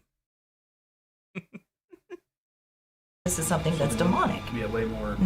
Very intelligent, very evil, and the sulfur. Ugh. What would you recommend us say or do in order to get the best evidence possible? Sulfur? It smells in that house like sulfur? Okay. Possible. You don't have to say or do anything. You just walk in. All right. Walk in, start your equipment, go room by room, and stick together. Don't be separated. You know, you'll be talking to Ryan, and it won't be Ryan behind you. It'll be something else. In most cases of hauntings, the whole family will be affected by the paranormal activity. So I traveled to the house to meet Kristen's husband, Daniel, to see what he has experienced within the house. So Daniel, how long did you live in this house? Kristen lived in it before I did. I lived in it with her probably maybe about a year or more. What was it like? What was your experience like living in this house? When bro was living in that house for a year and then moved out, no more. Fuck the ghosts. Holy shit, I just heard. You heard? Interesting. What did you hear? The very first time I came over, when we had first started dating, before I actually lived here, I call it my introduction to the house. But when I first came over to hang out, she called me. It was storming outside real bad. She called me. She wanted me to come over. She said that the house was acting up. Now me, I've lived in a couple places that had some activity in it, but nothing like this, which I was come to find out, nothing like this. But so I come over, you know, storming out and whatnot. We're in here, upstairs, and you just hear this boom on the one door, boom on another door, boom, like someone knocking. Boom, right, and it goes around, all right, and then it gets louder and louder. Somebody just wanted in. Why didn't you let him in? Let me in. Louder and faster and faster and louder, and then all of a sudden, all at once, it's just this loud boom, and then it stops. What do you think actually haunts this house? Well, you know, what I know of the house is you have Indian burial ground behind the house. You know, you have the river that runs through the front. You've got catacombs that go underneath, and you have death in the house. So to me, and the way I look at it is, you know, everything is energy. You know, the lights, the camera, it's everything. Us, it just soaks it in. And over the years, I think all the... It was me, Barry. I knocked at your door so you just shit your pants in super speed.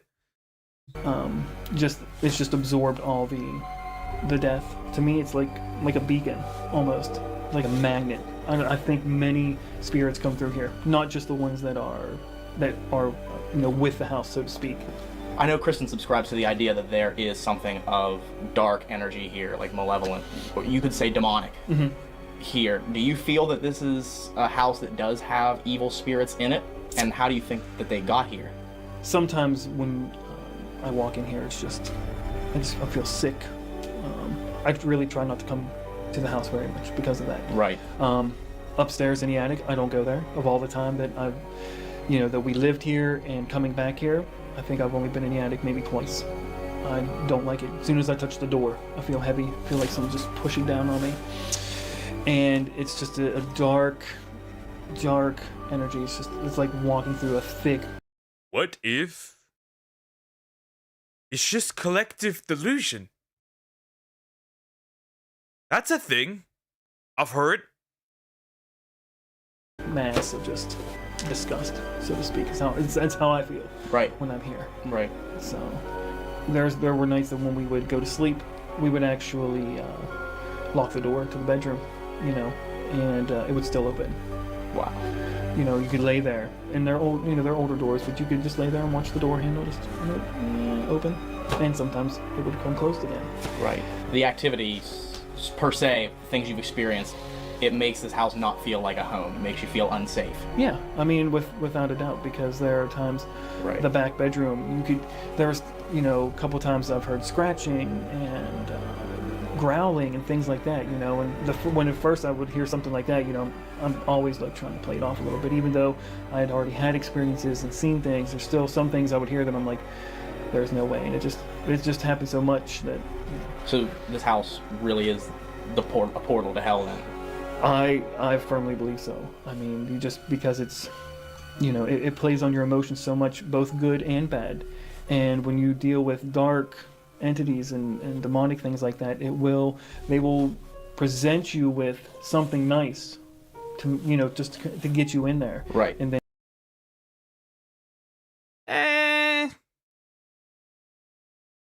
I think this is just acting. Who knows? We'll see. I mean, they are going inside, but still, there's a lot of ways to fake this.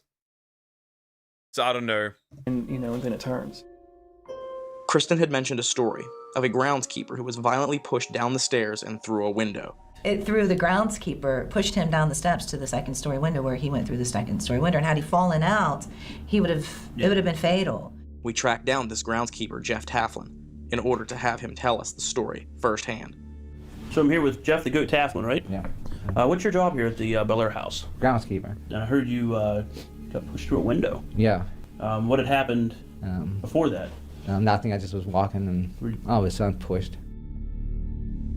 After a long day of researching and gathering interviews, we decided to take a break, rest up, and prepare for our investigation. But how pushed? Like, downstairs?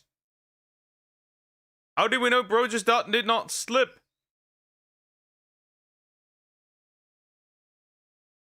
Would you believe it? Demons are real, or are you more saying the show might just be fake stuff? It might just be fake stuff as well.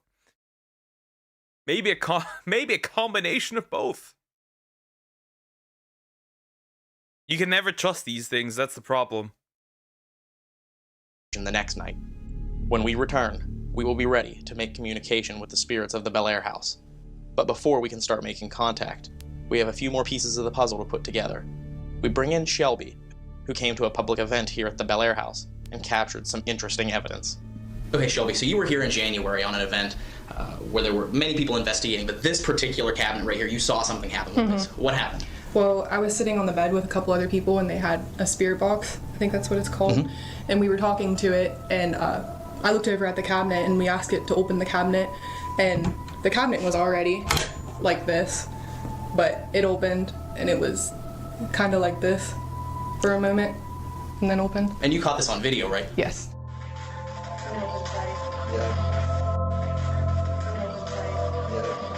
Another thing that happened that night, you were upstairs in the attic, again, doing the spirit box session. Yeah. What kind of happened? Again, what if literally just a string was attached, it opened? Did somebody pulled on it? Who knows? Not everything's visible. With that spirit box? Well, I called everybody over there and everybody was standing around me and stuff, and we were asking it questions, and it said my name like 4 times, and everybody heard it. Everybody was like amazed, and they started asking it questions. They were like, do you like Shelby? And it said yes. It was crazy. So it's as if a spirit here wanted to call out to you personally. Yeah. Oh, that's really awesome. So do you think this house is haunted then? For sure. For sure? For sure. Okay, well, tonight, since whatever spirit in the attic seemed to have a liking for you, we'll have you stay for a little while and investigate with us and see if we can get that spirit to talk to you again. Okay. After hearing... I'll be honest, if something calls out my name, I will never go back again. The only thing I will do is I will grab what the fuck? Yeah, let's grape the ghost. I will grab gasoline, and whether the family is in that house or not, I'll burn it. I'll burn that shit. I am not dealing with this. Nuh-uh. Can't speak for others, but I've been in a home that had demonic activity. Interesting. I had nothing of the sorts. Hearing these insane stories of paranormal activity, we can't wait to start investigating this house.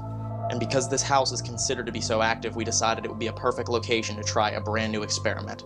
So I sit down with the newest member of Paranormal Quest, Jason McKinney, to discuss what this experiment entails. So Jason, one of the things we're going to experiment with tonight are germanium diodes, which have a rich history in inciting spirit communication. What are these diodes, and how are we going to use them tonight to try and catch spirit voices? Ryan, these diodes actually, they were devised by a guy named Konstantin Raudiv. He was a Latvian writer and a scientist, and he was very interested in electronic voice phenomena. He lived from the early 20th century to around 1970s. And as I say, he was very interested in EVPs, and during his experiments and his research into the phenomena itself, he actually devised a more or less a detuned crystal radio set using a germanium diode as a microphone, essentially as an input, if you will. And so he found that recording with these diodes, he would begin picking up many unidentified and unexplained voices, which he couldn't explain. And when are we getting the Ghostbusters, by the way? When are we getting their lasers? At this point, if you have a house like that, you might as well bring them along. Whatever it was didn't speak, that would have made it creepier. The paranormal stuff stopped after we burned and got rid of some items that we thought might be the source. Interesting. Weird. And we never had this. The most paranormal stuff that happens is, I don't know, my dad's intense snoring. That sounds like a demon. These diodes, what they do is they record only a certain frequency. As I say, the diode itself is detuned. It's not tuned to any particular frequency. So any type of voice that you get through this is almost by definition paranormal, because these diodes do not pick up, as a regular microphone does, ambient noise, our voices, and other types of background noises, etc. That's really cool because it takes the risk of contamination of your EVP session completely out of the equation. And like you said, if we catch any voices on this, we're going to know that they're paranormal. And that's what we're looking for as paranormal investigators, is to be able to isolate the incidences in which we can capture these pieces of paranormal evidence so that we know for sure this is not human, this is not natural, this is paranormal, this is spiritual. So I'm excited to test this. And aside from that, the occasional banging in the attic, but that it can be explained away with some animals getting in there. Like, we had a bird once in there who somehow managed to get inside, started flying against the window. Since that place is not really accessible anymore, I don't even know if the bird got out, to be fair. But that's pretty much it. Out tonight. Absolutely. Looking forward to it. Strangely, my lavalier mic receives a strange frequency burst caused by some sort of energy. Not natural. This is paranormal. This is spiritual. So I'm excited to test this out tonight. Absolutely. Looking forward to it. We're not sure whether this frequency burst is being caused by the route of diodes in Jason's hand, or there's some other unexplained force at play. But we have to document that the microphone received the frequency burst so that we can take it into consideration when reviewing evidence. Now that we've compiled all the information in interviews, it's time for us to start the investigation. And we don't feel that there's any better way to incite communication than to use Shelby. Finally comes the good part, okay. Finally comes the good part. Shelby and Nina as trigger objects. Last time Shelby was inside the house, there seemed to be a spirit that took a liking to her, saying her name over the spirit box. So we will head back to the exact location where this happened, to the attic, and try and see if we can use this knowledge to incite activity. So we have Jason with the spirit box there. Let's go sack, turn it on whenever. Yep, whenever you're ready. So right there is the route of diode experiment. Stare at the stairs.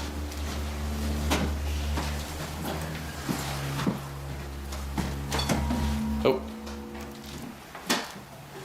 Touch that. Can you get close to it?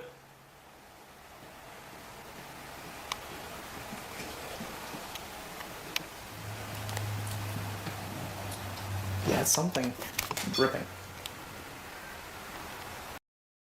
So are the beeping noises and the light, is that telling us that something is happening? Come on, you can do it. Touch it.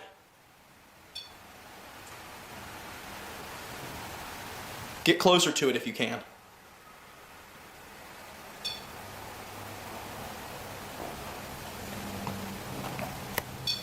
There you go.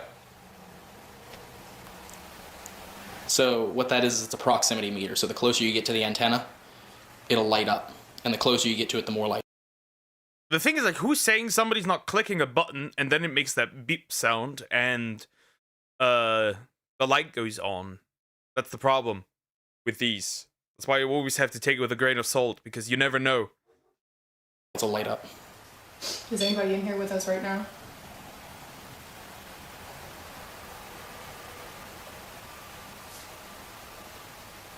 If you're here, can you touch that thing over there?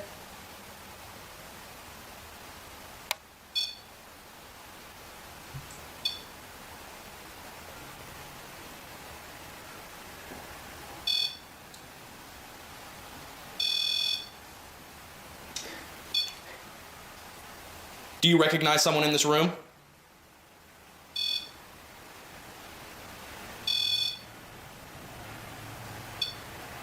Is this Edmund? Can you get closer to that?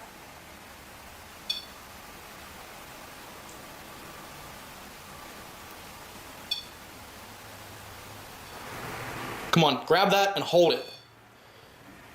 Hold on to it for a long period of time.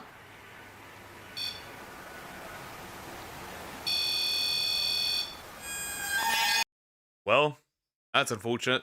Yeah, again, the problem is we don't know because we don't see everyone's hands. We don't see all the people there.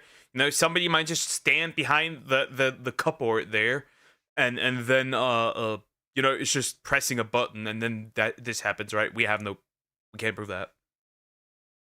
I'm back. Welcome back, Joe. Like, we can't prove that. There you go. Do you want to switch that out just in case, Dave? You okay? What's the matter? I just felt something fly right past my face. Like a bug? No, it was like a big gust of wind. Like if I Well, I just... just had that little bit on my neck. That's why I took my beanie off. Really? Went up the stairs, yeah. It was just kind of like if I went... It was just like if someone went like that and blew air across. Can you do that again to somebody else in this room? Make us feel your presence. That was really weird. Do you want to turn the spirit box on, Jason? Yeah. The REM pod is alarming, hinting to us that there may be a spirit in our presence. So we decide to set up the SB11 spirit box to try and make communication. Also, this is a similar tool to what Shelby had used in the attic when her name came across. Didn't get nuked. Not yet. Can still happen, but not yet. We'll see. Could still happen for 30 minutes, could happen for 40 minutes, could happen for 50 minutes. It depends. But I think at 20 minutes, it might still be pretty sure. I guess it could still happen if a song comes up. Last time she was in the house. And we were asking it questions, and it said my name like 4 times, and everybody heard it. If there's anyone up here, you can use this box to communicate with us. You've used it before.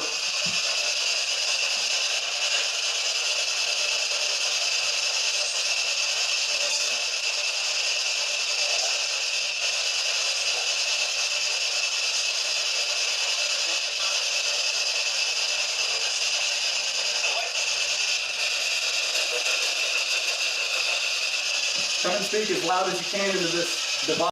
Yeah, nah, bro. Yeah, nah, bro. Yeah, nah.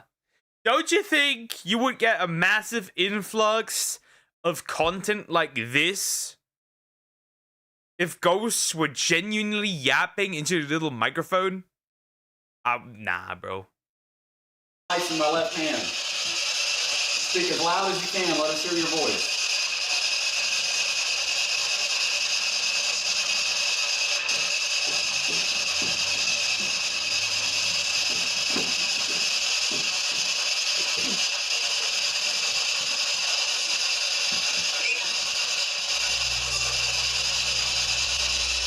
I don't think it's just ghosts. I think that this is something that's demonic.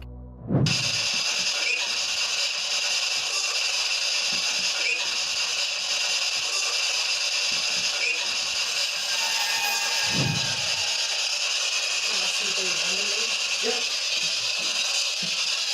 anybody here remember me from last time?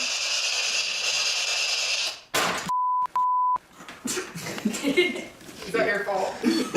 Yeah, sorry. Bro just dropped it. Bro ruined the mood.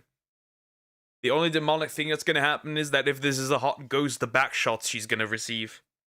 Was that on video? Yes. Hell yeah. Absolutely, it was on video.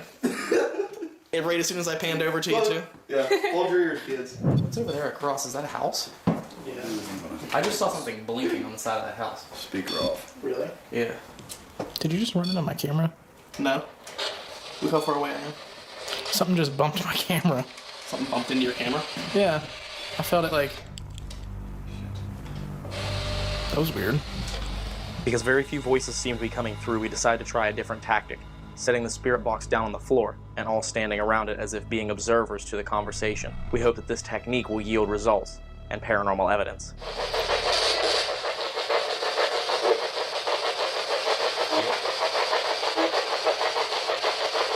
Whip. There's two options here. Either bro is black, or bro owns slaves. There can only be two options. Interesting. Is Edmund here? Also, it kind of sounds like, probably, this sounds like a train. Ghost busts. Busting inside a ghost. Bumped into camera, probably his ass aura. Large booty energy. Whip. Well, I heard a fart. It could be both. So one of those just found it funny and just released the stink.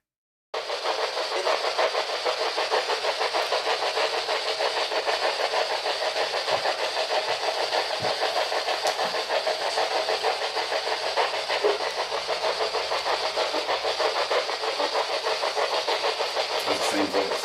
Yeah. There that was. Sounded female almost, didn't it? Brother, I can't hear shit. I can't hear help. I cannot hear shit. What do you mean help? There's no help. There's never been any help. Now, if you get close to that device there in the center of the floor with all the lights on it, and you try and talk through it, we can hear your voice.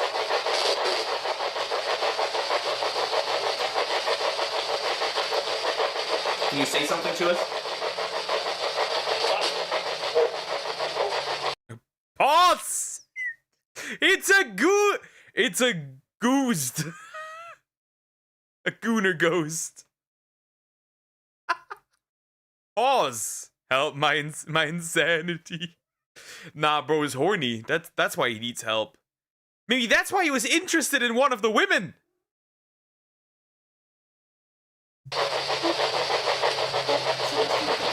Same voice. Each time it happens twice. The Pierce bro does not want to receive back shots. He wants to give back shots. I understand. Can any of you tell us your names?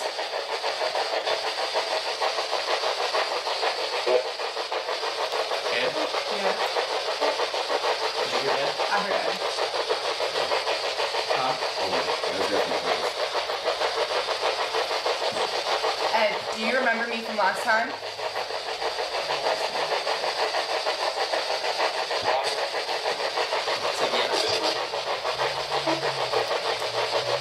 Do you remember my name?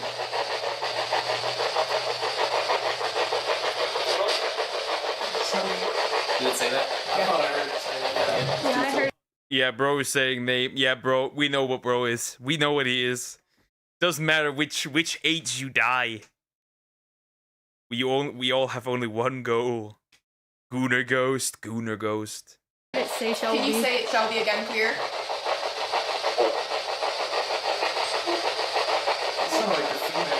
Yeah.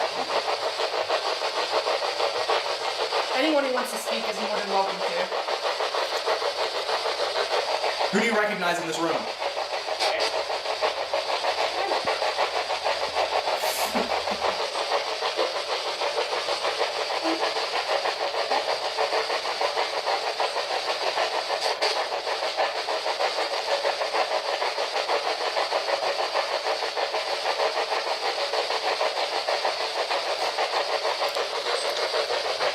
It's not a good stop. Yeah. It's like how the voices are coming through. It seems dude has enough. Bro did not get what he wanted and left. Are you still there? This session in the attic with Shelby and Nina has yielded various unexplained voices coming across the spirit box, but that activity has seemed to subside. At this point, we decide to take Shelby and Nina home, and while the house is vacant, we decide to proceed with our abandonment tactic. While we're gone, we set up various pieces of audio recording equipment around the house to capture any audio evidence. Well, now the ghost is probably not longer excited. Help me, it's a masochist ghost. He choked on a dildo and died. Chokes on cock and dies. That may present itself. We also set up a camera on the second floor, pointing down towards the bedroom Kristen used to sleep in. It was in this bedroom that she had some of her most sinister experiences. I can remember there were times when, gosh darn, I was the only one in the house, and I wouldn't leave the house for weeks, and I would just stay up in that bedroom. And there was a time where I got down to 130 pounds, and I didn't eat, I didn't sleep. I would wake up naked in that back bedroom, have no idea how I got back there. In just about 8 minutes and 30 seconds after we left, the camera and the digital recorder placed on the second floor captured what sounds like a female disembodied voice. You know what that reminds me of? Remember in Scary Movie 2? When they went into this haunted mansion, right? And that one chick did something with that ghost. Girl, why did you end up naked? That's the more important question.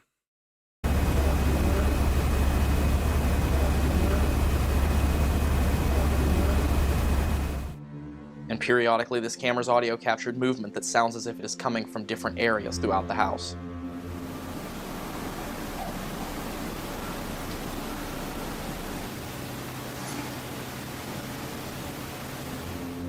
After listening to the evidence that we captured on this abandonment tactic, we ask ourselves, who are these spirits speaking to while we are gone? Other spirits? Logically, right? We entered the house, armed with our equipment, attempting to find the best way to communicate with these spirits. So to start this investigation, we decided that we would try and conduct our own seance, just like Edwin Hetherington used to do to try and communicate with the spirit of his lost sister, Lyde Hetherington. Would this style of communication help bring out these spirits because it is so familiar? We're calling upon any spirits associated with this house, or any spirits that can hear my voice. We invite you to come into our circle. We invite you to come into this house and communicate with us tonight. We invite you to use our equipment, to use our energy, and to come to us directly tonight inside this house to prove that you exist and to prove that you are real. Come forward and show us a sign of your presence here inside this circle.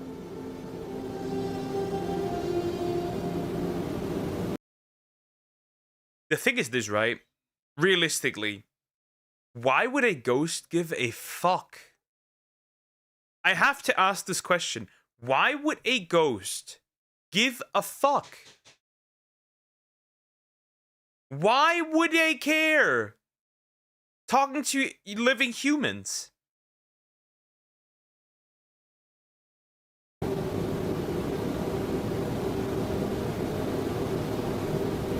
We mean no disrespect, no harm.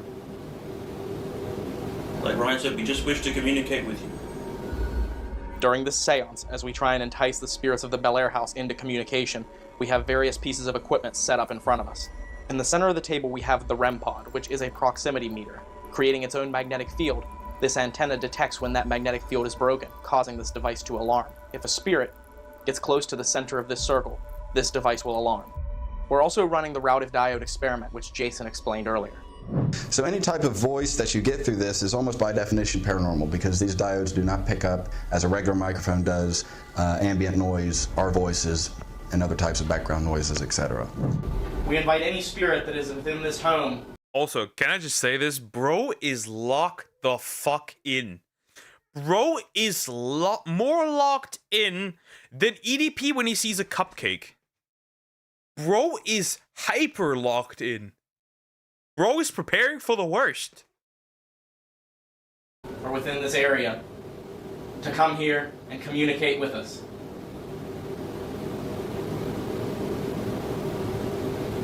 We open up the lines of communication for the next 4 to 5 hours.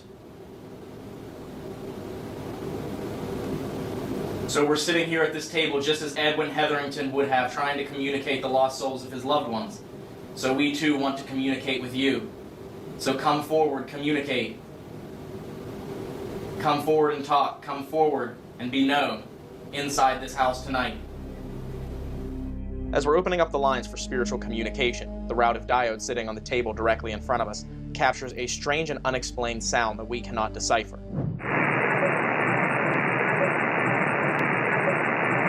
Remember, this diode does not pick up any natural sounds, so there is no way we can find an explanation for this sound. And as Jason said, capturing sounds or voices on this diode can be classified almost immediately as paranormal. When the circle is broken, the line of communication will be open for any and all spirits within this area. Within this house and this house alone, you will communicate with us.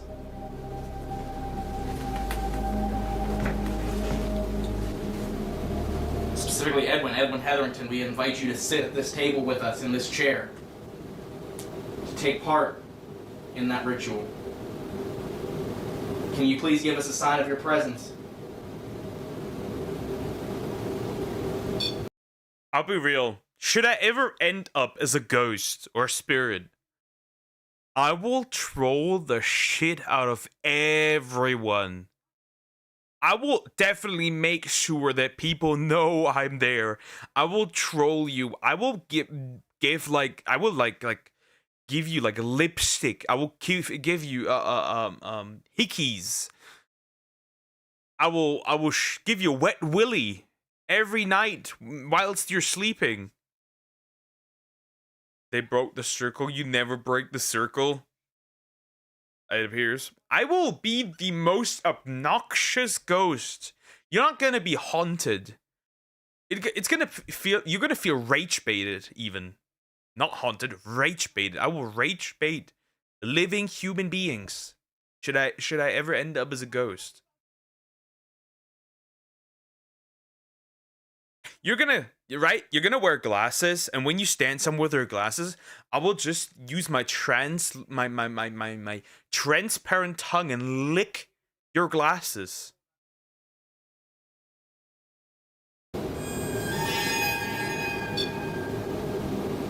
Edwin Hetherington, is that you? I will steal your hats and put an ectoplasma dump in it. Can you get close to that device?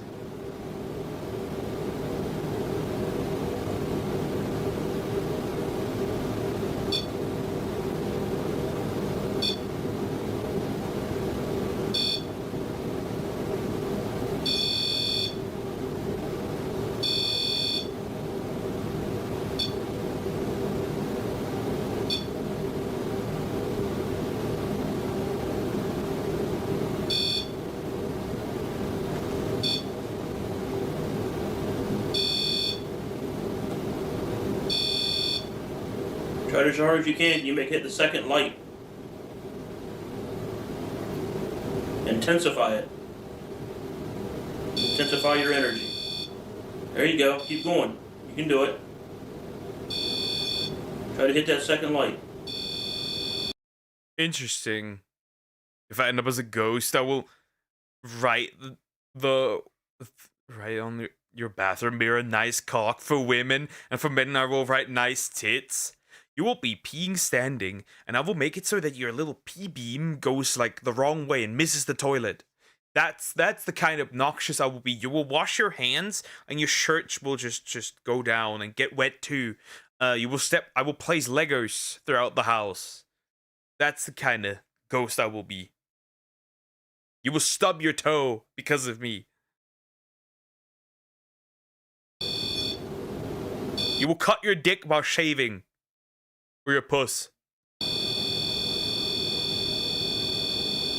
on. There's enough energy in here to do it.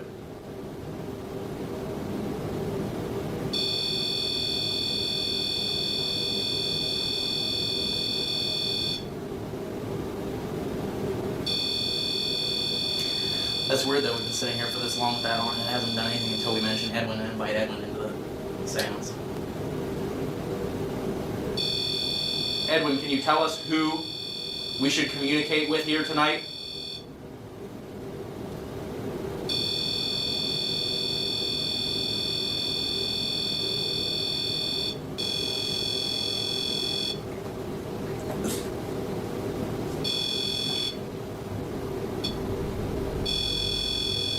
Roseanne's rather angry now. Someone peeing and the pee goes 90 degrees upwards. That's how blonde people are created. Imagine if those beeps are the scent. So it's for swear words. Bro's just hurling slurs at this point. Stop. Stop.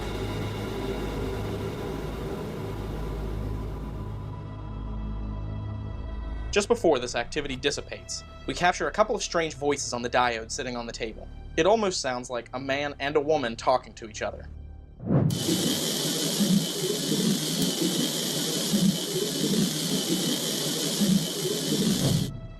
And as the activity slowly fades out, we decide it's time to move on with I once again can't hear shit. This investigation. All four of us will head up to the second floor. This is where all the bedrooms are, where most of the activity was centered when Kristen and her family lived inside the house. There were nights that when we would go to sleep, we would actually lock the door to the bedroom, and it would still open. Okay, so we're going to do the route of diode experiment with the germanium diode that Jason has. We're going to do our best to try and see if that audio device using that diode. I just realized, when you're a ghost, you can just say all the no-no words you weren't able to say before. What they're gonna do, cancel you on Twitter? You're already dead. They can't take your job. We can make communication with the spirits.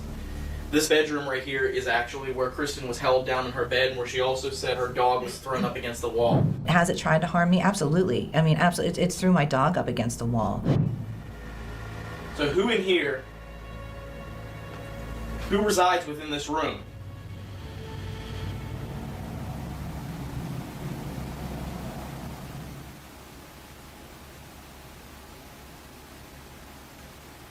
Who up here likes to torture Kristen? That will be me. Bedroom where most activity centered. True. Pause. That's not that did not go where it should have not gone. But yeah, that's pretty much it. Imagine you banging, and a ghost just sitting in that chair watching you. Just imagine that now. Just imagine, like, the spirits are everywhere, and each time you have uninvited guests watching you. Now you mentioned it, all ghosts technically cucks.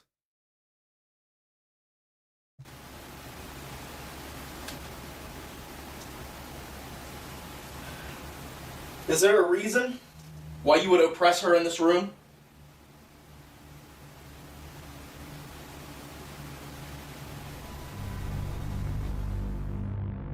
We continued to investigate in this second floor bedroom for 20 more minutes. and all seemed quiet within the house. We're beginning to wonder if this tactic of investigation is working for this location. All 4 of us investigating together seems to yield no results, so we decided. Remember, in Scary Movie 2, they did it in a bed and on the floor, at the wall, and at the ceiling. I mean, there should be both gender of ghost. But the question is, can they physically interact with each other? Is that still a thing? Because they're constantly watching, regardless, right? You never know, right? They're still watching though. So technically, while they still have action, they're also cucks, right? That's what I'm saying. To switch it up, and even though Kristen warned us against it. Walk in, start your equipment, go room by room, and stick together. Don't be separated. We're each going to investigate part of this house, alone.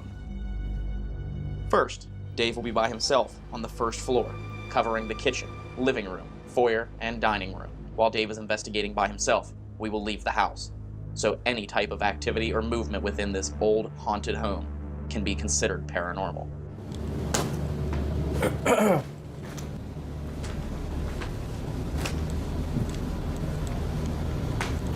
So I'm here. I'm the only one in here with you. There is a REM pod over there on the piano.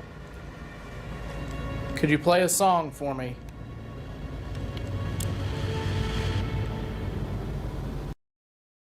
Imagine, right?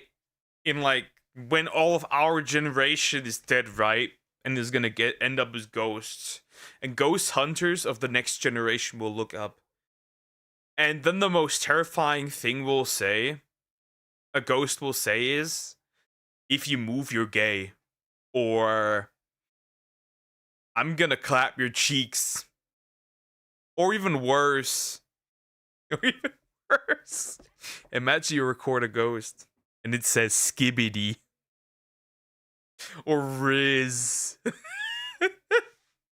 This will end all ghost hunting. It will just vanquish all ghost hunting when the ghost says skibbity toilet.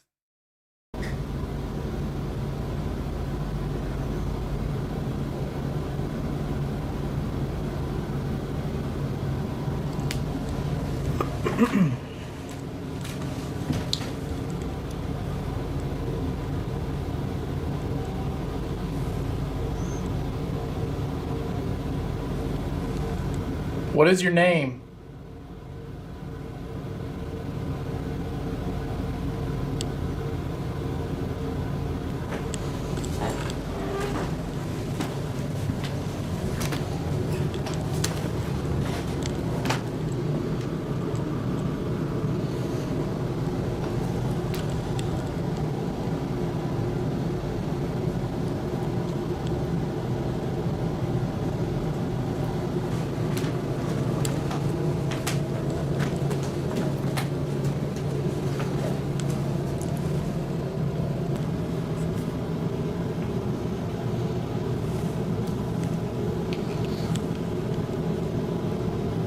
Do you realize that you've passed on?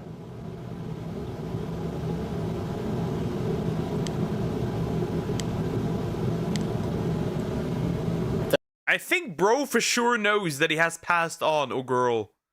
What do I know? Interesting. What is your name, Tony? What's up, homie? I'm Tony. And then the ghost tries to sell you LED signs. Yeah, the ghost is not really talkative. Which is like, right? If you're like a ghost, why would you not be talkative? This is why this wouldn't make sense. Like somebody of our generation would be turned into a ghost. Bro, you would just yap.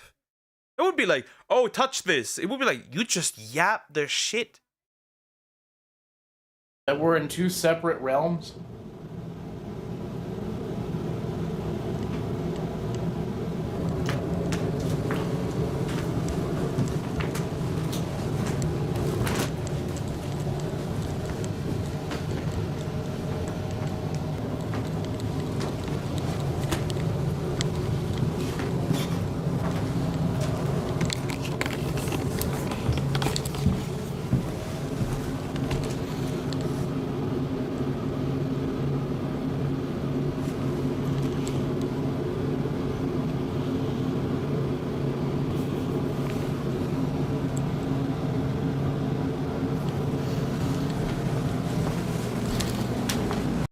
I'll be real. Even if there was no paranormal activity in that house, I would not be alone in any house in the dark. Regardless. That just feels weird and off-putting. Just saying. Okay, dear, we'll look at that.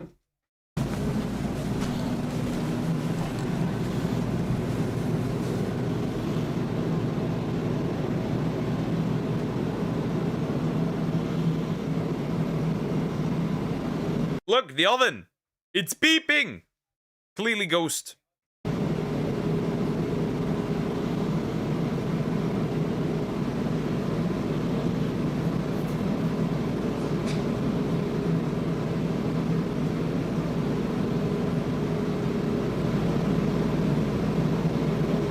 I'm not sure what that was.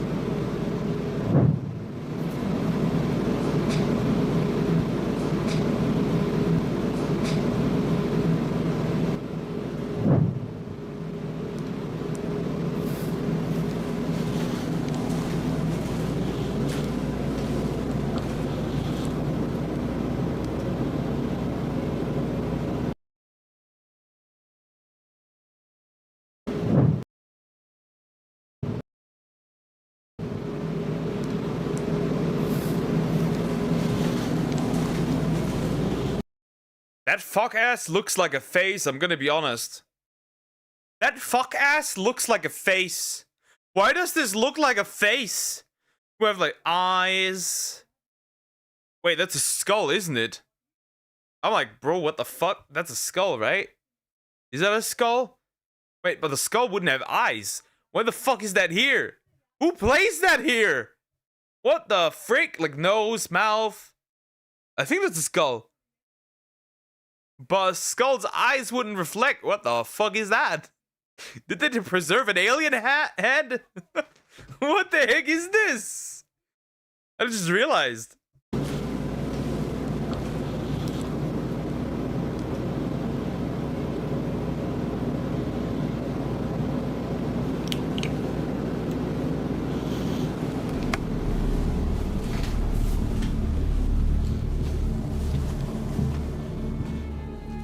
Days 15. It's a prop. Yeah, it's got to be a prop. Glass ball. But something's inside that glass ball. 15 minutes on the first floor comes to a close, and as we move back in and regroup, it's time for the next solo mission. Next, Jason will start off his solo mission by himself in the basement. Throughout the duration of his session, he will move wherever the activity pulls him. Alright, this is Jason here. This is February 11th. I'm at the Bel Air house in the basement. This is how you guys feel in my basement down there. This is your POV. Solo mission, we'll call it, I guess. February 11th, Bel Air house. Solo in the basement, starting in the basement. EVP session.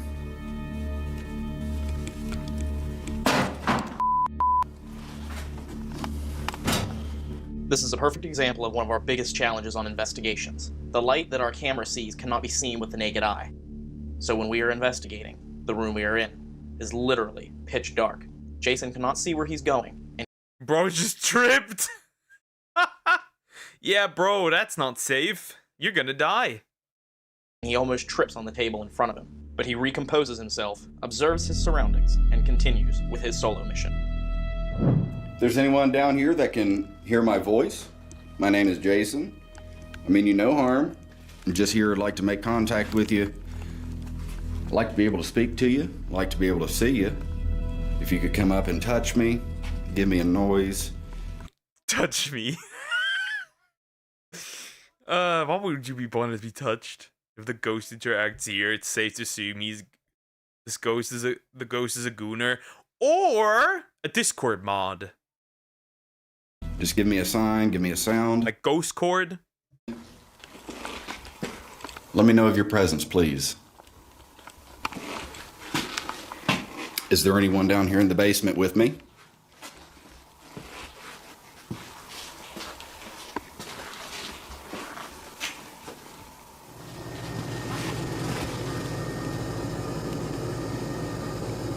I just want to know that you're here with me first. Just want to talk to y'all, or whoever's down here with me. Yeah, basically for those watching, it's pretty easy to stub your toe in an area like this. Basically, this is pitch dark, what I'm seeing right now.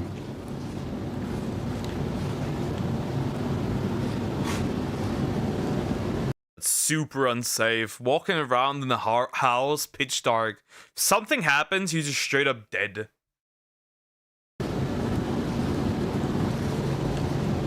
Edwin, are you here? Can you hear me?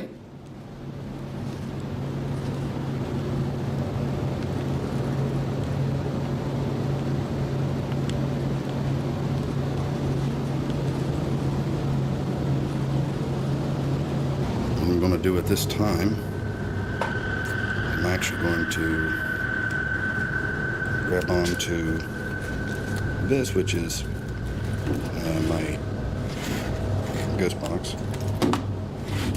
And got a Faraday pouch here. Basically, that just cuts down on the radio interference. And so what we're going to... Nothing's happening for now. Imagine if there is a ghost and just thinking I ain't talking to a guy with a redneck accent, or even worse, a racist ghost, and there's a black person there, right? And the ghost is like, I'm not talking to a... You get the idea. do now, or what I'm going to do rather, I'm going to go upstairs and venture into more of the Bel Air house here.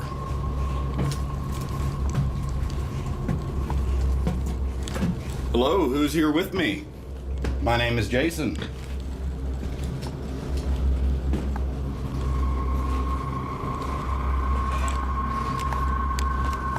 Can you give me a sign of your presence, please? Okay, at this time, I'm going to turn on the ghost box.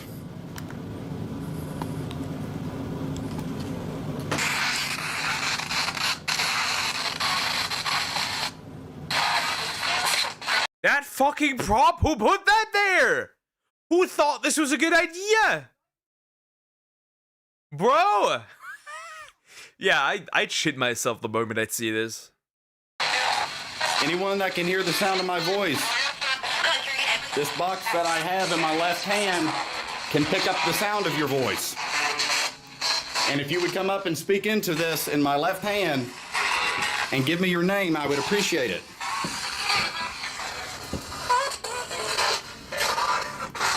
Slide this in the pouch.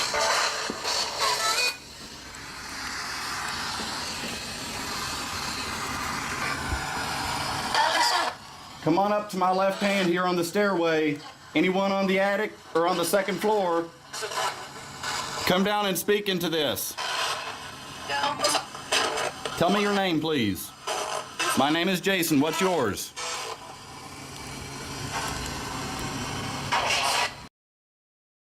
My name's Jeff. The F is a less hand, bitch. Just say left hand. Maybe different language, ghost. Or if he is a Discord mod, ain't talking to anyone other than my kitten.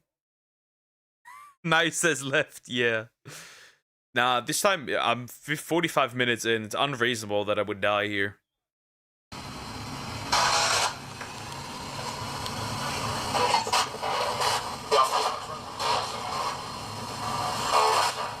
Edwin, are you here? Who's in the house? Who's in here with me?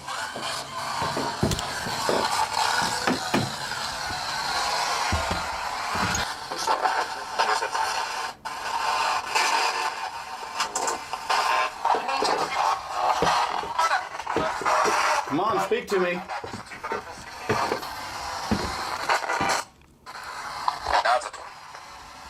Who's in here with me?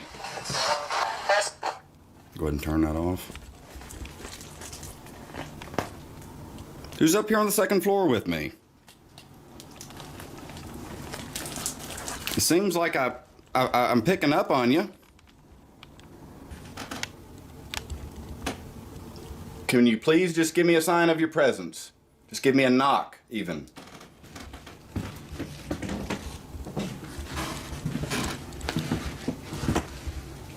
Maybe send the girl and then the ghost will talk. Possibly. Perhaps. You never know. Yeah, I don't know. It's just like, again, why the fuck would a ghost talk to you?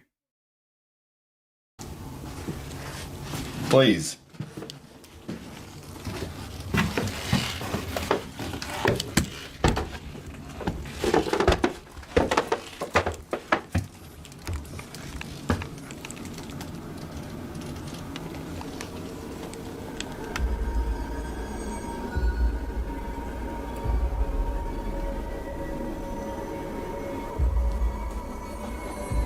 It's awfully quiet. As his time runs out, Jason ends his solo mission here on the second floor. But it wasn't without success because he captured some interesting voices coming across the ghost box. And to continue to try and make communication, Steve will pick up right where Jason left off, on the second floor. Hopefully these spirits will continue to communicate with us.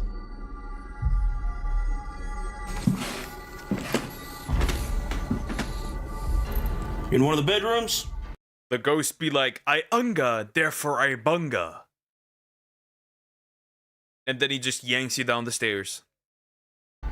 Bathroom behind me, look at this. I'm in the middle of the hallway. I'm at the top of the steps. My back's to you. Didn't they say that one of the dudes was pushed down, almost fell down out the window? Why the fuck are you standing right at the edge of the stairs? Bro has a death wish. He's braver than most.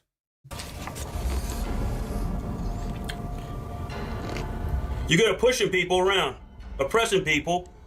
Push me. Push me down these steps.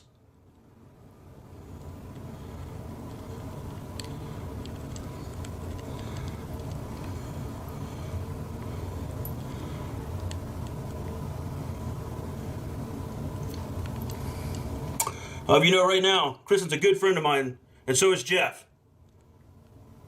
And I think it's total bull. Or the way you treat them, the way you oppress them, the way you threaten her family. They can't see you. They can't touch you. And you got to oppress them. That makes you one thing, and that's a damn coward. You are a coward. Bro is trying to find out things which the Challenger ghost never. Well, bro appears to be doing exactly this. Yep. Yes, he's gonna die. My name is Jeff. Yeah, that's definitely gonna happen. Bro is gonna die. End of paranormal quest. Quest finished. Whatever this negative energy is, attacking women, defenseless men, and animals.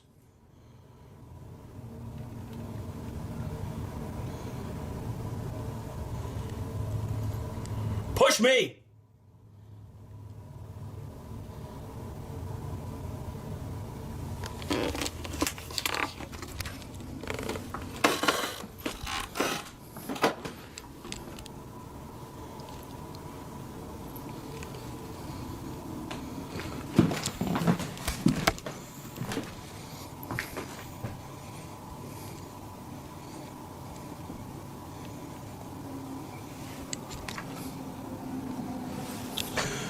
Maybe that wasn't effective enough. Maybe you need to properly swear, like call him a bitch ass or something. I don't know. Do something. Every room, man. Again, Edwin, Beth, the once living entities here, the people. This is not targeted at you. I, Ryan, Dave, Jason mean you nothing but the utmost respect. But what I don't respect. Didn't you just call them a coward? I don't know. Yeah, I think they're no longer talking to you anymore. You insulted them. Why would they? Respect. Or cowards.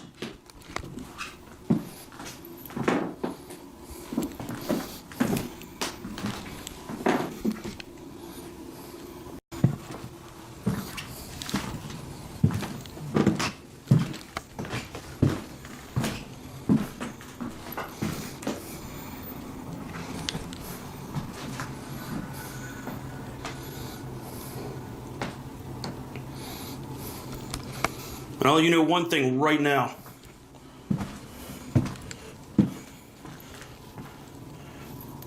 You have no permission to attach to me, my friends, my family, their families, whatsoever. You are bound by the blood of Jesus Christ. And that includes Kristen. That includes Jeff.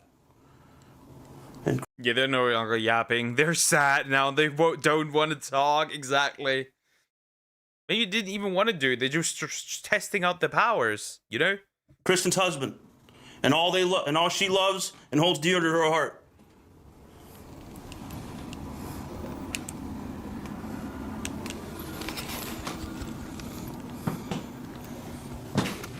End of story.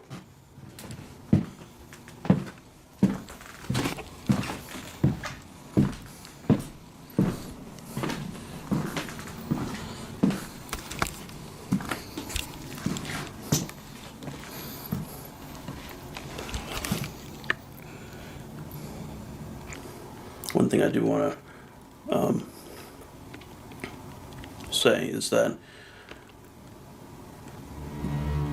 each of us on our solo missions for tonight wanted to approach the house in different manners. So, just for the viewers, just keep that in mind. You know, I know mine was a little. Yeah, you are a bit more rough around the edges. What if the ghost is Jewish or Muslim? Well, for Muslims, Jesus is still a prophet, and he does come back to judge, so I guess it could still work partially, I guess. But kind of, you know, gruff tonight, but this is something that in the past we've talked to Kristen about, and she's also, you have to remember, if the ghost was Muslim, he would have definitely pushed him downstairs. She suffered from it. She suffered from this oppression. Whether it's only isolated to this house, we don't know. But she's a good friend of ours. So I can speak for the other three, and myself, obviously, that we hold this personal. When someone or something makes a point to mistreat or oppress, you know, a loved one of ours. So please keep that in mind when you're watching the segment. For some reason, Steve's aggressive style of investigating during his solo mission, by calling out the negative entity that has attacked Kristen and her family, didn't yield any results as far as paranormal evidence goes. This is the mystery of the Bel Air house. This negative entity does not seem to come out when confronted. Why is it that this entity waits until its victim is not paying attention before it strikes? But as Steve exits the house, I enter the house, preparing for my solo mission, in the attic.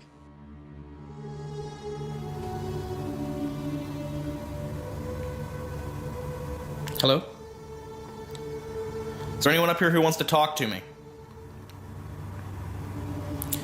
You know, they say the attic is one of the most scary places and that nobody wants to be up here by themselves. Well, here I am. Up here by myself. Bro is definitely gonna be dragged into the cupboard and disappears now, forever. We got 4 more minutes. I don't think much is gonna happen here.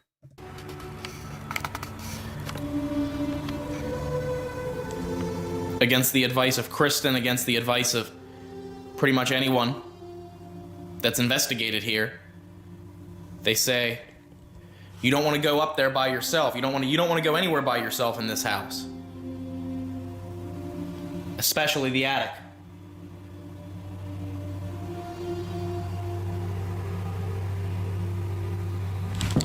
Well, here I am, by myself, and if you have a message for me... We apologize for this blurry picture on the static camera pointed towards me, but just after we set up the camera, the autofocus engaged, pushing me and everything in the foreground out of focus. We can't contribute this to paranormal activity, but it is very odd that this camera would malfunction during my solo mission, and only my solo mission. And while we can't explain this, all we can do is continue to investigate. Well, the autofocus just said bye-bye. Who needs it?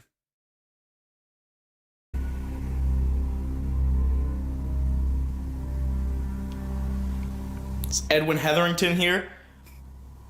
Did you sit with us at our seance earlier? Specifically Edwin Hetherington, we invite you to sit at this table with us in this chair. Edwin, can you tell us who we should communicate with here tonight? We opened up lines for communication. Remember how once the girls disappeared, it all went downhill from there? Like, it all went downhill, the yapping got less, they had less interest in engaging. It appears that it's actually the women. These ghosts are gooners. For you. Is that the best you could do? Is what you've done so far? Come on, I'm up here by myself. Just like everyone said I shouldn't be. And yet, here I am.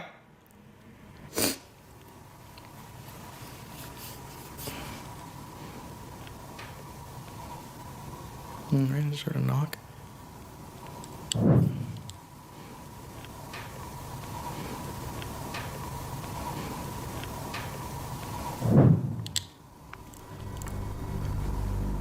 I continue to try and make communication for the 10 minutes remaining of my solo mission, but it seems as though the activity completely died off after Jason left the house. And with morning fast approaching, we decide that it's time to end our investigation of the Bel Air house.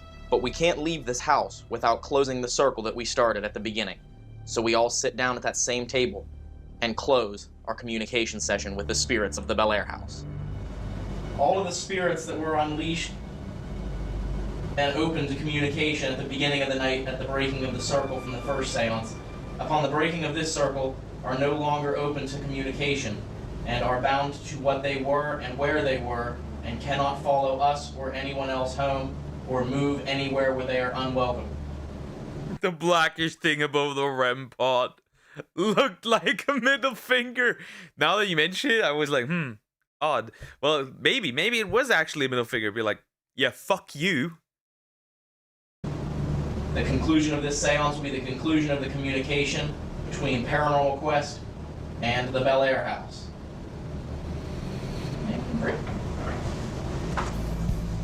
As we close this session and we close this investigation, we can't help but reflect on all the strange occurrences of tonight. Do you remember my name?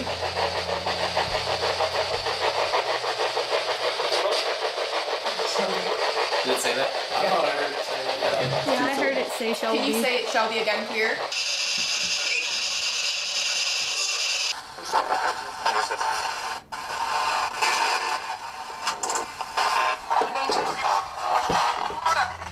We set out to take on the Bel Air house, a haunted home with a deadly reputation. It's like, haha, I did it again. Haha, next time you're gonna die. Haha, your son's with you. Yeah. You know, it's bad. Steve, it's bad. And we can't deny, this was scary, but we came out of it better investigators and better people. We won't forget the Bel Air house. And we hope that the Bel Air house will never forget us. Well, that's the end. None of it is provable. We have no idea how much is fake and how much is not. It's just interesting that the moment the women disappeared, the communication became less and less. The last big part was when the dudes were holding hands, and that's pretty much when it died off and did not recover whatsoever. It just died off. That's just really, really weird. Anyways, don't get haunted. Don't become, if you die, a gooner ghost. If you do die, I recommend speaking and just trolling. Literally just trolling. Like saying stuff like skibbity riz and shit. And skibbity toilet. That's what I'm gonna do. Anyways, like, comment, and subscribe. That was an interesting one. Well, I need a quick break-o. Then I still have a few videos I need to look through. Men holding hands, ghost pees out. The ghost be like, gay. I'm not talking to gay men. Insert F slur instead. Okay. I will take a quick break. I will be right back, and then maybe I'll do like 2 or 3 more videos, and then we'll end.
Chat, it's over. The ghost took me.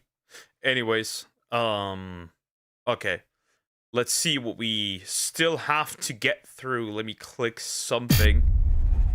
You know what? Let's do deers. Let's do the red doors. Oh boy. Again. Huh.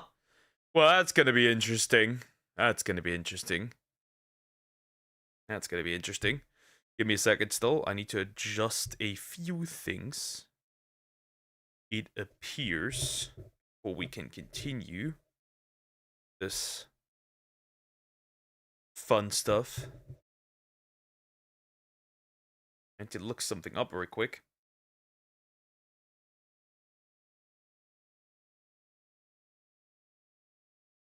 That's important. That is important.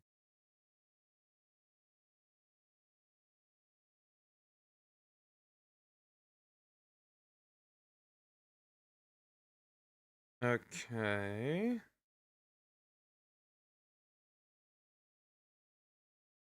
Need to do that real quick. Stupid comment. Bro was sent into the Shadow Realm real quick.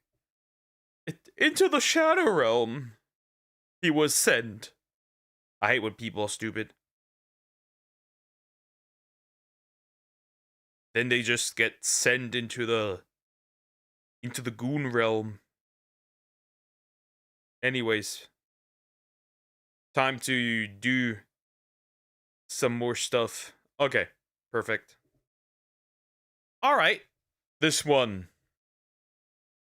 Hello, kitty. Alright.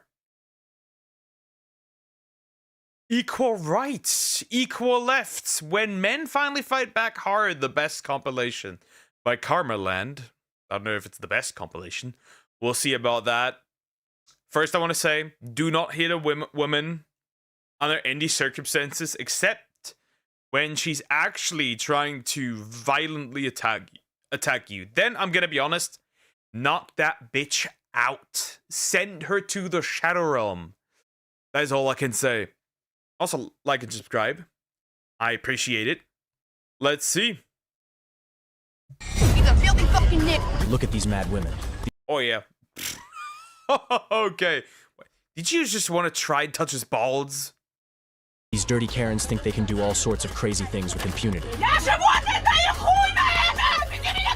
But unfortunately for them, the men were given a full carte blanche by the Karma police to punish these titty fighters.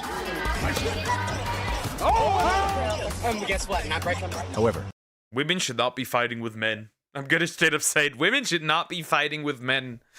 The strongest woman can beat a woman can beat some men, but the strongest man beats all women. In fact, even a slightly above average man beats all women. human filth has no gender, and now you're about to see the owners of a nasty nature pay a heavy price for their behavior. This is karma. Oops, I just realized this is sped up. We don't want that. Why would we want that? Here we go. Here we go. This is exactly what a family showdown looks like in Bollywood movies. It's the slap competition shit. Bro, you're gonna die, lady. Lady, you're gonna ascend to a new realm of existence. You will die here. But thankfully, justice prevailed.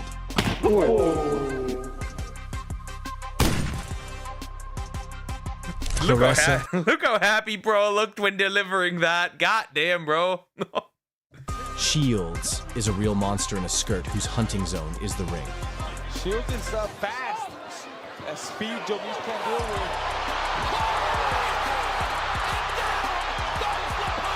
But she was insatiable, and she wanted more than just women. They always say, oh, you know, a woman can't be the man. I spar with men. And, I mean, I drop men. I bust men nose. I beat men up all the time. In the end, the Russian boxer, used to fighting bears, saw the feminist as nothing more than a pathetic punching bag. Yep. Oh! Laid out cold. I spar with men. I knock them out. I beat them. Well, This it seems to be a sparring somewhat. You're out. Yes. Oh. This is a crowd of women who, realizing they couldn't compete with men in a fair fight, decided to step up against a single fighter. The guy immediately demonstrated what he would do with them in the fight. After that, there was a real bacchanalia in the ring, and the male fighter managed to handle all the women in one night. Hustling, hattering women. Dirtbag, he wails on women even after they're knocked down. That's some angry. That is some serious mommy issues. Bro, they're on the ground, and bro is like, yeah, can't have a woman on the ground. Can't have that. Must be turned into a puddle. Beat him up. Just keeps pounding away on her until she's bloody. And this man fulfilled all guys' dream. This She-Hulk from the chemical factory. Bro, what the fuck? Since when did people just randomly punching each other? Goddamn, bro. Is that a woman? Is named Gabby Garcia. Gabby Garcia!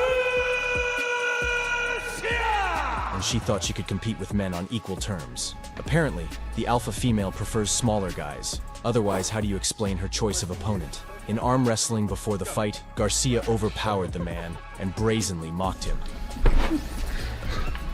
71 victories in her competitive career. And ladies and But once the bout started, the male indicated her place in the kitchen. big squeeze coming. Oh, she does! The rear naked Joe gets the job done.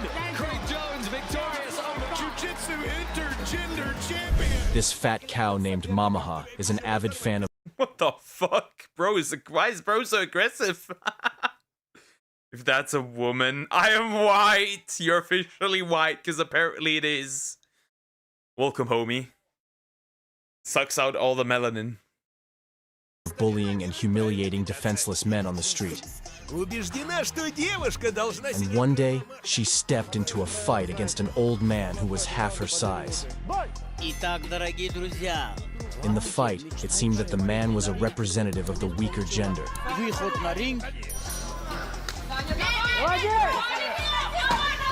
But after the first segment, the woman, resembling Gloria from Madagascar, began to fight. The woman resembling Gloria from Madagascar?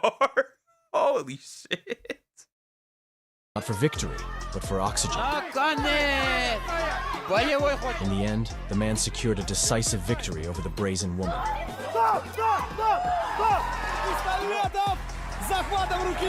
Look at this rat queen. Hitting a police officer is worse than hitting an impudent woman. Well, that clapped. That slap truly slapped. That shit was a slapper, if you will. Bro, these men are laying hands on these ladies. A little too much, maybe. That's the way it should be for this disobedient scumbag. Lucia Riker is the best female fighter of all time, whose punch is stronger than many of the males.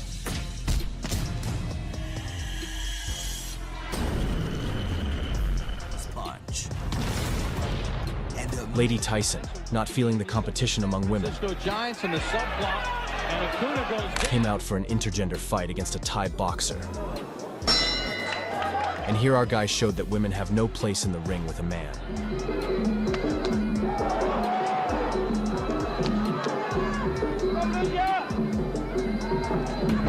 In the end, he gently put the self-confident girl to sleep by singing her a lullaby of death. Left, right, good night, we could say. That's pretty accurate. Left, right, good night. Yikes.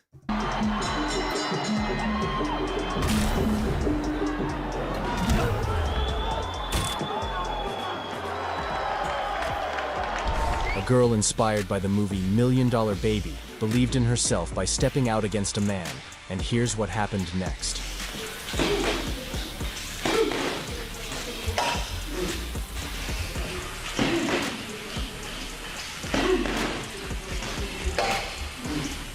A woman got too cocky and Sexist video? Kinda true. Yep, it is. Yep, very much. Let's not deny that. These women are getting laid out is crazy. Bro. Publicly humiliated her boyfriend, thinking that she could do whatever she wanted. But the man lives according to the principle. If a female hits, she automatically acquires the status of a sparring partner. Another girl who thought she could become equal in a fight with a man quickly realized that it wasn't so.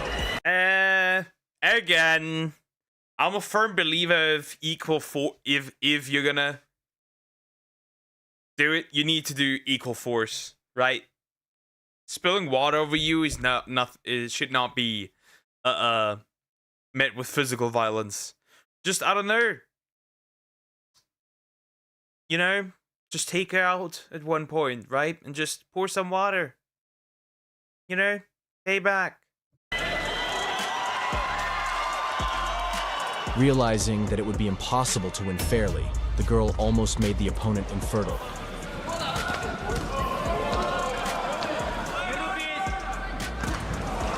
But the man endured the scumbag's onslaught and taught the scoundrel a lesson of good manners.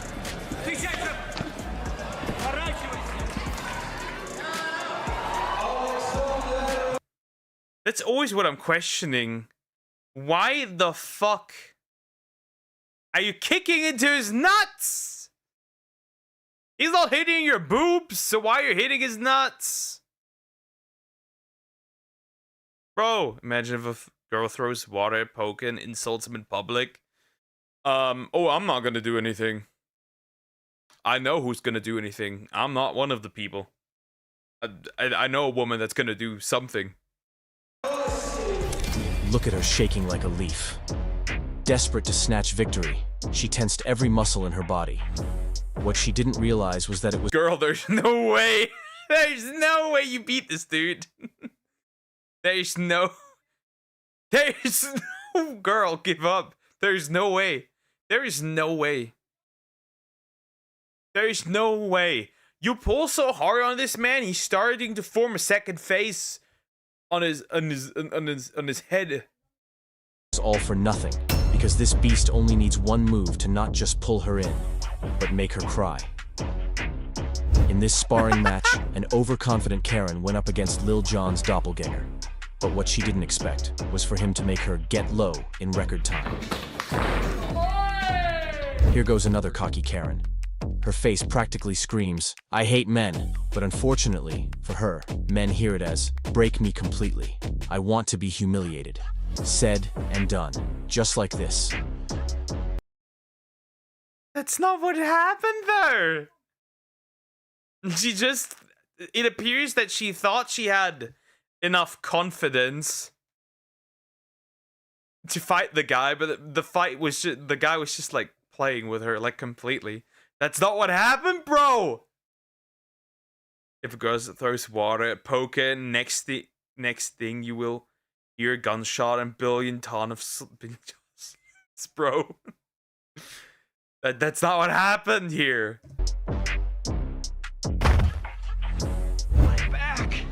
This Korean Karen signed up for martial arts, probably thinking she could fight for her rights.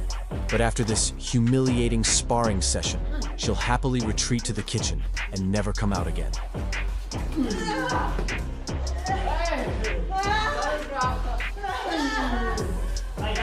And here's another madam who decided to... Why you are clearly in pain. Why do you keep fighting? Step into the ring against a man without considering the consequences. She came at him like a raging bull, but had no idea her day would end faster than anyone else's.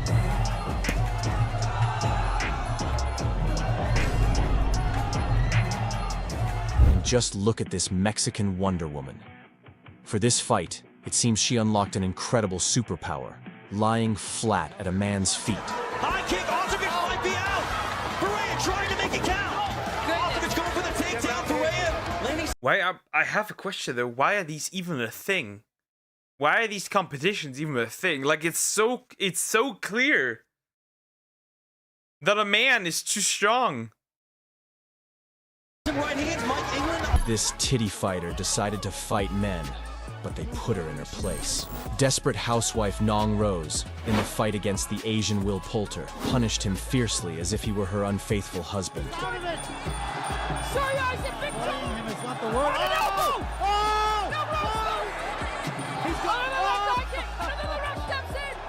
With her strikes, this queen of the kitchen I mean, she did quite well here. served her opponent a series of dizzying blows, then hung him on the ropes like laundry after washing. Right hand there from Suya, and an elbow from Huge elbow! My goodness! But this Wonder Woman met her end when she faced Andrew Capurro, who clearly skipped lessons on equality. Oh, there's that left! This tattooed Maroon 5 frontman wasted no time, bringing the cocky Asian Valkyrie down from the heavens, reminding her that she's a dishwasher, not a fighter. The bro needs to chill. The narrator's gotta chill for real. Bro needs to calm down. That's not what happened. Bro needs to for real chill. Again, doubling up. Oh no! No Rose in a world of hurt! She's in trouble. All right. How much more can she take? Hands heavy. Oh no. Oh, left over the top. Peter Denman in her corner. Concern on Denman's face. And they call it. After putting the feminist on her femi-knees, the tattooed tough guy went off to celebrate with his friends, sending the woman back to the kitchen. Look at this crazy... Bro needs to actually chill. Holy shit, bro needs to chill. God damn. Bro is like a Twitter user making things up in his head that did not happen. Wonder what the comment section says out of curiosity.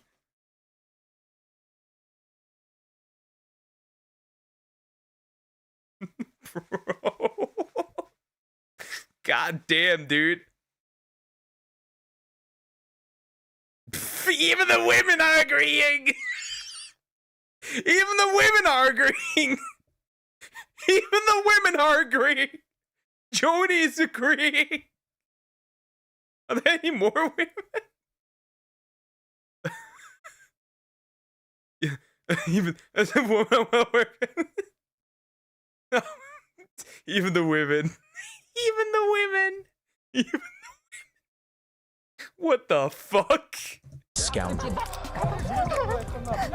This is Sasha Kitrichenko. She crawled out of her snake pit to fight Nikita Litvinkov. From the very first second. Bro, this is not even fair. This is a small woman. What the fuck, bro? Of the fight, Sasha realized her mistake and tried to run back to the kitchen, but it was already too late. Nikita decided not to miss the chance and use her as a free sex doll. What the heck?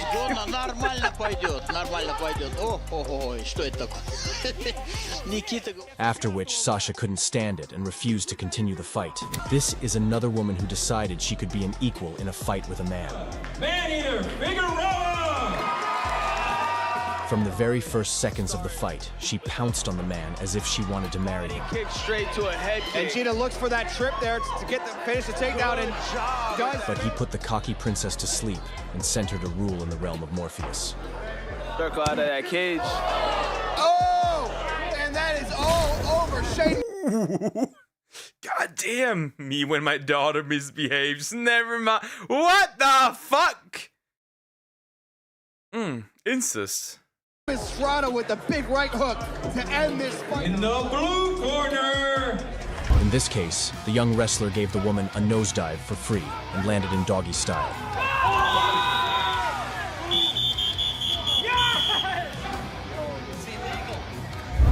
You know what's even crazier for these, right? I've seen plenty of clips where dudes were fighting, and then the forbidden one happens.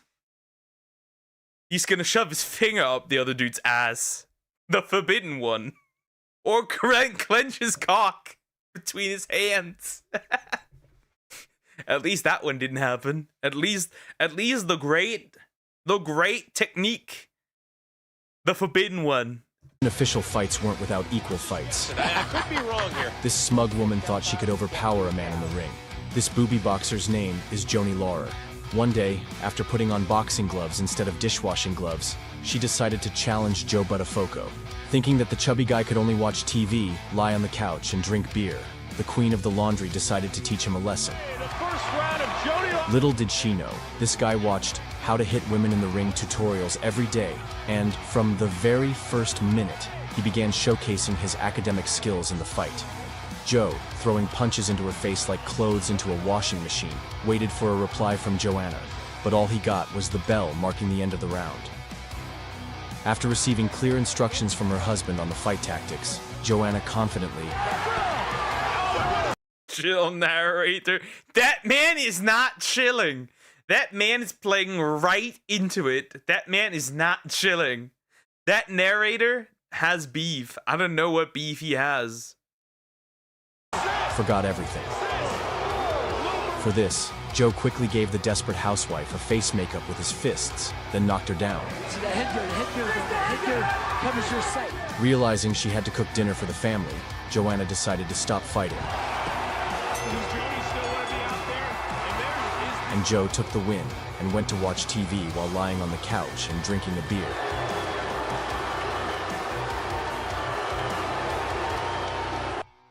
And in this MMA India fight, the sister decided to punish her stepbrother. The Indians are not escaping. Am I gonna hear some diabolical things now? Stepping out to the fight against Manjeet, Monica was sure that she would punish her stepbrother harshly, as long as her parents didn't see it happen. But a Superman punch from Pajit Majid at the start of the round made her reconsider her decision. Monica didn't suspect that the noises from his room... This is the anger of a brother of bullying over the years. ...at night were the sounds of his relentless training for their upcoming fight. This is literally the definition of, you can't hit your sister, she's a girl! This is what bro had saved over years. Understandable. At the end of the fight, Monica realized she would have rather been stuck in the washing machine than step out to fight her stepbrother. Bro needs to actually calm down. God damn, man. Holy shit. Bro needs to chill. Like, actually, bro needs to calm down. This Asian guy was attacked by the boss of the lesbian mafia. This humble Asian accepted the challenge from the mannish cow named Tatiana and stepped into the pen to face her. After overdosing on steroids, Tatiana charged at Jet Li's relative with her strikes, but she didn't expect the smiling guy to return the favor.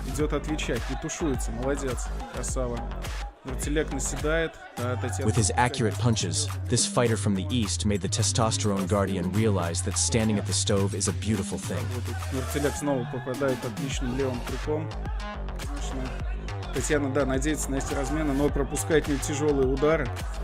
In the second round, he hit this She-Hulk so hard, she was gonna need a Tampax for her mouth as well.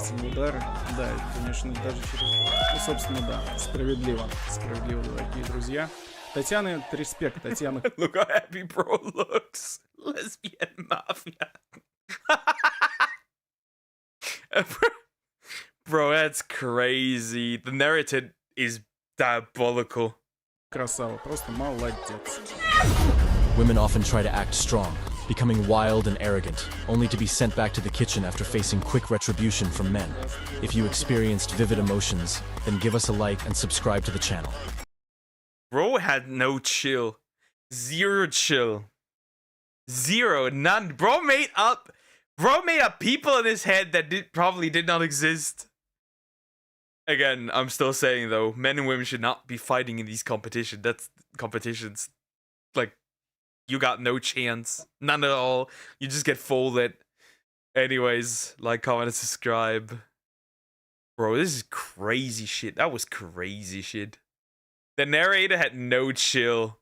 10 days ago, 22K likes. That's crazy. That is crazy. Bro had no chill. None at all. Bro had no calm. God damn, man. That's violent.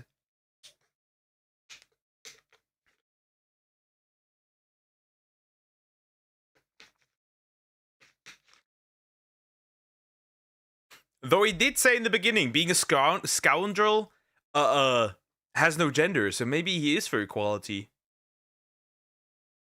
Who knows? Who knows? Okay, let's see. What do I still have to look at? Do I still want to look at anything? You know what? The Inazuma. This should be the final part, right? There should be none pulling up anymore, right? Yep. This is the final part of the Inazuma videos. That's good. Alrighty. And we're gonna do this one. And I don't know. I'll see if I'm still interested in another one or not. I did start an hour early.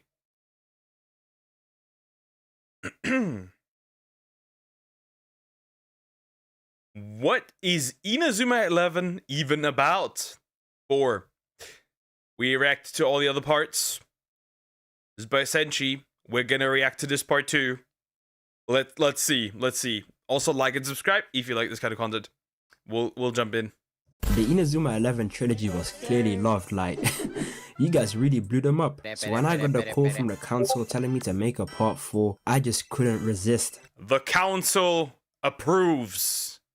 So let's cut the yapping and get straight to business. In the last game we saw Sean almost crash out after drawing the game against the Warlin. And I mean, can you blame him? Look at what bro used to stop the Eternal Blizzard.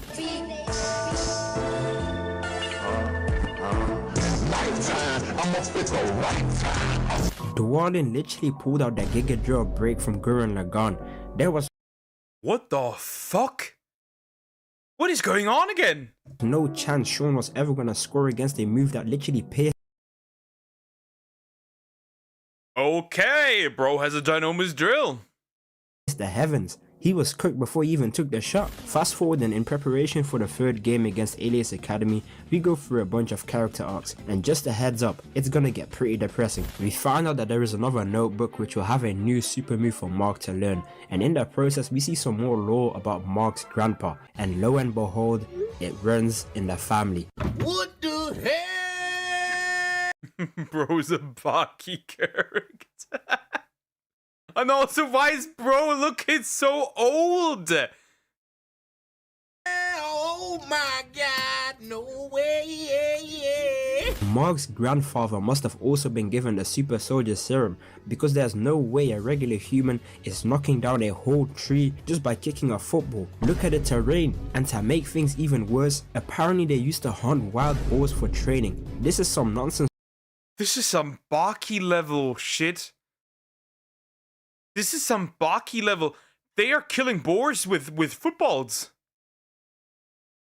Straight out of Baki. This is also where we meet Darren, and Darren is a Hall of Fame glazer because he straight up copied Mark's God Hand without any shame. He didn't even say no did he? Copying another man's entire flow is insanity, but you gotta respect the grind. Mark wants to test his God Hand to see if he's truly perfected it, and this scene to this day catches me off guard.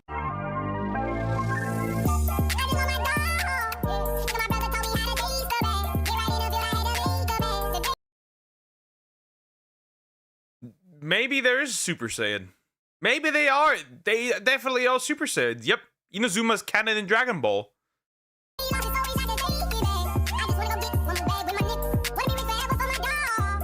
Do you guys understand what we just witnessed? When Goku went Super Saiyan, it didn't even create this much of a blast radius. These 10-year-old kids have the power to destroy a small city block in the palm of their hands, and they're using it to play a friendly game of football. This is not normal. This blast is out here looking like a Minecraft beacon, and then they're just standing there like they didn't just have a whole beam struggle. They end up playing a practice game against Darren's. I mean, they technically had a beam struggle, right? They were pushing probably the ginormous hands against each other. And since the hands are made of energy, technically it is a beam. So it is a beam struggle.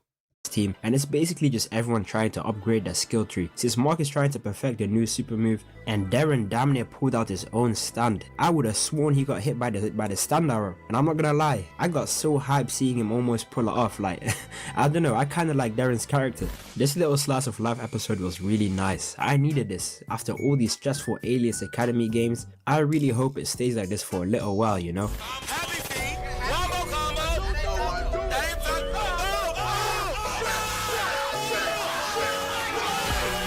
Yes, they really pulled up with a 3rd alias Academy team.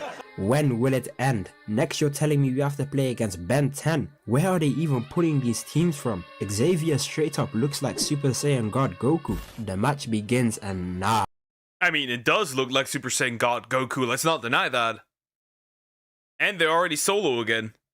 These guys are straight up Naruto running and wait, hold up. Is that Uvo again? Xavier shoots and shreds through Mark's Marge in the hand, and this is when I knew Raymond was cooked. This wasn't about to be a regular squabble. Raymond is now down 10-0, and this officially begins the downfall of Sean Frost. He continues to have an inner tug of war with his twin brother Aiden for control of his own body. Sean wants to start taking the shots, but Aiden is trying to take control and convince Sean that he's not good enough. Sean ends up taking control and takes the Eternal Blizzard shot, and it just gets caught by this 3'1" baby.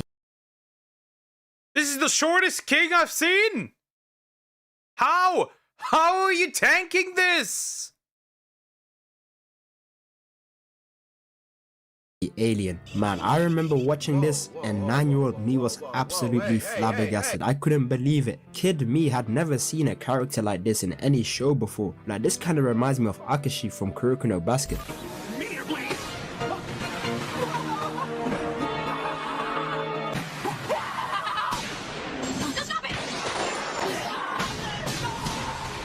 I dropped down to my knees in disbelief. I really thought he died. Bro basically ran headfirst into a miniature sun. This meteor blade is no joke.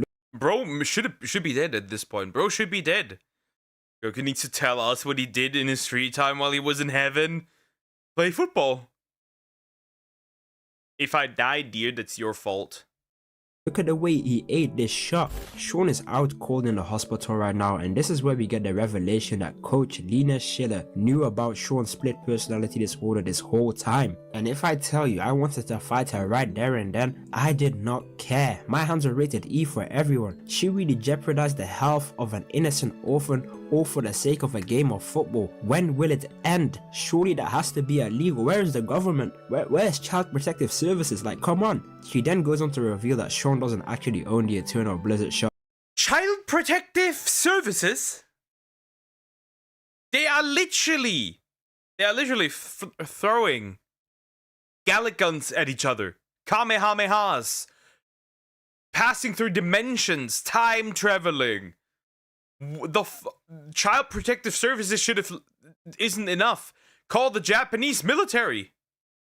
And it's Aiden's ability this whole time, because Sean's true nature was being a defender. This has got to be one of the best written sports anime characters in history. I do not care. Man, now all these depressing episodes are over. The coach gets a call saying that there is a flame striker in Okinawa. You and I both know there is only one true flame striker. This might be the return of the GOAT. But before they start looking, they go to do some training on the beach, and this is where we meet one of my favorite characters in the show.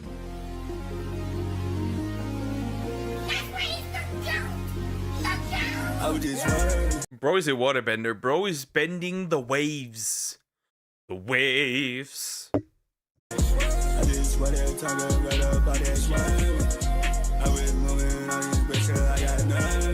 Bro just shot the ball from the ocean while surfing. Surfing alone already makes him tough, but he scored on Darren from the sea. If this isn't top 5 character introductions in the show, then I don't know what is. We found out that Hurley never played football before, and turns out he might be a prodigy because of his powerful kicker. And wait, hold up. Wait, what did Tori just call him? Compared to surfing, soccer's a piece of cake. Hey, don't put our game down, you sea monkey! Did she just call Bro, she just dropped the slur. Bro called him a sea monkey. That is crazy. Bro. Well, that goes into my collection. my goat a sea monkey just because he's black and he can swim? This might be one of the most creative racist words I have ever heard in all of my years of being black. This is right up there with antique farm equipment. The practice game continues and we realize that Hurley's only real— What? Antique farm equipment, a somewhat obscure racial slur used against black folk. The interference being that they were used for farm work a good while ago and so would be antique, bro. These are crazy. That goes into my collection as well. This is right up there with antique farm equipment. The practice game continues and we realize that Hurley's only real skill is his powerful shot and his aerial ability. But despite not having the fundamentals down, he's still adopting very quickly.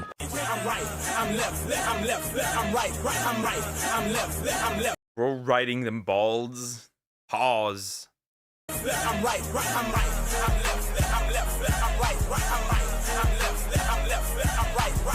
Nah, did this man just ride the bull?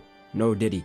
Hurley really doing his brothers in the Southern Water Tribe proud because he was straight up waterbending. He summoned an entire sea out of thin air and then proceeded to violate Mark. Look at the way bro went flying. Fast forward and they continue their search for Axel Blaze, but instead of finding Axel, they found this other random guy that claims to be Axel, and I'm not gonna lie, he got a clean character design. We already got one goated character introduction, and I'm about to show you guys the next one, because this guy challenges Raymond to a 1v11. Just look at this.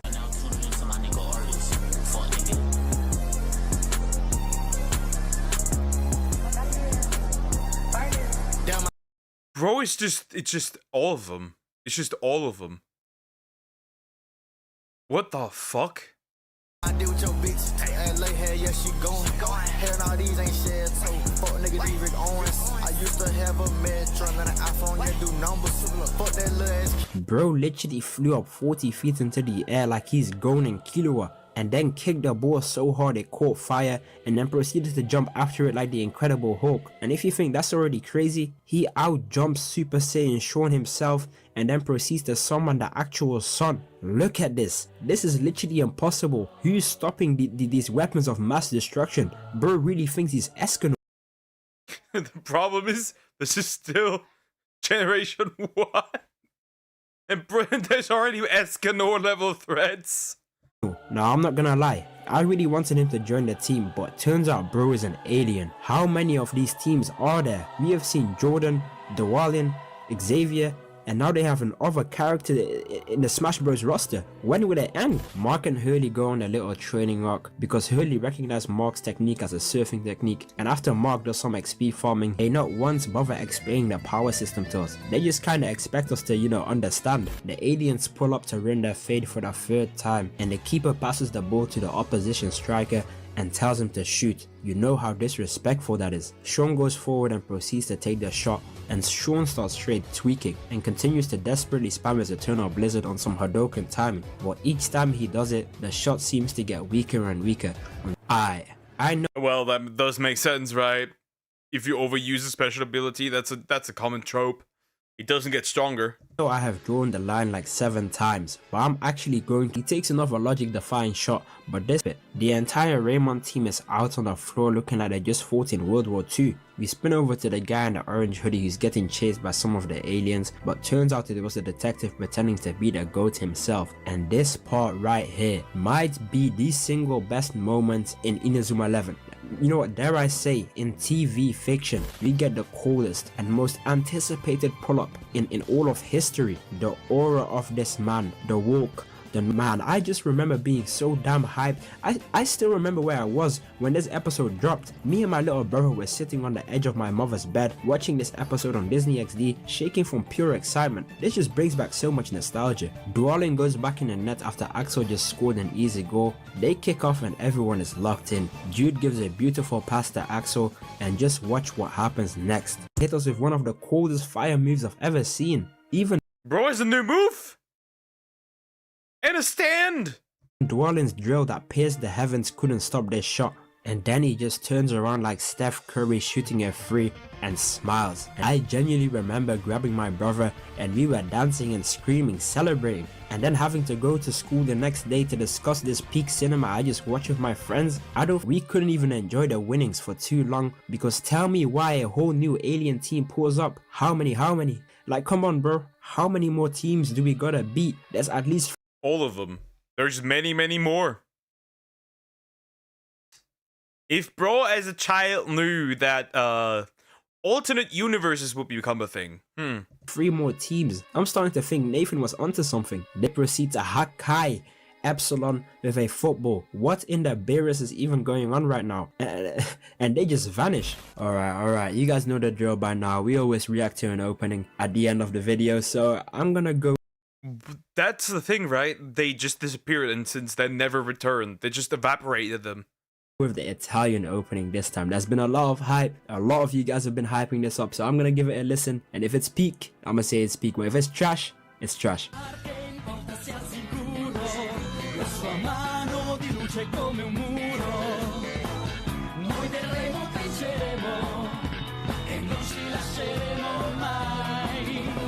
Alright. You guys got me. This is a very good opening. I don't think it's as good as the Arabic one, because the Arabic opening is peak fiction. But this is still a very good opening. Man, this is probably my longest video. Actually, this was still pretty peak. This was still pretty peak. Not gonna lie. Too bad he did not make a 5th part, it appears. Sadly. It appears that there's no 5th part.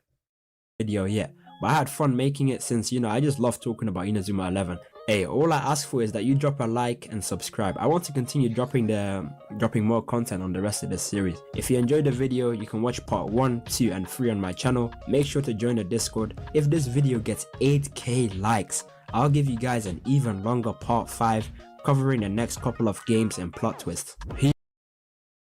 Okay. Where's part 5, homie? Where's part 5? You have 12k. Where is part 5? Where? I need it. Yeah, it's just crazy. It is just crazy. Inazuma 11 is peak. Peak fiction. I need a part 5. I just do. Anyways. Like, comment, and subscribe.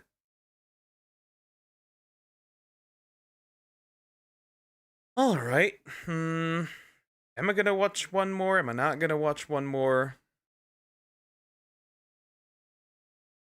Nah. I think we're gonna throw in this one queso video and that's it. Literally. I think that will be the last one of today. Yep. Definitely. That will be the last one of today. Alrighty.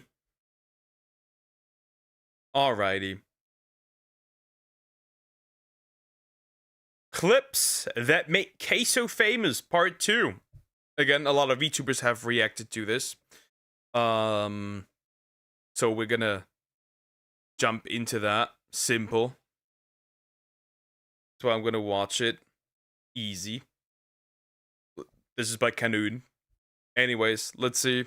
Let's see if they made him actually famous. Let's go. Close the door.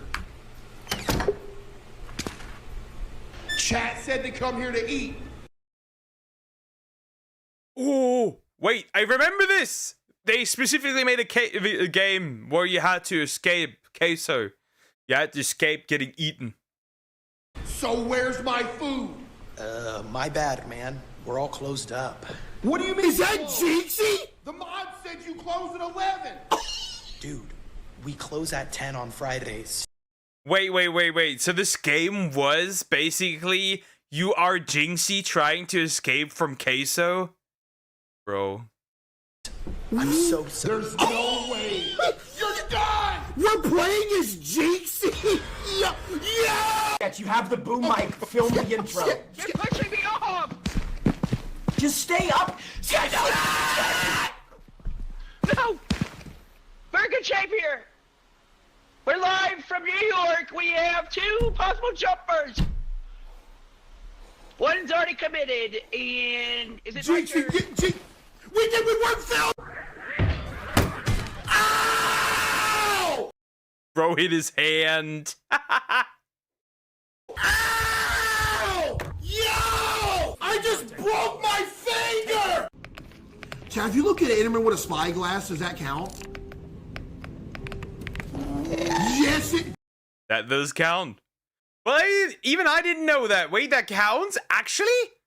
I didn't know that. That's new. Wait, is that even normal? Is that even in base Minecraft?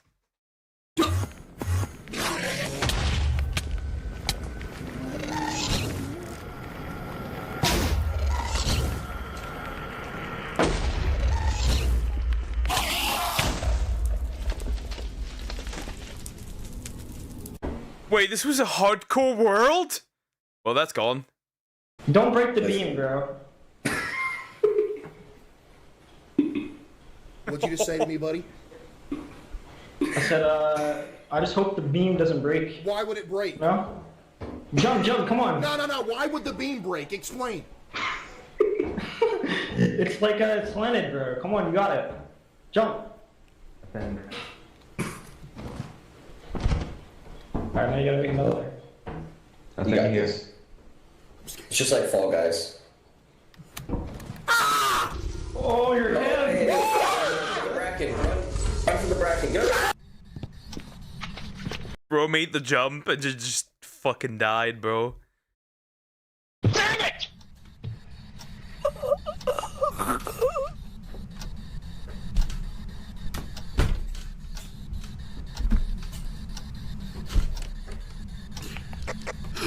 You know what Case's reaction reminded me of? You know where he's doing stupid shit with a homie, right? In class? And you can't laugh. So you gotta do it like this. And you're about to explode. But you're not allowed to laugh.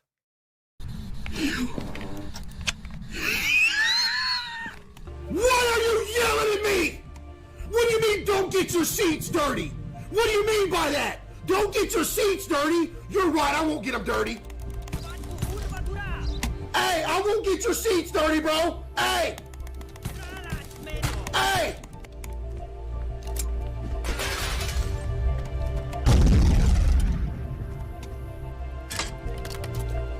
That is more than just a dirty...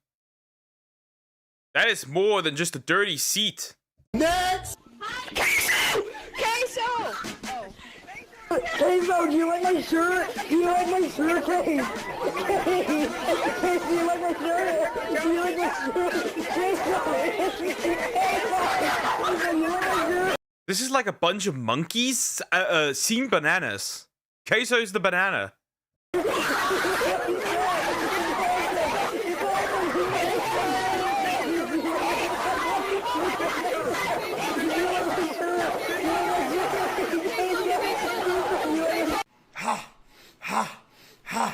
Ha, smell like booty crumbs.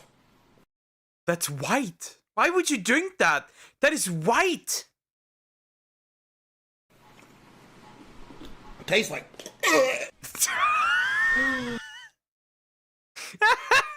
I love... You know what is really funny? And I hate that it's really funny? It's people gagging. That is funny.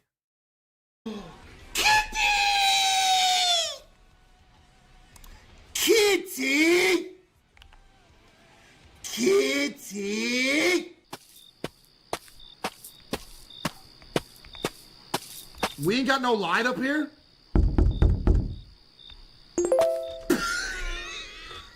Bro just spawns. The knock happens before bro appears. Hey, Taco Bell, I don't know if y'all ran out of knives or something, but for the past literally 500 times that I've gotten a chicken quesadilla from Taco Bell, they don't cut them anymore. Oh my goodness, look at those thighs! Damn, boy. He thick. He's accurate. Crush me! What? I'm sorry. Hey, bro, you need to get up out of here. You know what? Take a dump while they're in here. Yeah, put some respect on me. I'm gonna take a dump while you're in here. That's how you stand on business right there.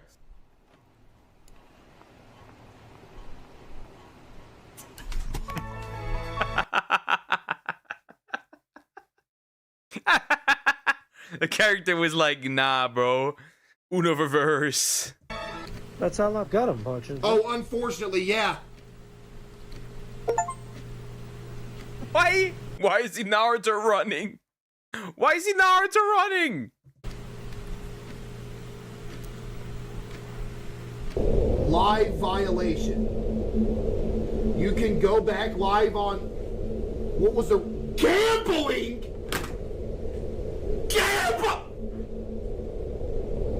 Was that when did he get banned from TikTok and then it was gambling? Now you wanna bring back food? 4 food and 1 bottle of water, Teddy. Teddy, Teddy, Teddy, Teddy, Teddy, Teddy, Teddy, Teddy, Teddy, Teddy, Teddy, Teddy, Teddy, we needed water, Teddy, Teddy. Developed case in my photography class. What the fuck is that?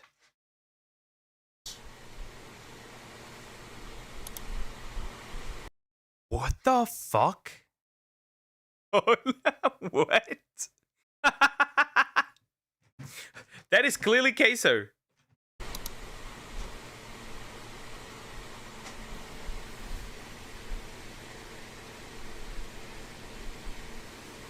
So you chose the worst possible. It won't open all the way.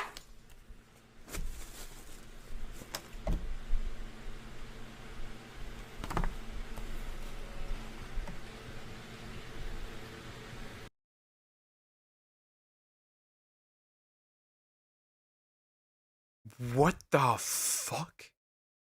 What do you mean, my fucking diabetes journal? Bro, that's a thing? That is a thing. Chat, that's a thing, by the way. It appears.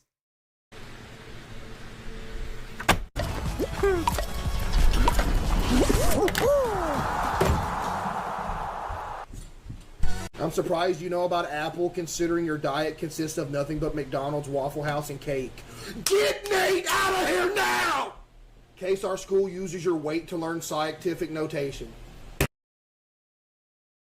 Bro, this creativity.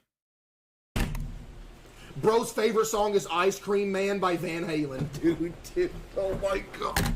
Dude, but, yo, somebody get Nate out of here. Escort him out. The grilled cheeses.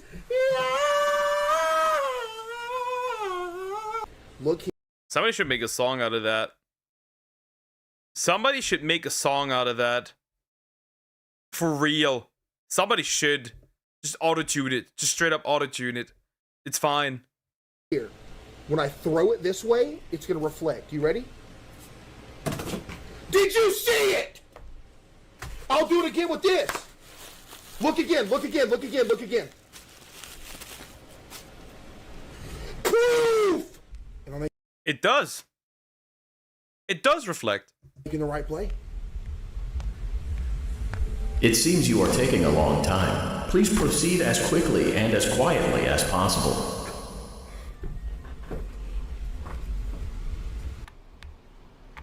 Nobody's awake. We're good. Nobody's awake. Oh, Lord, have mercy!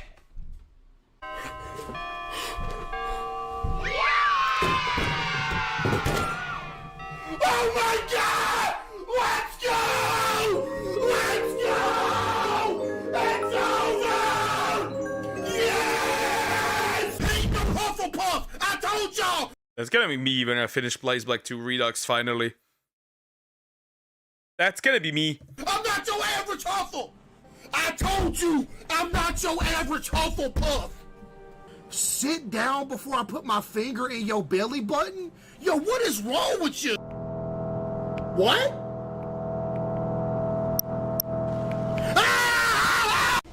Bro, animal style fries at In-N-Out is really, really good, but I will defend my love for Wendy's Baconator any day. It's just that good.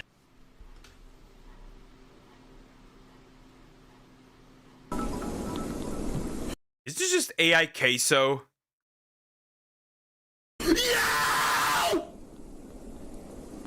No, I gotta get a better angle. Yo, whoever that was felt.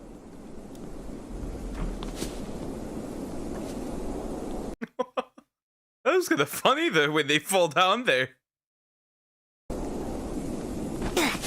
No! Well, that was a queso video. That was the queso video. Anyways, that was funny. Like, comment, and subscribe. Okay. Guys, I'm ending here.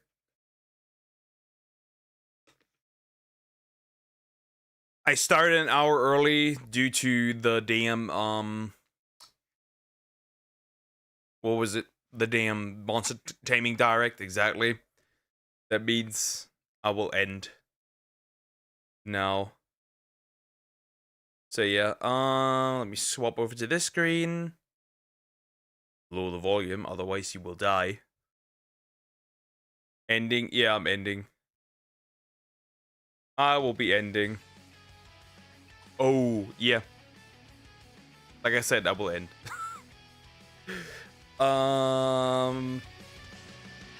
Have a good day. Or night. Don't goon or gum.